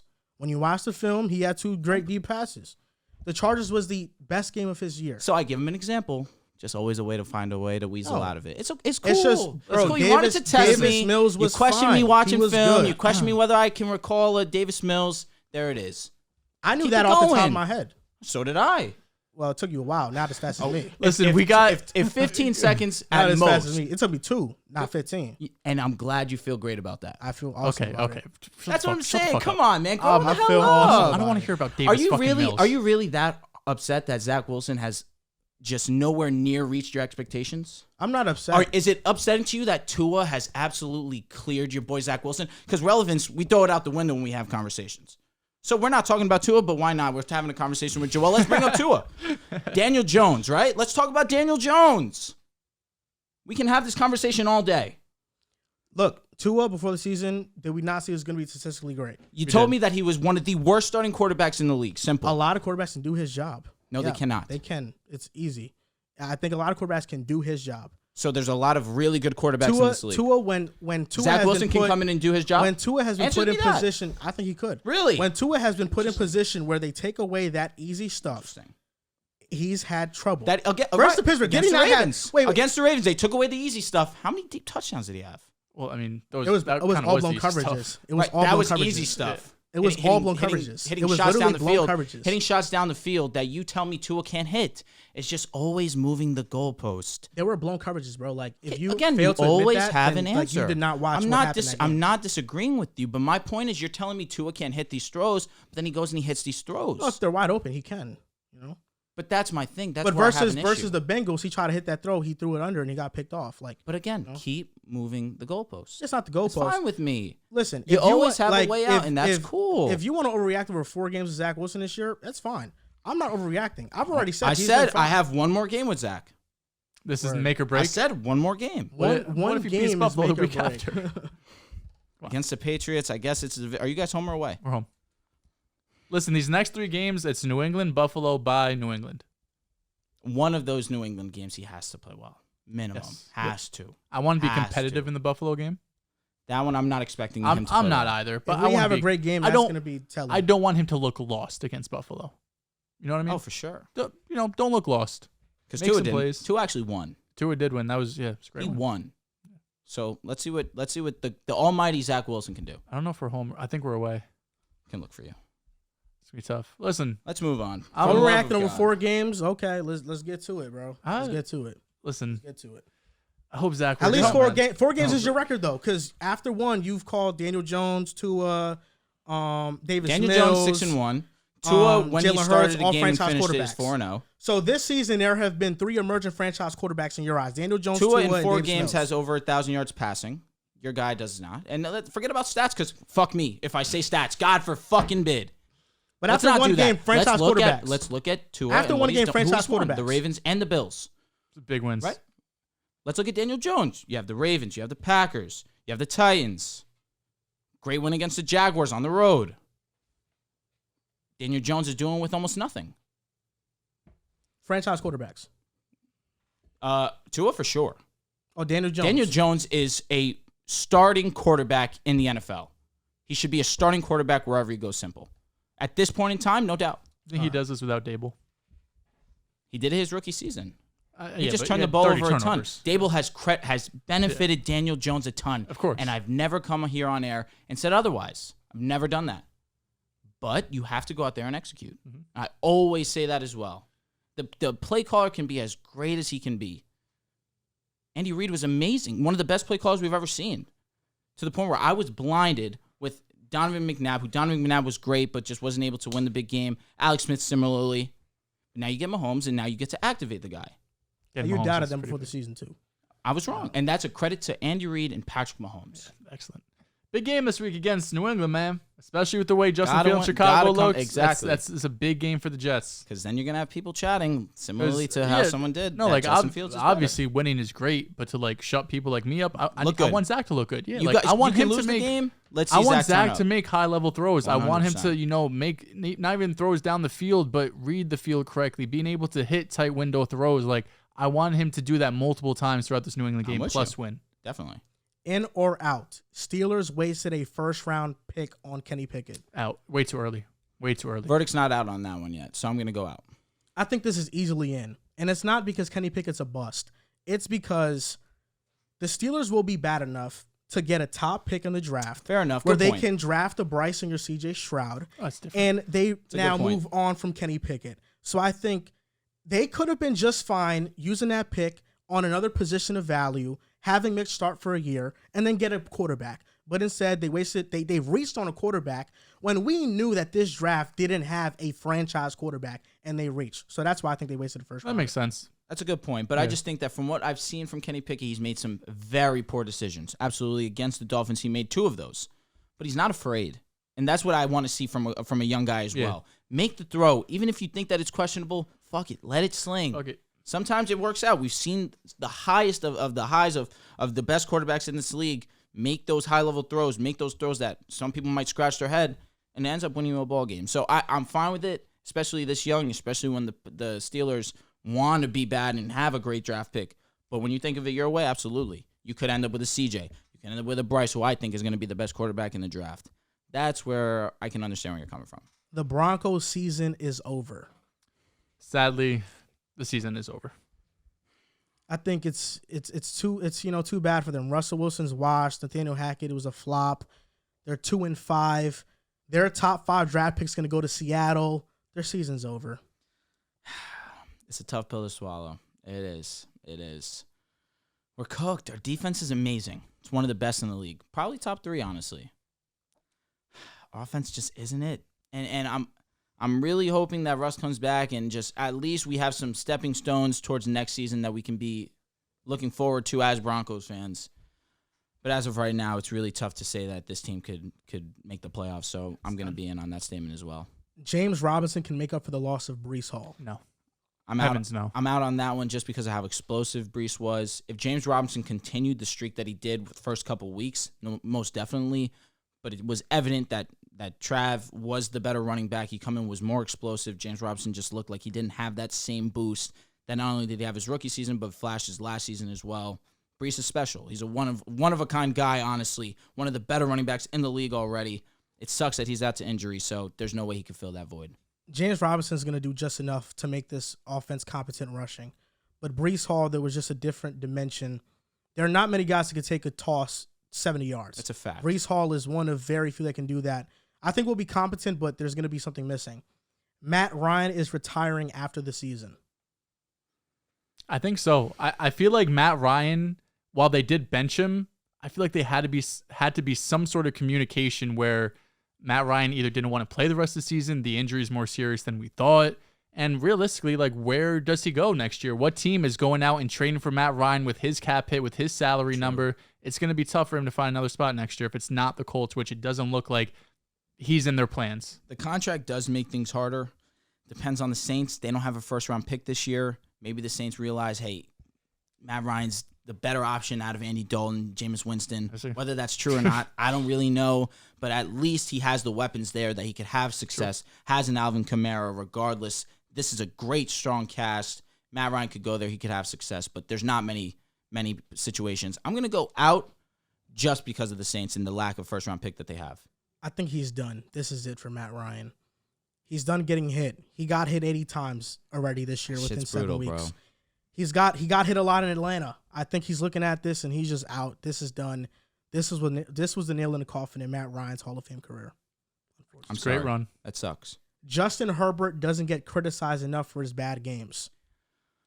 As someone who believes Herbert is a top 3 quarterback in the league, I'm going to go in. It's time that we got to start criticizing him. Yes, he's been playing with broken cartilage in his ribs. That's something that you do have to account for. But even still, if you're playing, you gotta be healthy enough that you deserve criticism if you do not show up and step up to the plate. Losing this past weekend against the Seattle Seahawks is inexcusable.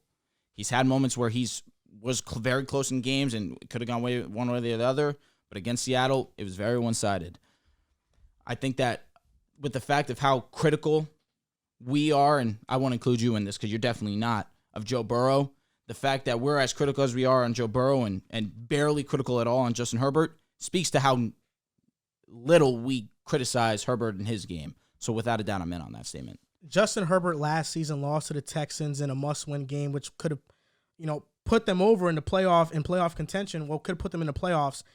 Justin Herbert last year lost to the Raiders, lost to the Texans. I know he had injuries, but with Justin Herbert, there's always an excuse. Oh, somebody's injured. This guy's hurt. The defense didn't play well. But versus Seattle this past week, the interception was his fault.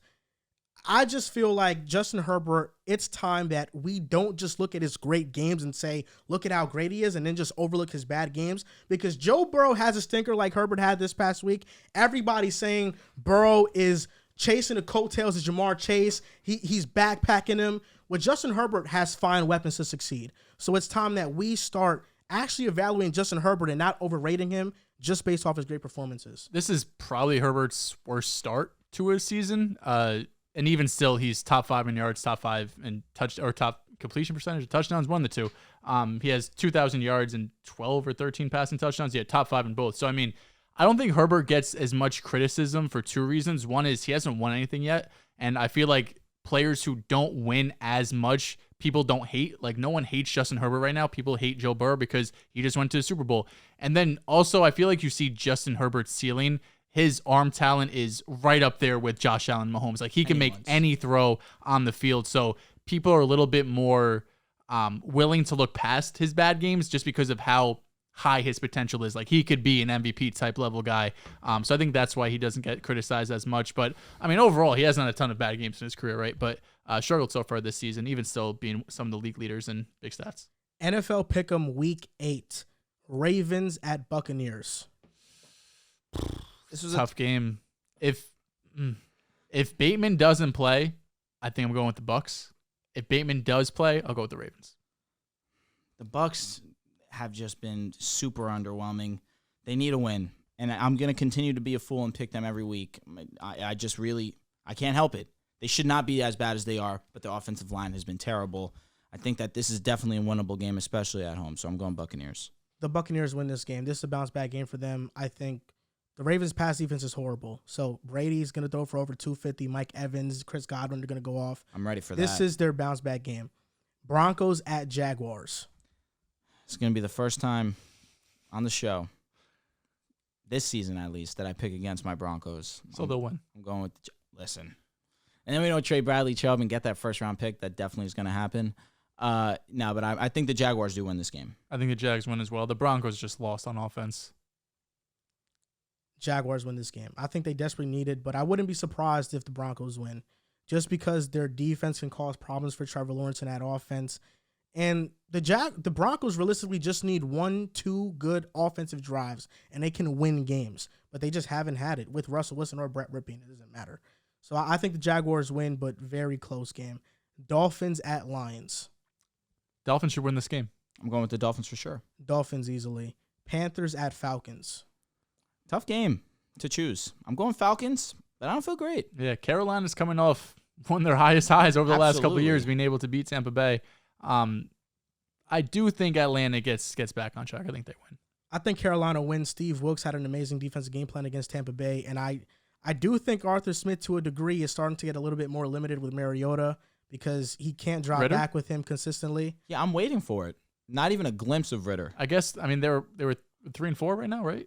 Yeah, I think Ritter maybe comes in after, like, post-week 10. Post-week 11. But I think the Panthers win this one. And Steve Wilkes, I wouldn't be surprised if after the season we're talking about him potentially being the mainstay head coach for the Panthers. Cardinals at Vikings. I'm going with the Vikings. Going with the Vikings as well. I feel like this is going to be a very, very close game. Of course, it's the Vikings. I want to pick Minnesota, but something about this game tells me Arizona got a little momentum. D-Hop is back. Kyler making things happen. Kyler's like that. Surprise. I'm going to pick Arizona in this game. I think they upset Minnesota. That. Honestly, I do. Bears at Cowboys. Cowboys. Yeah, Cowboys win this game. Hopefully it looks a bit prettier than last week. Facts. Yep. I have the Cowboys in this game. Raiders at Saints. Another tough game, but I'm going with the Raiders. Raiders have looked good. Their run offense has been great. Tay's going to continue to feast. Andy Dalton's going to give that defense a couple interceptions. The Raiders offensively clear them. Raiders should get it done. I got the Raiders in this game. Steelers at Eagles. Eagles should smoke them. Eagles should win pretty easily. Patriots at Jets. Listen, I have the Jets winning this game. You're at home. There's no excuse. Get it done. Jets just won games. 4-game win streak. First time, long time. Defense is elite. Offense without Breece Hall, it's going to look different. It's going to be a lot more on Zach's shoulders. Best thing is that Mike Carter's not a scrub. He's not. No. It's just when you could get those I don't want to call it cheap plays where you just take 60 yards for a touchdown or 6 yards, get down to the one, makes offense a lot easier. But Jets should get it done. If Mac Jones starts, this game does scare me a bit more because I don't think Bailey Zappe's very good. I'm going with the Jets in this one. I think our defense stifles their offense, and I think Zach Wilson's going to have a really good day. We didn't talk about the Patriots quarterback situation at all, but real quick, how ugly was that last night? I loved it. You gave him 2 drives, and you're just like, nah, Bailey Zappi. Nothing makes me happier than the Patriots just fucking failing. So stupid. Yeah, it's ridiculous. Titans at Texans. Titans should win this game. I have Titans for sure. I have the Titans in this game. Giants at Seahawks. An amazing game we're going to watch. Is this 1 o'clock or 4? I think 4.